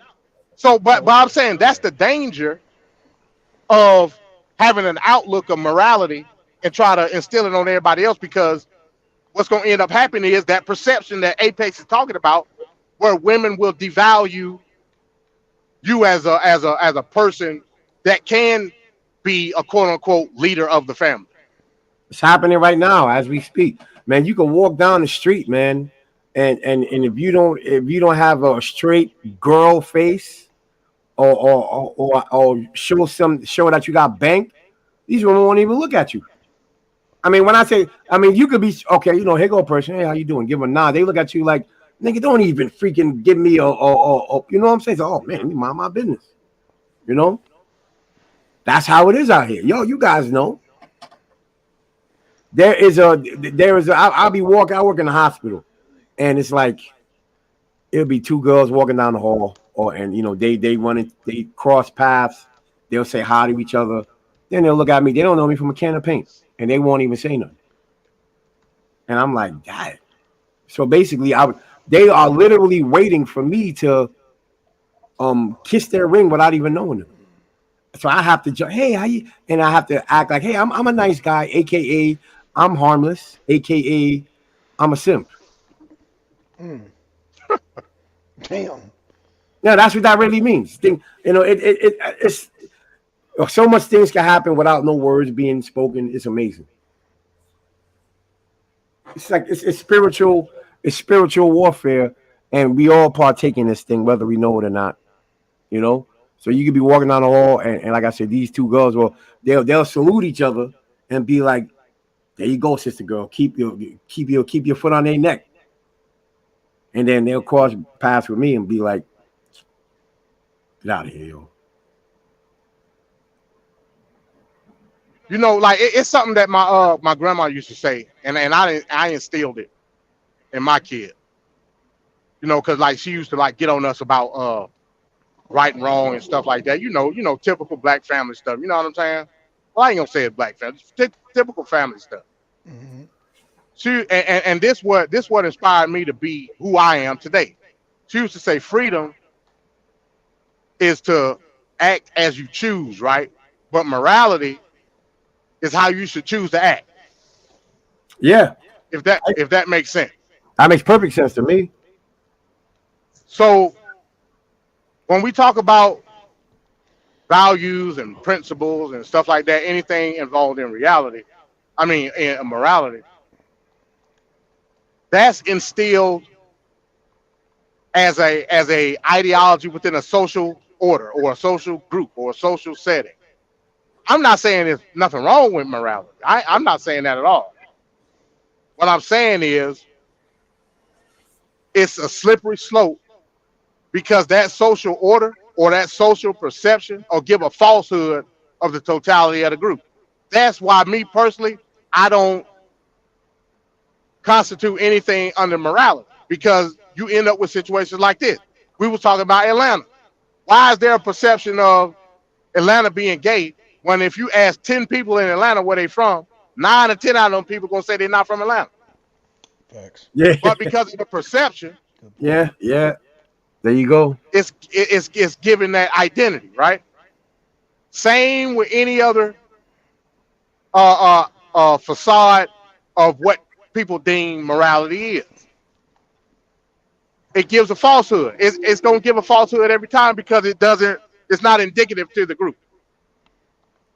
Well, I'll put it like this: to say morality is a ideology and everything. You say that, but how about like if it's something that's on a base level, that's something that's automatic in you without you having to try to do it. You know what'll happen? You'll be a guy that doesn't have to be angry at people for no reason. You don't have to disrespect anybody. You don't have to. So it's like the only way you would actually do something is if you will put it in a corner and then you have to fight your way out. But it's like you won't have to look at somebody and be, who this person? Because when you have a moral compass deep inside your soul, you are gonna be a good person. Most of these people are not good people. And the only thing about it is they have these reasons why not to be good. But you're supposed to be a good person. There shouldn't be a reason for you not to be good. And that's what the morality I'm talking about. Now, if it's something that you want to force on somebody, or you should, it's not about what somebody else is supposed to be. If I want to be moral, I'm free from certain things. So I'm just free to be me. And I can have dignity, I have self-value. So I don't have to do something immoral to somebody else because I'm free. So that's the morality I'm talking about. Now, if it's some other set of morality where you want to weaponize it against somebody else, then that's not the morality I'm talking about.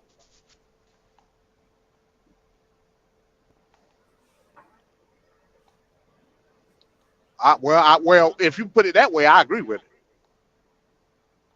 So when a person's going to say, "Hey, I follow the 10 Commandments. What do you follow?" Well, then now we're taking morality and we're shoving it in the wrong direction. Right. So how's morality supposed to be? What are you doing? Ain't it supposed to be what I'm doing? Because I'm only responsible for me. I'm not responsible for you. So why am I trying to put somebody else on some code of morality? I'm supposed to be under the code of morality myself. And when you put the morality in the right direction, looking at me, then I think it works. But if I'm looking at you, and I'm trying to put you to the standard, something's wrong. Well, it all depends. It all depends on what the perception is. That's why I keep going back to perception. What is the perception of you that constitutes your morality? I think you would agree that your constitution of the perception of your moral self would be the laws of God. And would I be right about that? Yeah, but it's the laws of God and how I follow it for me. I can't impose that on somebody else. God gave everybody free will.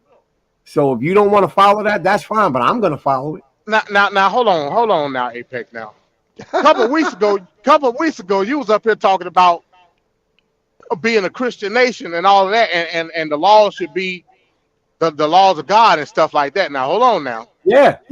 And you know what that means? That means that everybody's supposed to have their own version of that in themselves. So everybody's like that. Everybody's looking at themselves. And that's why the founding fathers couldn't establish a Christian nation, because they were all disagreeing. So yeah, what you're saying, I agree with Apex, because Thomas Jefferson and John Adams couldn't agree because they had two different factions of Christianity, just like the 13 original colonies. They had, excluding Pennsylvania, because they were all atheists.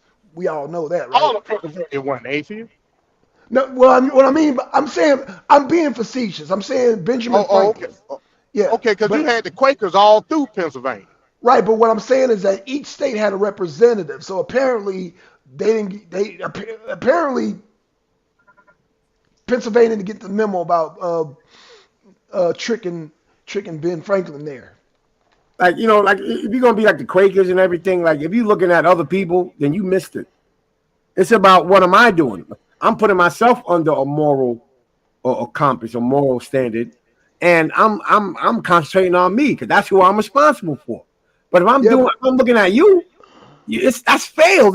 The morality's in the wrong direction. It's going out. But what MD wanted to know is how does that apply to the nation? Because you're talking what me and MD agree with, but when you put it in the nationhood, now it has to be enforced, and that's where I think you're missing the point. Well, it's okay to enforce it, but the enforcement that's just like the second level of it. If it starts with the people, where every man is governed, what does it say in the Bible? It says where the law is written on the hearts of men. That's where it starts. So the Ten Commandments is written on my heart.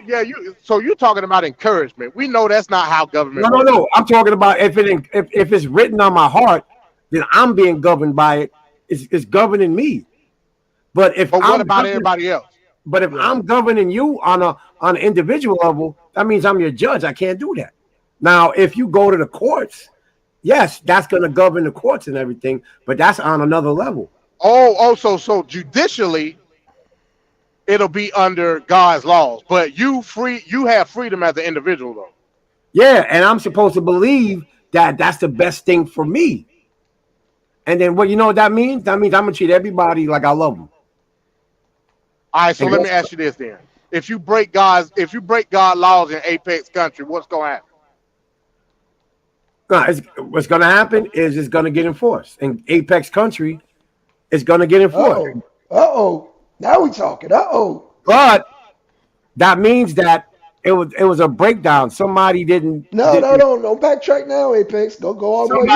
No. Somebody put your foot on the gas. Somebody didn't believe it in their heart. Somebody didn't adopt it and believe it within themselves. So now they're trying to rob somebody or do whatever they want to do to somebody. That means that there's a breakdown. Somebody is not about what they're supposed to be about. So now the law got to get involved. Huh? And what's the like the whole thing, innocent until proven guilty. Like right now, because I'm a citizen right now, I could walk in front of a cop and not worry. There you have it. This went in a whole different direction. So I think you're trying to toe the line, Apex. No, I'm talking right now. MD, you could drive in front of a cop and not worry about anything. You know why? Because I ain't do nothing. So you're following the laws in your heart. It's governing you. You governing yourself. So how does that apply to God law? Because the greatest commandment was believe in God, right? That's the greatest commandment in the Bible, correct? No, the greatest commandment is to love others like how you love yourself. Okay, so the greatest commandment is to love God with all your heart and what? There you go. You know the exact verse. Mind, soul, and body, and love your neighbor as yourself. As yourself, right? How do we do that? Well, how you love? You want respect. You respect other people.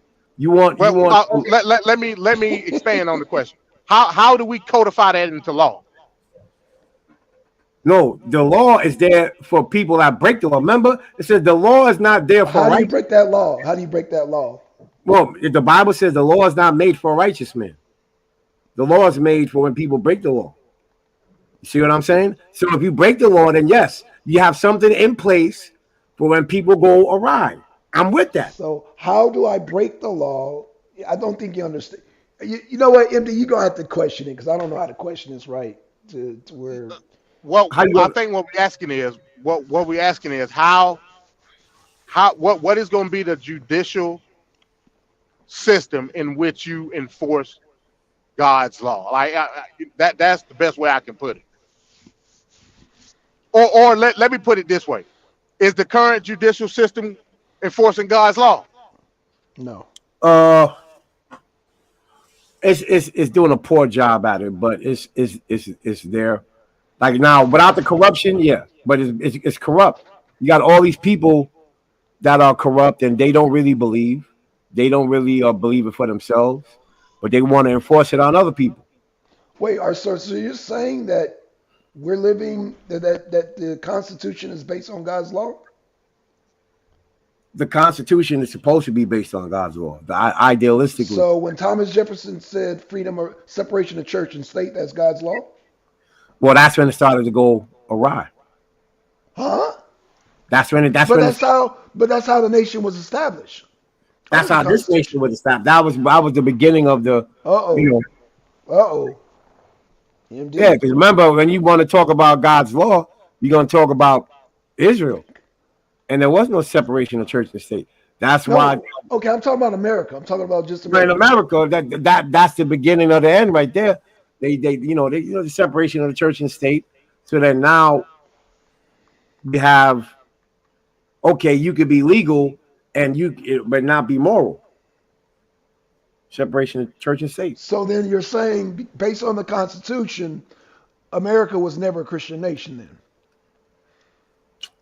Yeah, I would say that. It was supposed to be, but they tried for it to be close enough. Okay, I'll give you that. Okay, your line of questioning, MD. I'm done. I'm good. No, I mean, I like I said, I get the gist of the argument. All I'm saying is there a difference between the laws of today and God's law? I mean, I think that's the most pertinent question to ask. Yeah, of course, there's a difference. Okay. And it's not only a difference in the fact that the people are very corrupt these days. These people literally will be breaking almost all the laws, and if they don't get caught, then there is no self-governance of oneself. So if I don't get caught, then hey, I'm just as good. I'm better than you because I'm stealing, and I'm above the law. I'm stealing. I'm above the law. I'm getting all this money. I can't be caught, so I'm much better than you. I'm smarter than you. They missed the whole because you stealing and you didn't get caught. Don't mean that you above the law. It just means you ain't got caught. You're above the law until you get caught. I mean, you still under the thumb of the law. You just haven't been caught yet. That's all. You know what I'm saying? Don't mean you're above it. Well, some people, they try to set it up like, these billionaires, they can't get caught. I mean, they took over the media. So if anything was to happen, they could say, okay, don't report anything concerning me. And then bang. And then they'll go to the cops and they'll be like, okay, don't investigate me. And then bang, they won't get investigated. Look how much people you see that. I mean, when there are certain people when they get taken down, they're shocked. Like, oh my gosh, I can't believe that person got caught because they was above the law.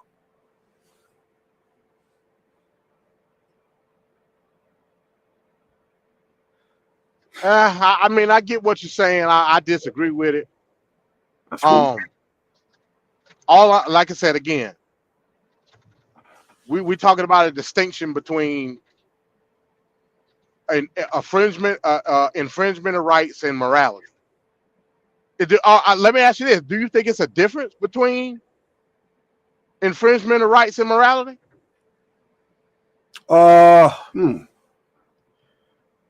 Is there a difference between infringement? Infringement of right meaning that when I break a moral code, then they could take away my rights. That's what you mean? No, meaning I can't infringe upon your rights to life, liberty, and pursuit of happiness. Meaning, yeah. Meaning, if I kill you, that's me infringing upon your right to live. You know what I'm saying? Yeah. I mean, of course. So you're just basically trying to say that the law should stop me from infringing upon you, right? Right. I have no problem with that. Okay, so obviously there are overlays between that and morality, but is it morality? Is what I'm asking. Is infringement of rights morality? I would have to go to a point where it depends on what it is. If I Okay, let me give you another example then. This will make it more clear to you. if you own, let's say you own a church, or no, I ain't gonna say a church because church is exempt.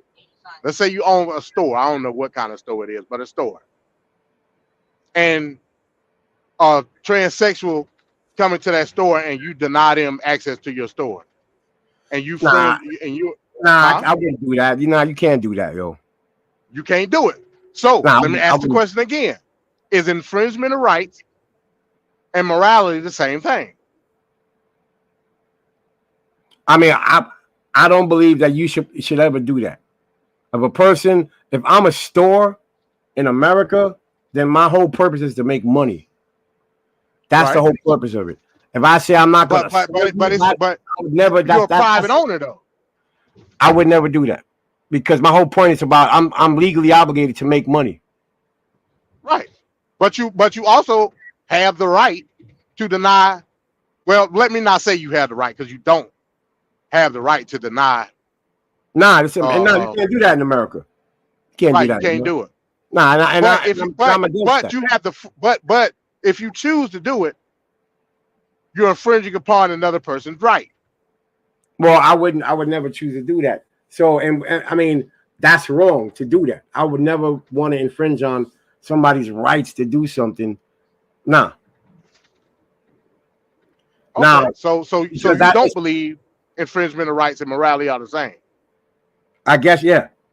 Yeah. Okay. All right. Yeah, that, because a lot of people would draw correlation to the two, and I say no, they don't. Nah, that's wrong, man. You can't do that. Like right now, I don't believe in that. That's just straight out wrong. You know what I'm saying? Oh, I'm not gonna serve these group of people because that's garbage. That's garbage. What makes it wrong? Because I'm a business, and I'm here to sell things. I can't say did whites in the South during Jim Crow believe that way? That's wrong as hell. That's wrong as hell. I would okay, they won't, but they won't worry about no money. I know, because that's a deeper level of evil of what they was doing. I would never. Okay. That's garbage, B. That's pure garbage. I would never do that. To be like, oh, I'm not letting you in my store. I'm not letting you blacks in my store because you're black. Well, like I said, we have instances of that. Remember during Obama, when he instituted same-sex marriage, and they had the cake maker that wouldn't make the cake for the gay couple. Oh yeah. Interesting. So we have examples of that. Yeah, you do. Now, So that's why it's important to distinguish between infringement of rights and morality. They're not the same. Yeah. But a lot of people will tell you that they the same. Well, just like if you kill somebody in this country, you will be arrested and tried. Yeah. And a person will say, "See, look, that's one of God's laws being enforced right there." No, that's not how that works. That's a very that was a big old wrench you threw in there, MD, with the whole thing with the cake and that's a big wrench right there. You know. Now, if I'm a Christian store and I'm putting that on my thing, that's in my business in my business model of Christian cake makers, then I wouldn't do it. But if I'm a cake maker and I'm making cakes and I don't have any type of, I'm just making cakes. Hold on. According to MD, hold on. I know. Go ahead. That's a very slippery slope right there. No, because according to MD, he got on Mike Johnson's case because there was an all-Christian circus, and because they wouldn't hire non-Christians, it became a legal issue. So I'm surprised at MD right now. Well, it did become a legal issue, and they finagled it in court to win. They won by nefarious means. Well, that's where the separation of church and state come in. Because right now, let's just say I'm in a church, and the church has a side business of making cakes, and then a gay couple comes into the church and they say, "Oh yeah, you guys make cakes too." I'm like, "Look, I don't want nothing to do because this is a church, And according to the Bible, that's not a marriage. It's a civil union. And guess what's gonna happen to you? I know. Yep, that's gonna happen. Now, if I'm without your shoes. If I'm a regular business, you can't do that. So that's but what if you're a regular business as a Christian? Is it in my business model where that's going to be in my whole thing? Christian bookmakers, and then you know or anything like that. Christian cake makers. That's funny to me though. So you saying if your store, your baking store, had Christian in the name, you wouldn't do it. But as a Christian, and you owned a general baking store, you would do it. You know, that's almost like what's that in the Quran, Black Son, where you can lie? What is that called? Takia. Well, I in the Bible it talks about eating things sacrificed to idols. Where God says that if I don't know that it's sacrificed to idol, go ahead, eat it. But if they tell me this is to serve, I'm eating this cake and it's dedicated to Zeus, I can't eat it. But if they don't tell me, well, you ain't eating the cake, you baking the cake. No, I'm just giving you an example. Like, but it says in the Bible that you can't eat things that are sacrificed to idols if you know it. But if you don't know that it's sacrificed to idols, then go ahead, eat it. You see what I'm saying? And that's the same. That's the same type of angle I'm taking with this. If I'm a Christian cake making store and I'm here to make cakes in the name of the Lord, and then I can't do it. So you're saying don't ask, don't tell. But no. If I'm a Christian and I have a cake business, and the cake business is not about anything to do with being a Christian, it's about just making cake. So as a Christian, if you're not making cakes for God, you can't do it. But if you're a Christian and you're making general cakes, you can do it. Yeah, because I'm not worried about what the cake is. I'm not worried about what the cake is doing. I'm here to make cakes. I'm making money off making cakes. You do it. So your conscience ain't gonna kill you because you just made a cake for Kate and Kelly. Nah, put it like this: if I make a cake and you give me the money and then you throw the cake on the floor and leave, that's your business. I got the money. I did my part of the bargain. But when you making cakes for God, that's a no-no. But if I'm a Christian baking good, Christian or wedding cakes for marriage or whatever business like that, where it's like we are here and we're doing that, then I can't do it because God's name is on the business. All right, so cool. All right, so check this out. Apex Baked Goods. You can make a cake for a gay couple.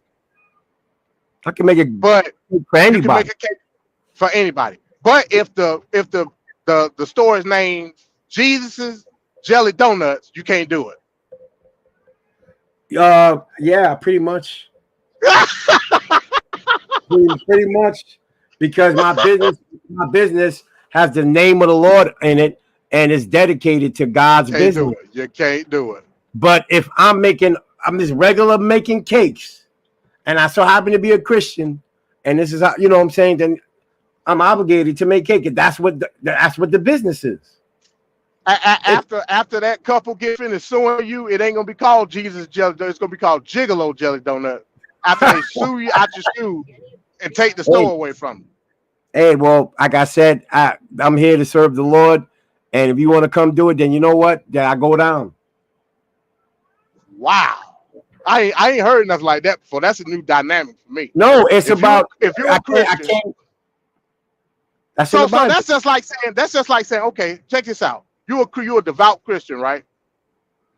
But you work at Starship Adult Toys. I can't do because that. You can't do that though. I can't do that because one, that's me working there versus somebody coming to my store. Anybody could come into my store and have business. This is an open free market. But if I'm gonna go and work for these people, I can't do that. So that's a bad example. Wow. I mean, if we're talking about generally making money, No. I mean, It's about, hell, if it's a great position, if I'm here and anybody that walks in this door is gonna come here to get some cakes, man, they're gonna come in and get some cakes, man. If I were to say, no, I can't serve you, then I'm changing everything about what I originally got into this thing about. I can't do that. But if I'm saying from the jump, these are cakes that serve the Lord and they're going to do God's business, I'm saying it from the jump, I can't do it. So it's good. Everything has to be laid out flat from the beginning. It ain't going to be no all of a sudden changes in any scenario. That's what I'm saying. Consistency. I got you. Cakes that serve the Lord. Got it. I mean, it's a horrible example, but it's what we could think of off the top of our head. So I'm pretty sure you could come up with a better. Anything that is dedicated to God from its inception has to remain it all the way to its end. Now, if I'm just about business and about money in the free market, hey, I can make money. That's cool. That's my business. Because then you have God's business and you got my business. Jesus said, I come to serve. I'm here to do my Father's business. See what I'm saying? Paul, when I go to work, that's my business. When I pay my bills, that's my business. So you can separate the two, is what you're saying. I put it like this: if I'm serving the Lord, I can't sell anything because this is God's business. It'll be even wrong for me to even sell the cakes. If this business is supposed to be serving the Lord, I wouldn't even sell it. Jesus says, freely you receive, freely you give. But when it's my business, I can sell it. I can't sit here and do Bible pamphlets or whatever, or produce Bible pamphlets or things and in the name of the Lord and sell it. And if I sell it, I can't be making no profit off of it. I can just, so like right now, if I buy supplies like paper and ink, then I can sell it for the price of the paper and the ink to keep it going. But I can't sit here and apply some markups because it has a special design and then that'll be like some type of interest. Can't do that. See what I'm saying? Is that a better example? I mean, I guess. I mean, again, I'm trying to figure out how do you sell something, anything? I know we made joke about cakes and stuff, but how can you have an establishment that's dedicated to God? Like, how does that work? You're right about that. You are right, because when you're making business, you're making money. That's my business. Like, you have to separate your business and God's business. Whenever you put the two together, you're in danger. This is God's business. I agree with that. So it goes back to my question. How am I saying this is a Christian baked goods store? It's a bad example. It's a bad example. Well, we could say any store. We can give any example. Anything that's there to make profit. How can I establish it as a Christian based when the goal is to make money? You're right. I agree. I'm with that question. I asked that same question. All these people that do that and they say this is for the Lord and this and that, and they're making profit off of it, and it's not. And I mean profit. Now I'm not talking about you're covering all your charges and everything comes. You know what I'm saying? You could cover your charges because you're supposed to get. You're not supposed to just be. You know, if I'm making books in the name of the Lord and I'm covering paper and ink and all of that stuff, and I charge you a low price just to cover the paper and the ink, then that's fine. But if I'm sitting here marking up the price because of the artistry and this and that, then that's kind of wrong. That's wrong. So you can't make profit under the auspices of Christianity, is what you're saying. If it's God's business, God gave you it, and you freely you receive, freely you give. Okay, so you do believe in separation of church and state, then? No, well, no. Like right now, if I'm in Israel, and even if it was together and the church and state is together, it's the same thing. If I'm The church, if the I'm church and state not together. Well, you talking about ancient Israel? Okay. ancient Israel, yeah. If I'm in ancient right, okay. Israel and the church and state is together, and I'm doing that, somebody in the law is supposed to come and check me. Like, wait a minute, you're making money. Oh, you marking up profits that is more than the cover charge of putting the book together. So you are charging interest in the name of the Lord type thing. Or you marking up, you can't do that. So whether it's church and state separated or they together, it's the same principle. So are you saying that because I don't know. I'm just trying to get clarification. Are you saying that the ancient Israelites didn't deal in commerce? Is that what you're saying? No, if they did it, and if they overcharged, and I'm of course you have to cover your services or your material, your expenses. You have to cover that. That is, you have to do that. I'm talking about if you're charging extra beyond your expenses, then now it becomes your business. It's not about you serving the Lord. You're not doing the Father's business. See what I'm saying? So how was an ancient Israelite supposed to make a living? Put it like this. I'll put it like this. When Jesus fed the 5,000 people, he couldn't charge you $5.99 for a fish and honeycomb plate. When Jesus, you can't do that, yo. You can't. When he got all the fish, he wasn't charging for fish sandwiches, huh? Yeah, he wasn't charging for fish. The Lord gave him that, and when Judas had to pass out his people, hey, I'll put a little 25 cents on it. You can't do that. The NOI charge for fish sandwich. Who? No, I'm talking about the Nation of Islam charge you for a fish sandwich. Well, they probably had to pay for expenses. I'm talking about when Jesus served. They got to pay for the fish grease and the tilapia and the bread and all that. Okay. Yeah. Jesus did it from scratch. But he just did supernatural. He just came out. They had one bucket, they had one fish and one piece of bread, and then it turned into a whole gang of pieces of bread. If you start selling that, man, you're gonna get struck. You start selling it. So as an Israelite, I couldn't go get a plate from Jesus and then go sell it and then go get another plate. That'll be profit. You're good luck, Bob. I'm getting away from you. Like, whoa, wait a minute, what are you doing? I just thought I could get another one. We'll see you later, man.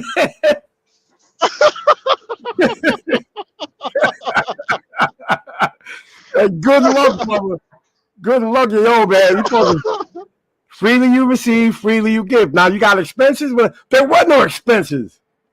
It's a free gift. Or the Israelites, when God was raining down manna, you gonna start selling it, yo? You selling manna? Good luck. Good luck. You're going to a neighboring nation. Hey, we was passing by, and you'll come get this quail and the manna from heaven. $5.99. Good luck, brother. Yeah, that's great. Hey, I'm glad you up here. We've been having a heated argument these last couple of days about self-identifying as black, right? Yeah. So let me ask you, since I got you, because everybody I've been encountering, I've been asking this question. What's your interpretation of being black? That's the dumbest thing ever, man. I'm just asking. There's no right or wrong answer. I'm just asking. That's dumb. It's an American color code that we took on stupidly. So we call you. There's no nation called black. We're taking a identifier, some type of description about ourselves and turning it into a nation. That's the dumbest thing ever, B. It's dumb. It's dumb. I'm black. Okay, where's black at? I agree. I agree 100% what you're saying.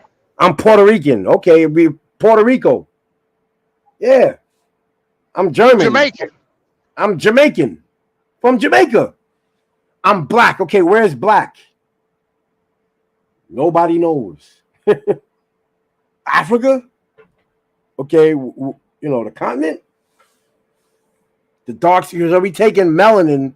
We're taking the chemical, whatever it's a chemical, hormone, chemical, melanin, and we are calling us a nation because of melanin. Melanin doesn't even have blood. You hear that, Black Son?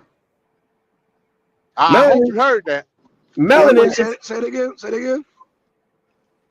I said melanin is just a hormone, chemical, or whatever it is, a hormone or a chemical or both or neither. I don't know. But it's just something that's in our skin to help us deal with the sun. How are we going to take that and get dogmatic about it? Hey. Damn. It's just And the reality is it's not even black, it's brown. yeah, that too. I mean, come on. And back in the day, everybody had darker skin complexion. God didn't use that to separate the nations when he did it at the Tower of Babel. He used language. Well, I don't believe that part, but okay. Well, according to the scripture that I follow, God, he separated the nations with languages. So, but no, that ain't what you said. You said everybody was black. Where that at in the Bible? Everybody had different skin tones. They wasn't white like how we would know white, where you got no melanin or extremely low melanin or whatever. Nobody has zero. So you telling me there was no people in Northern Europe that were white? That's what you're telling me. At that time, well, we're gonna go back to what? Nimrod and them, right? We're going back way back. Everything was one nation. I don't know if they had people up there, but it says that everybody was on the one nation and one tongue, and Nimrod ruled them all, right? But based on the science that you just said, because you just said that melanin is based on science, I'm assuming you're saying based on lack of sun or excessive sun, correct? Yeah, it helps you deal with the sun. Scientifically, there were white people at that time because you had cold regions. Well, if they weren't they traveling? Yeah. Like because remember, they were, but that's not the argument. Well, if they were traveling, were they staying in these regions? Was there anybody inhabiting the Caucasus Mountains and up there in the Viking land or whatever it was at the time? Well, that's a misnomer. People like to equate white with Caucasus. I don't do that because if you really look at it in reality, the Caucasus Mountains start in Southern Europe, so those people would have been a lot darker than a person in Northern Europe. So I don't like to equate Caucasian with white. I don't do that. Well, I mean, you have to see, was there anybody there during the time of Noah? I don't know. Was there you're talking about when he landed on top of the mountain in the Caucasus? And how during Nimrod time. I'm talking about the Nimrod time. Oh, you said Noah though. Okay. Yeah, during Nimrod, when Nimrod, they said he was the ruler of the world, and everybody was one language. Everybody has one language on the earth, and it says that. Yeah. You said that these people were all one shade color, correct? For the most part, because of the. Okay, so scientifically, how do we prove that? Well, we can't. I'm assuming. So you're assuming. Okay, that's all. Okay. Well, I'm assuming, but I'm not saying that there is or there's not, because somebody might come up and be like, "You idiot! Yes, it is. Here it is, right here." So you don't know for sure. You're just assuming that everybody in the Bible were all dark skinned, correct? Darker complexion. There were differences in complexion, yeah. Just like how. Even if they're one complexion or different complexion or light, dark, how do we prove that scientifically? Well, you would have to excavate, your favorite word, right? Okay. And I'm pretty sure you could be able to tell that with bone samples. I don't know if you can. I'm assuming you can. Right? With excavation, you look up their bones and see what color they were. I'm assuming. Well, with my argument with the camels, I argued carbon dating, but carbon dating does not measure melanin. It measures like the difference between a wild camel and a domesticated camel, because a domesticated camel's bones are more dense. So carbon dating can detect that. But as far as the go ahead. Well, Well, I would say, like, skin color wouldn't even matter at that time because they all spoke one language. They all was under Nimrod anyway. So it's like it didn't even matter. Like But how do we? But how do we people know had that different skin tones. And no, everybody wasn't the exact same color. So there was no such thing as black and white anyway. That's an American invention. So But again, back in how do those we? days, Oh, no, I hear what you're saying on that. You know what I'm saying? I'm sure MD agree with you on that. All I'm saying is that even though there was the black and white concept came later, so how do we go back? Because I think Dr. Sheikh and Nadia tried to do this by proving the whole Egyptian thing, but again, there are no tools to measure melanin. Like you can only measure bone density. That's why I came with the argument with the camels. I can argue the camels all day, but as far as the skin tone of the people, I can't scientifically back that. But I can scientifically back the camels. I can say that Egypt didn't have domesticated camels, but Arabia did, and so did Persia. They had domesticated camels. Egypt had domesticated horses. If they had horses, they had no need for camels.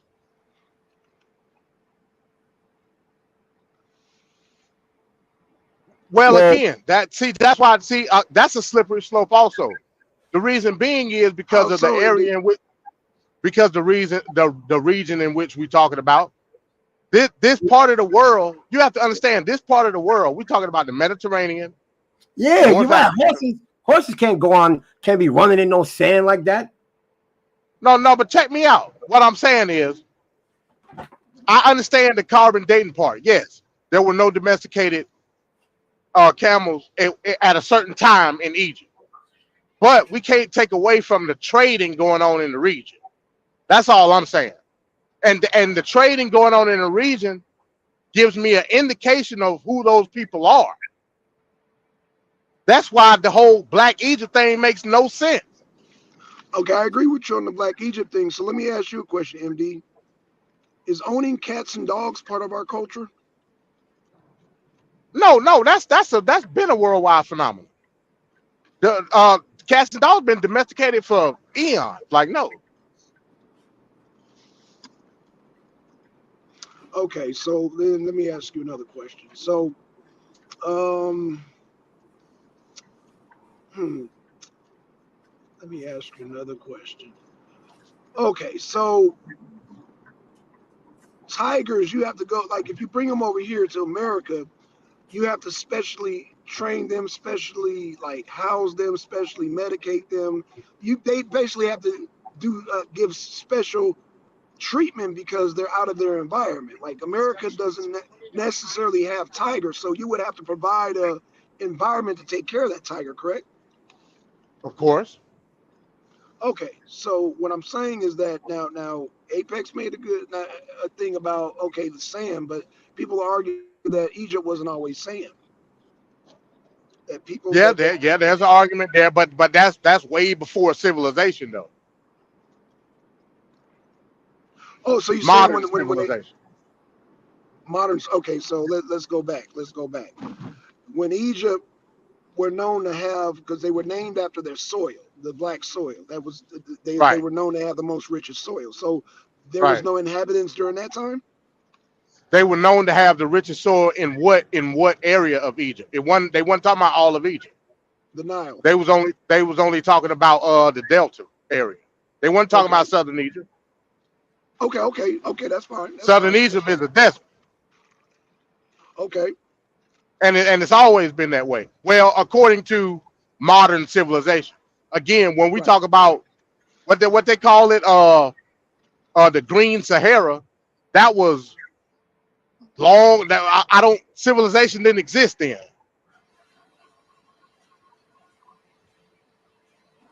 That would be my So argument. Now, what? it's Okay. up for So debate. yeah, that's. I mean, I really don't even like to touch Egypt. I know you do, but I will say this. So when you say civilization, are you going back like 4,500 years? No civilization? Is it Yeah. I'm talking about in the BC era. Yeah, yeah. okay? So BC area. So we're talking about. So what I was trying to get Apex to understand was that the people, King Khufu, King, I don't know, these different, the ones that actually built the pyramids, that time period, that civilization. When you look at the hieroglyphs, they have horses. They don't have camels. Nowhere in the goddamn, when you go back to the time of when it was being built, were there any camels. So the camels came during the Persian invasion, King Xerxes and all that. They came later. So when you talk about Abraham rode into Egypt with a camel. So Abraham was before Moses, correct? Hey, let me ask you a question. Okay. Apex, you still there? I'll be right there. Yeah. Okay, all right. So let me ask you a question, Black Son. Okay, cool. In the and I ain't defending it. I'm just playing devil's advocate. I know. Yeah, we just sparring. Yeah, we sparring. Right. I So don't believe that bullshit. Abraham is originally from Saudi Arabia. Yes.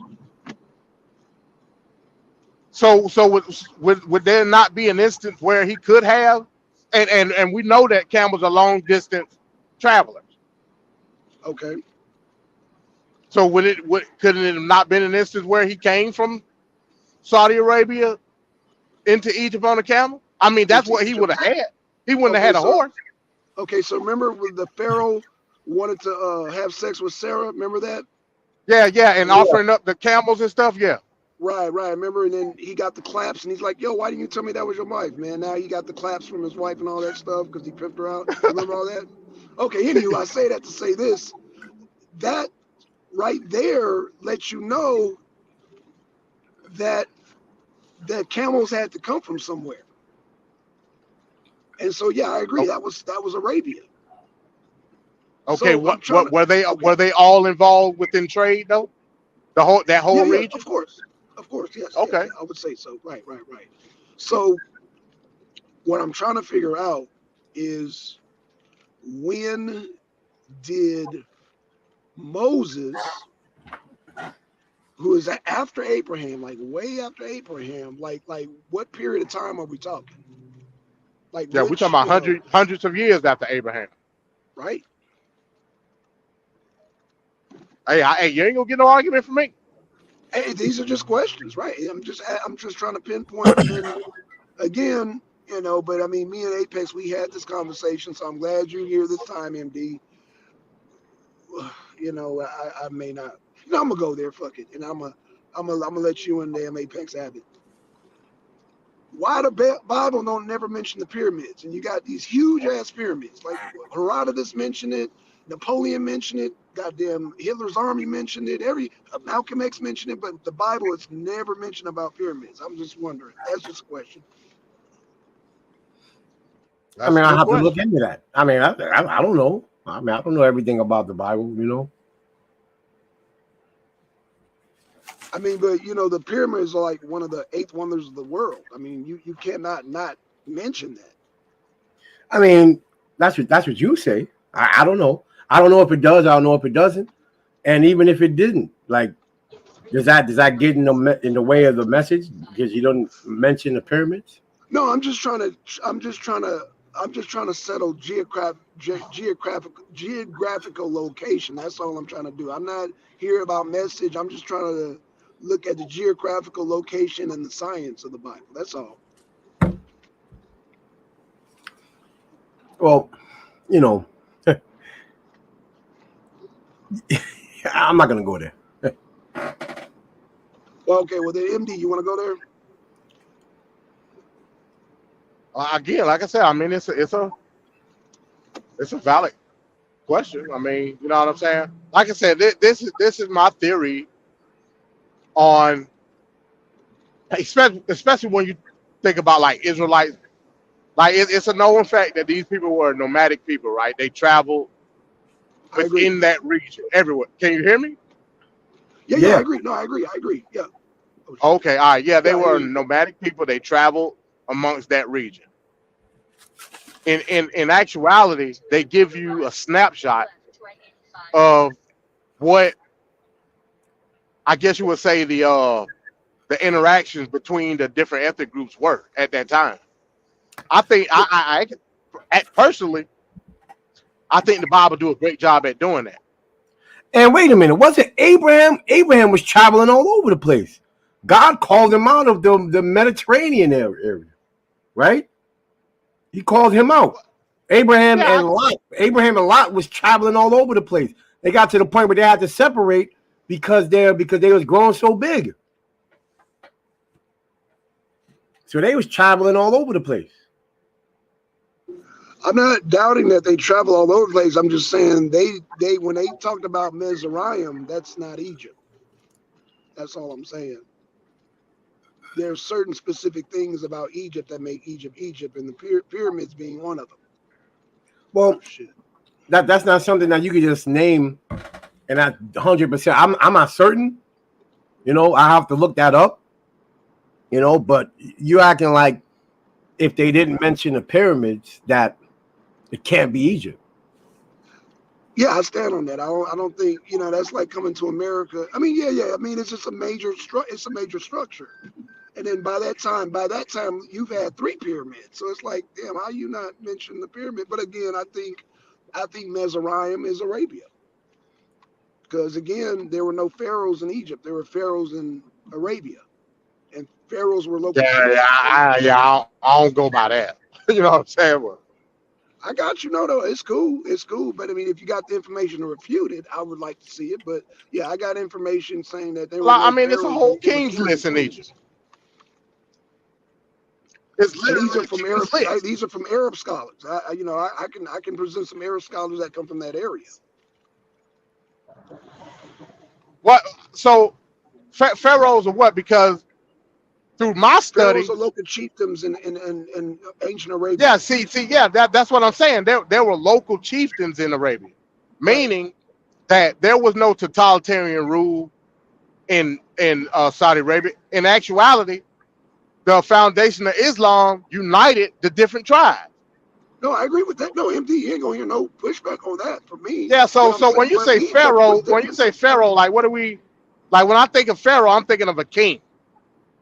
Yeah, it's right. Well, see, but that's what the Bible does. The Bible leads you to believe that the pharaohs were the kings and queens of Egypt, and that's misleading. Well, but it was literally called the King's List that was found in Egypt that listed out all the pharaohs. Well, here's an interesting article talking about that, where it was kind of just laying that out. It's an article right there I put in the private chat talking about how the Bible was talking about how they was building the mortar and everything for the stones, and how they was putting it together, and how Joseph and everything was, you know, how Egypt was taken to Egypt as slaves, and they were supposedly building the pyramids. But it doesn't, supposedly, right? Because they were building. When they say mortars, that could be anything. That could be a brick house. That could be they was making they was doing big undertakings. It wasn't something. You had big undertakings in Arabia too. Is what I'm saying. Like what? Like what is that? I had to go look at it, but they have major structures in Saudi Arabia. During that time. I mean, the only thing I know about is the Kaaba in Arabia.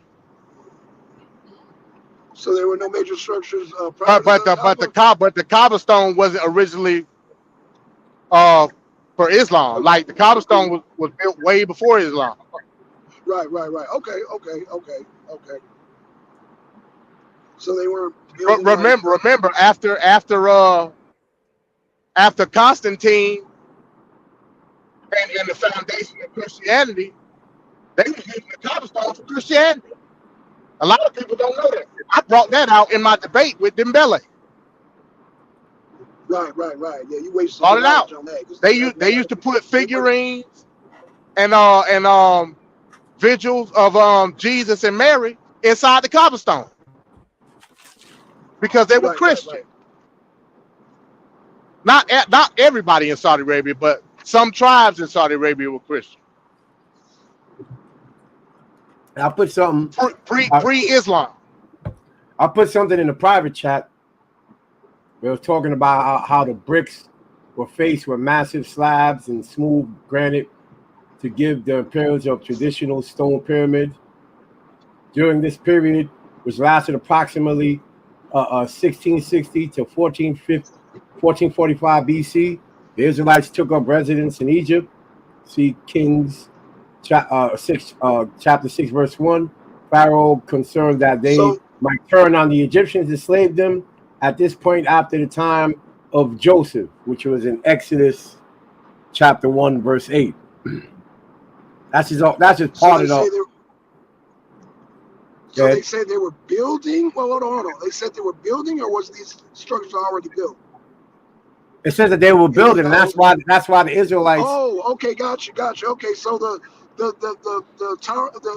Temple of Khufu was built in 4500 BCE. So I got you. Okay, thank you for the dates. So that means those were none of the three major pyramids. That was something else they were building, because the youngest pyramid is 4500 BCE. So thank you for that date. Thank you. Well, that was, remember, Ramesses was the pharaoh. So look up what Ramesses was doing. Again, Ramesses. I mean, said that people are debating if that's what was even an actual person. But even if it was, I'm saying that person was in Arabia, not Egypt. But I hear what you're saying about Ramesses. But again, and I'm glad you brought up Ramesses, because Ramesses was supposed to be the alleged pharaoh during the time of Moses. But again, if you're saying we're building these things 1625 BCE, then that knocks out those weren't the pyramids. Well, that's what it says in an article. No, that's fine. So whatever that is. Those weren't the three major pyramids. What I'm saying, the Khufu, the youngest pyramid is the Temple of Khufu. That's 4500. That's 45,000 BCE. That's old. That's the youngest structure. So you said 1006. So that was something else they were building apparently, or maybe they were building a new pyramid. But the three original largest pyramids. The youngest one is 4,500 years old. Well, I mean, I don't know anything about them being one of the largest pyramids. Is a pyramid? No, I'm talking about the three. Okay, so there's three of the largest pyramids on the planet are the three that I'm talking about. Yeah.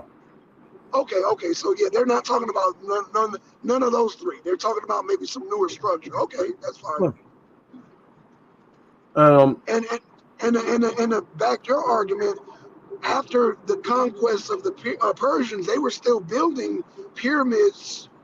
I mean, you're talking about like after the time of Herodotus, so they're building many pyramids. But the three original that we see in the movies and all that, yeah, that predates that one you just said. So yeah, okay, thank you for the dates. That's why I love dates, man. I love when y'all give dates out. All right, so let me ask a question. Oh, and wait a minute, and here we go. And what the Jewish historian Josephus supports this theory. The Egyptian taskmasters, set them also to build pyramids, and that's in Antiquities 11:9:1. Did they name the pyramids? If they give the name of the pyramids, Nah. It just said that Josephus. Oh, okay, that's fine. Okay, so. Khufu's one of the tight end. I know when I hear the names, I'll know them. So even though I can't name them right now, I hear them. Yeah, and now they're getting into they're getting into the details. The slavery of the Israelites ended abruptly at the Exodus. According to the archaeologist A.R. David, the slaves suddenly disappeared. She admits that the quantity, range, and type of articles of everyday use which were left behind in the houses may indeed suggest that the departure was sudden and unpremeditated. The builders of ancient Egypt, page 199. The Egyptian army that was destroyed at the Red Sea was led by Pharaoh himself, and this could account for the fact that there was no burial place or mummy has been found for the 13th dynasty Pharaoh Neferhotep. the first. 13th dynasty. So yeah, that's way after the pyramids. That's way after the Yeah, pyramids. the 13th dynasty. Yeah, And then yeah, it says the pyramids are pyramids not were- mentioned as such in the canonical scriptures. However, the Apocrypha, approved as canonical by Catholics and some Coptics, does mention pyramids in 1 Maccabees 13:28 through 38 in connection with the 7 pyramids built by Simon Maccabees as a monuments to his parents. So it's in the Apocrypha. again, okay. So Oh, he got you we're on that talking one, about- Black Swan. No. Again, there were after the 3 major pyramids, there were pyramids still being built after that time period. They built pyramids all the way up into the time of goddamn Napoleon, is what I'm trying to tell y'all. So how can he get me when there are thousands of pyramids? But the 3 major pyramids are over a certain amount of time, the 4,500 Well, years. I don't say So- nobody equating the Israelites to the Pyramid of Giza and all of that. The fact is that they were slaves, and they were supposed to build pyramids. Well, here's my question. Like, they didn't say nothing about the pyramids. Cool. Like, the Israelites were there pre-Alexander, where the Egyptian culture was still prevalent. Yeah. Why don't the Jewish scholars or any Jewish historians have any ancient knowledge of the Egyptian civilization? That's what I want to bump the pyramid. Okay. Why don't we have more knowledge of general Egyptian culture if the Israelites was there? You know they like to retain knowledge. Why don't we have that? Are you gonna say that the bulk or the general population of the Israelites were isolated within Goshen? Is that an argument? Where they weren't allowed to amalgamate within the Egyptian culture? Well, Moses and Aaron was. Well, it's so funny you talk about the pre-Alexandrian Jews. Okay, here is the next paragraph leads off with that, and it says the pre-Alexandrian Jews would not have used the word pyramid. However, in the Old Testament, we do see the word Migdal. This word is translated tower, and could represent any large monolith, obelisk, or pyramid. Migdal is the Hebrew word used to describe the Tower of Babel, and Genesis 11:4, and it is translated similarly in Ezekiel 29:10 and 36. In describing a pyramid, this is a word the Hebrews would have most likely used. Furthermore, Migdal is the place name in Exodus 14:2, Numbers 33:7, Jeremiah 44:1, Jeremiah 46:14, excuse me, and could mean that a tower or monument was located there. The Bible does not explicitly state that the Israelites built pyramids, nor does it use the word pyramid in association with the Hebrews. We may surmise that the children of Israel worked on the pyramids, but that is all we can do. And that's the end of that little article. So the general population of Jews, we can assume, didn't have really a real inclination of Egyptian culture based on the fact that they were slaves. Would that be a good assumption? Yeah. It's saying that those words could have been used as a pyramid. They didn't have the word for obelisk or a pyramid, or they would use tower instead. Well, yeah. I wouldn't expect the Israelites to know like Medu Neter or nothing. I ain't saying that. What I'm saying is they would have a better understanding of Egyptian culture because they were actually within it. Whereas our only inclination now of Egyptian culture is based on ancient relics that we garner and decipher and so on and so forth. You see what I'm saying? Yeah, but it is much more it has more evidence of it in the Apocrypha. I don't disagree with that.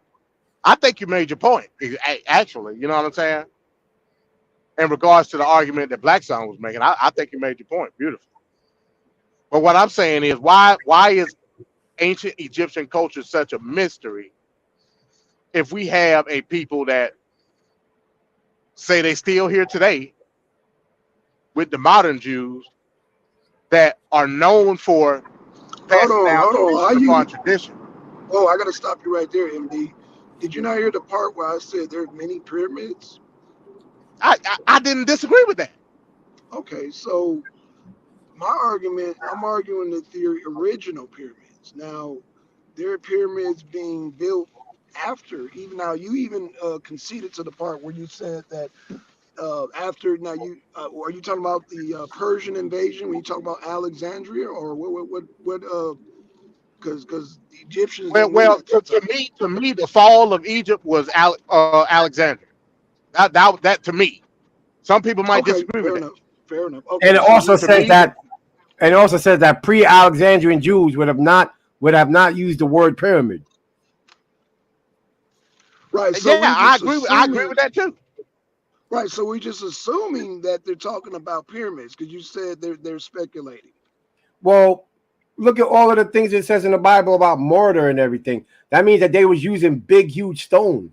These wasn't like any other type of architecture where you had bricks that were like, regular type of bricks. Like these are big, huge, humongous stones that you need all type of tools to actually move around.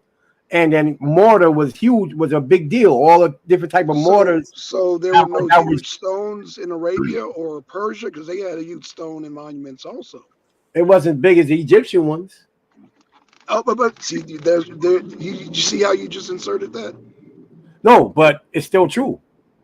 Wait. How is it true? So do we get an exact size on these stones? Well, See, you're just making an I mean, assumption, I don't right? I don't know nothing You're about the assuming. Arabian stuff, but Right. I'm So assuming. you're assuming that the Arabia didn't use mortar and large stones. So I hear what you're saying, and I said that's not what I'm saying is that the Egyptian, I would assume, had bigger assume. stones, right? Hey, Is Okay, that a look, but just the thing. Hey, you gonna have to break down this whole Israelite Arabia thing, Black Son. I ain't following.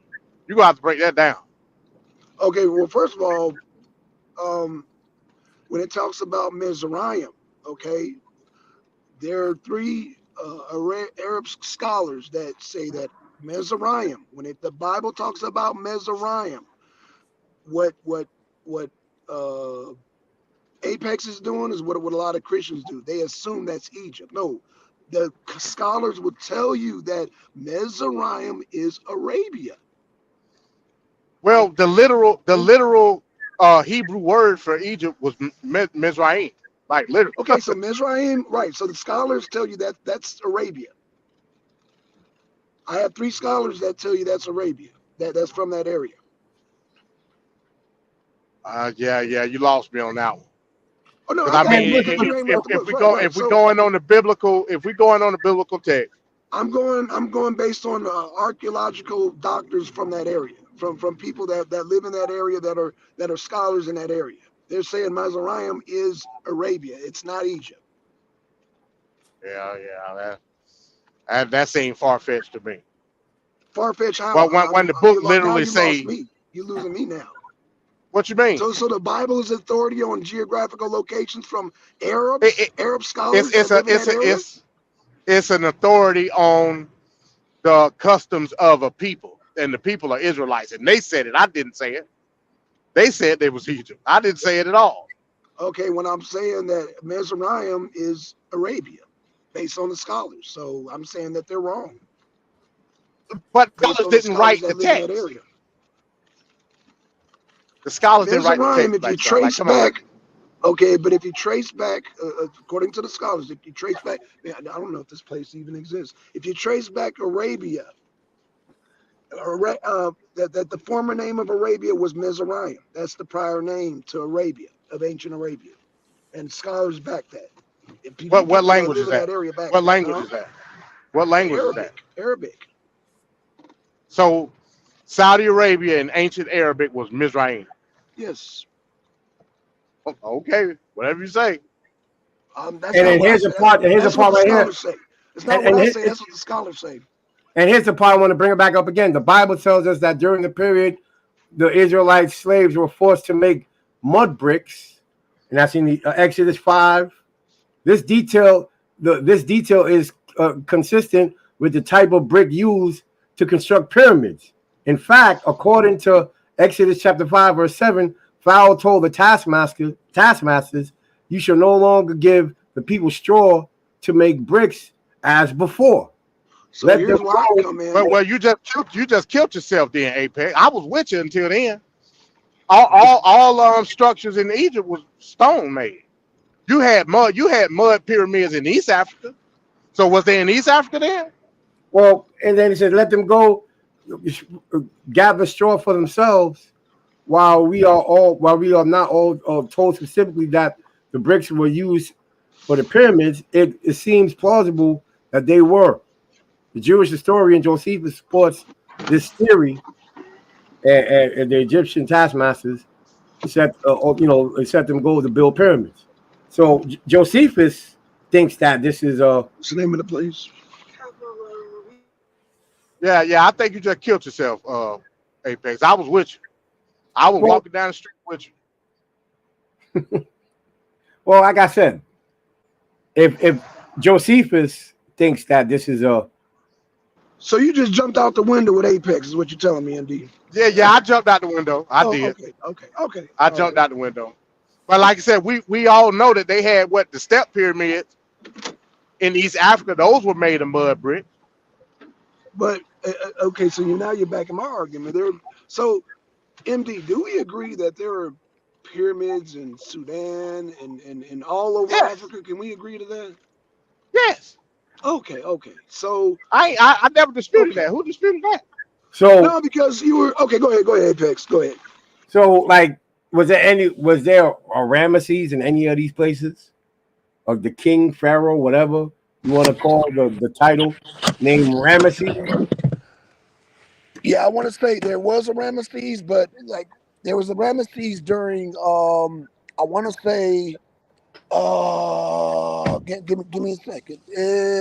Ramesses was way after all three pyramids were built. Let me just say I'm gonna just be on the safe side.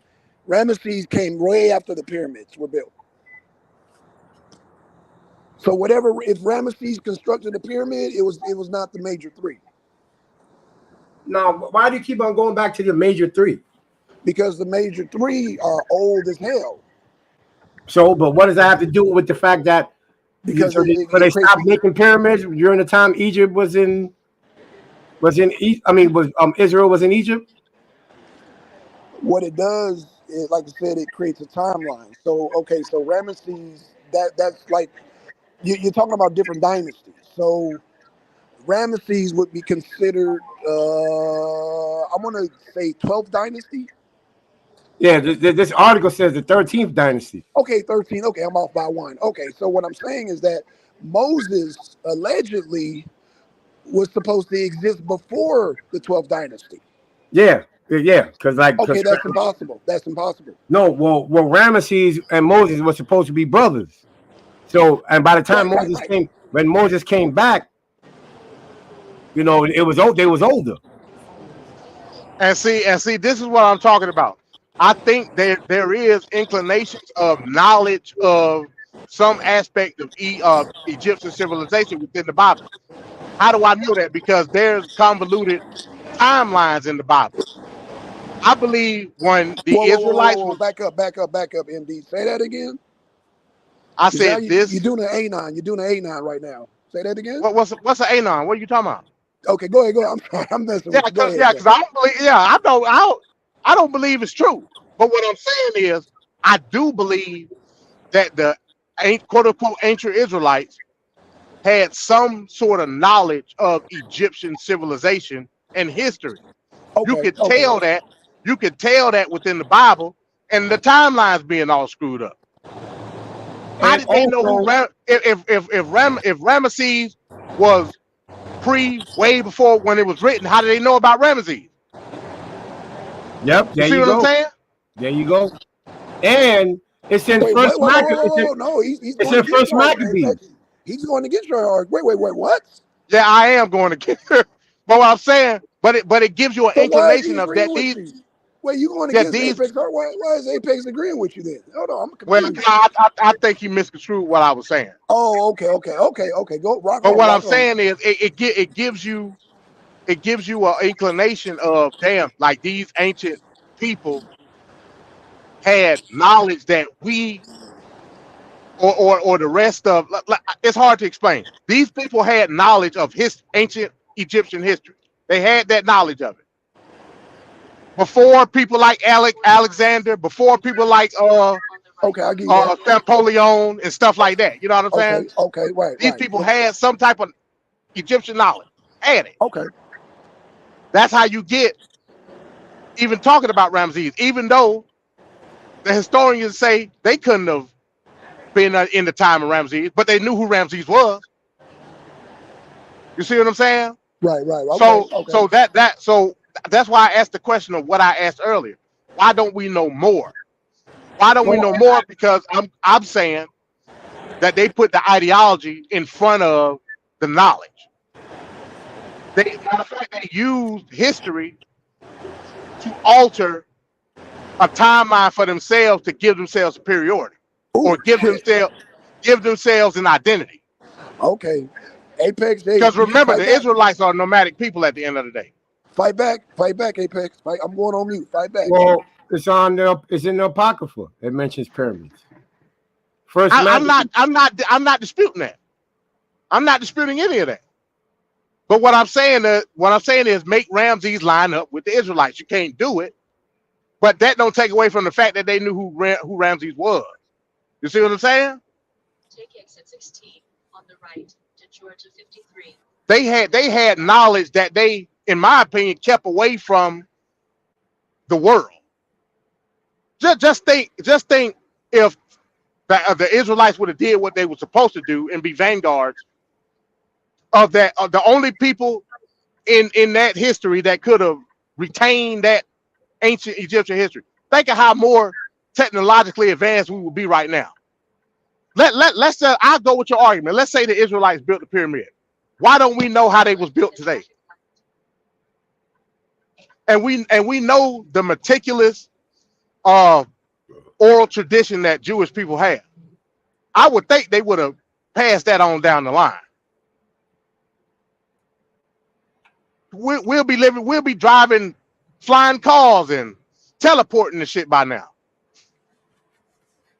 Had they would have gave us the knowledge. But they chose to alter the knowledge to garner themselves an origin story. That's my argument.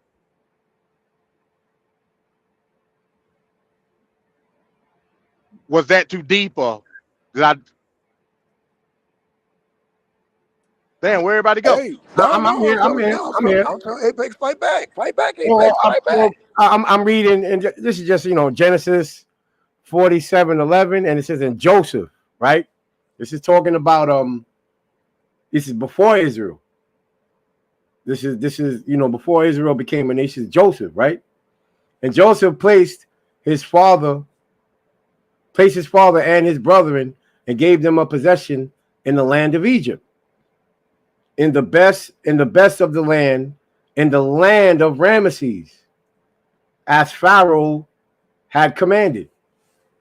So maybe the Ramesses that Moses was dealing with was probably Ramesses the second or the third, or how they named the popes. You know what I'm saying? You see how they named the popes? Like the popes come up with their names, like, oh, I'm going to be. Yeah, you would have to show that reign on the king's list. Like I said, I ain't that familiar with Egyptian culture. I don't, I don't really care. But somebody MD, how you gonna damn debate goddamn in Yami and you don't know? Come on now, what are you talking about? Hey, cause my research is superior over here. Oh, okay, gotcha. Okay, but you still have. It ain't gonna take long. Oh, okay, huh? Okay. Yeah, it ain't gonna take long. So it seems like there's more than one Ramesses in the Bible. I don't deny that. I'm not disputing that either. I'm not disputing that either. Because we know there were several Ramses, but they didn't make that identification in the Bible. So I mean, it is what it is. But what I'm saying is, then you will have to turn around and look at the kings list and try to match up the numbers based on when you believe Aaron Moses' time was versus whatever reign, whatever Ramses. You know what I'm saying? That'll have to be your homework. It ain't mine. You know what I'm saying? I mean, I think people have tried to make that distinction. I don't know, but I mean that's a valid point. I ain't saying it ain't. But all I'm saying is based on certain parts of scripture dealing with Egypt, in my opinion, they had or they used certain aspects of having a historical record of Egypt and used it as their own in their own origin story. That's what I believe. And like I said, in Genesis 47, Joseph is way before Moses. Okay. No, I'm glad you said that. Joseph was way before Moses. No, it's before Joseph is before Moses. When Joseph, Abraham is before Joseph, right? Who? Abraham is before Joseph, right? Yeah. Okay, and he rode into Egypt on a camel, right? That's what it says, yeah. Okay, so where do you get that camel from? I don't know. Okay, he got it from a pharaoh in Arabia, is what I'm trying to tell you. Well, that's what I have to see. I mean, it says that when he said he liked Sarah's wife, that was a local chieftain right there. That wasn't a king. That wasn't the king of Egypt. That was a local chieftain in Arabia that gave him the camels. Yeah. Like I said, that's licking in it too deep. It ain't that serious for me. I mean, it's just when you try to tie the science to science to it. That's all I'm saying, MD, is that the scholars, Arab scholars, there's 3 of them that I can refer to. They're saying that there were no domesticated camels before 1000 BCE. Yeah, I'm not disputing that point either. All I'm saying is what the Hebrew text said. The people that wrote the book, or not, let me not say the book. The people that wrote the text, that's what they say. I like I said, to me, no, that's what they say. And I'm saying they didn't know where they were, or somehow I don't believe that. Arabia got confused with Egypt some kind of way. That aspect I don't believe, because I believe it's a folk tale in and of itself. They have to be sitting in Egypt to write about Egypt. You know what I'm saying? No, when the Bible says that but there's specific parts where they say that they're in Mizraim. All I'm saying is that Mizraim is not Egypt. Can you reference Arabia? What are the Apex, the biblical scholar on the panel?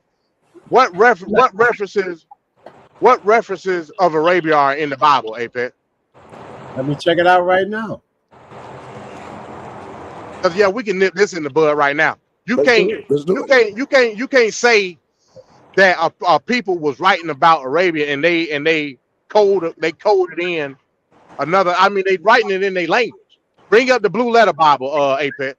So right here, the first part that talking about Arabia is all the way in 1 Kings, chapter 10, verse 15. That's the first time it's mentioned in the Bible. The kings of Arabia.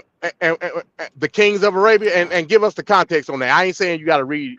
Well, it says, I read this part, and besides that, he had of the merchantmen and of the traffic of the spice merchants and all of the kings of Arabia and all the governors of the country. That's just, What are you on the Blue Letter Bible? I'm on Bible Gateway. Dude, can you bring up the I got you. I'll do that right now. Look up Arabia for me, please, sir. Got you. Blue Letter.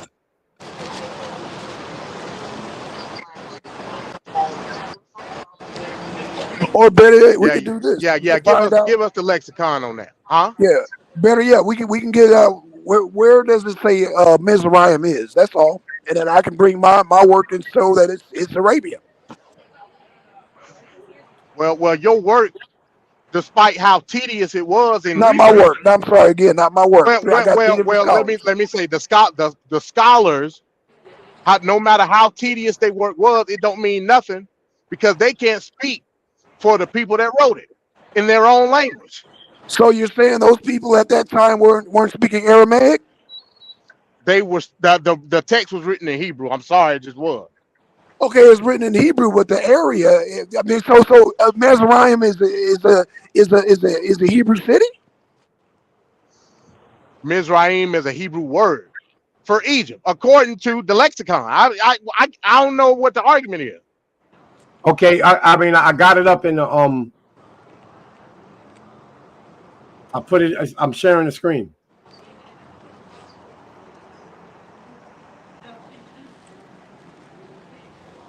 I'm on my phone. I'm out and about. So. Oh well, yeah. Oh well. Okay, yeah. Okay, yeah. I can't bring it up either. Oh well, dag. Okay. Well, just try to pronounce it, I guess. Oh, and the word Arabia. Okay, can you bring it up in the you know what they call it when you go to the Blue Letter Bible? Yeah, the dictionaries, the lexiconic. Yeah. What does it say? How would it say it was pronounced in the ancient text? Well, is Arab. That's the transliteration. Arab. Okay, all right, cool. Arab. So Yeah. how do you get that out of Pharaoh? Huh? Oh, go ahead. You rock on. So yeah. Why the hell you got this in there? Showing you this original form. It really matter to me what the damn what these Arabs think. All right, that's the way I look.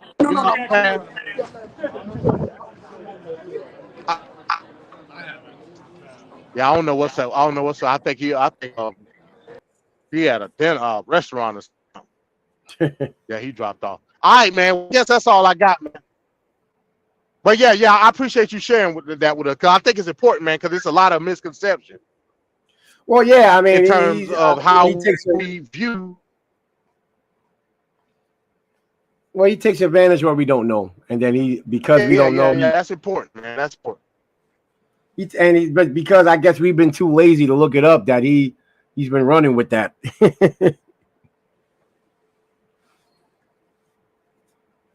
I mean, I always thought that was that's definitely important. I always thought that was a weak argument because. Yeah. Yo. Like I always thought that was a weak argument. Oh, I ain't. Yeah, I was listening. Right.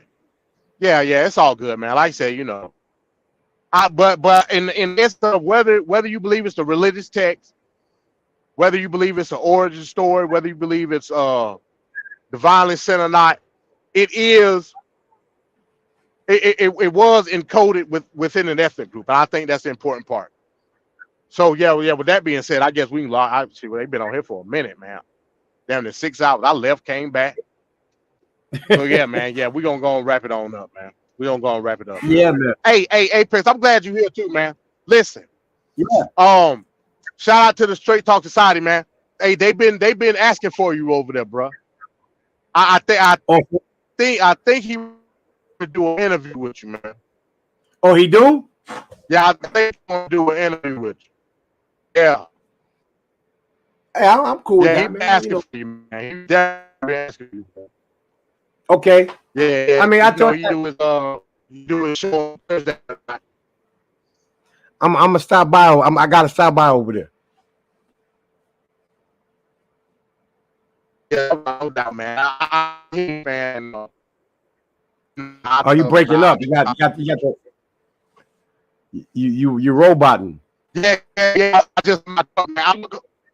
I'm gonna go ahead and go on out, man. All right, MD. I'm gonna check them out though. Yeah, no doubt. And you know, man,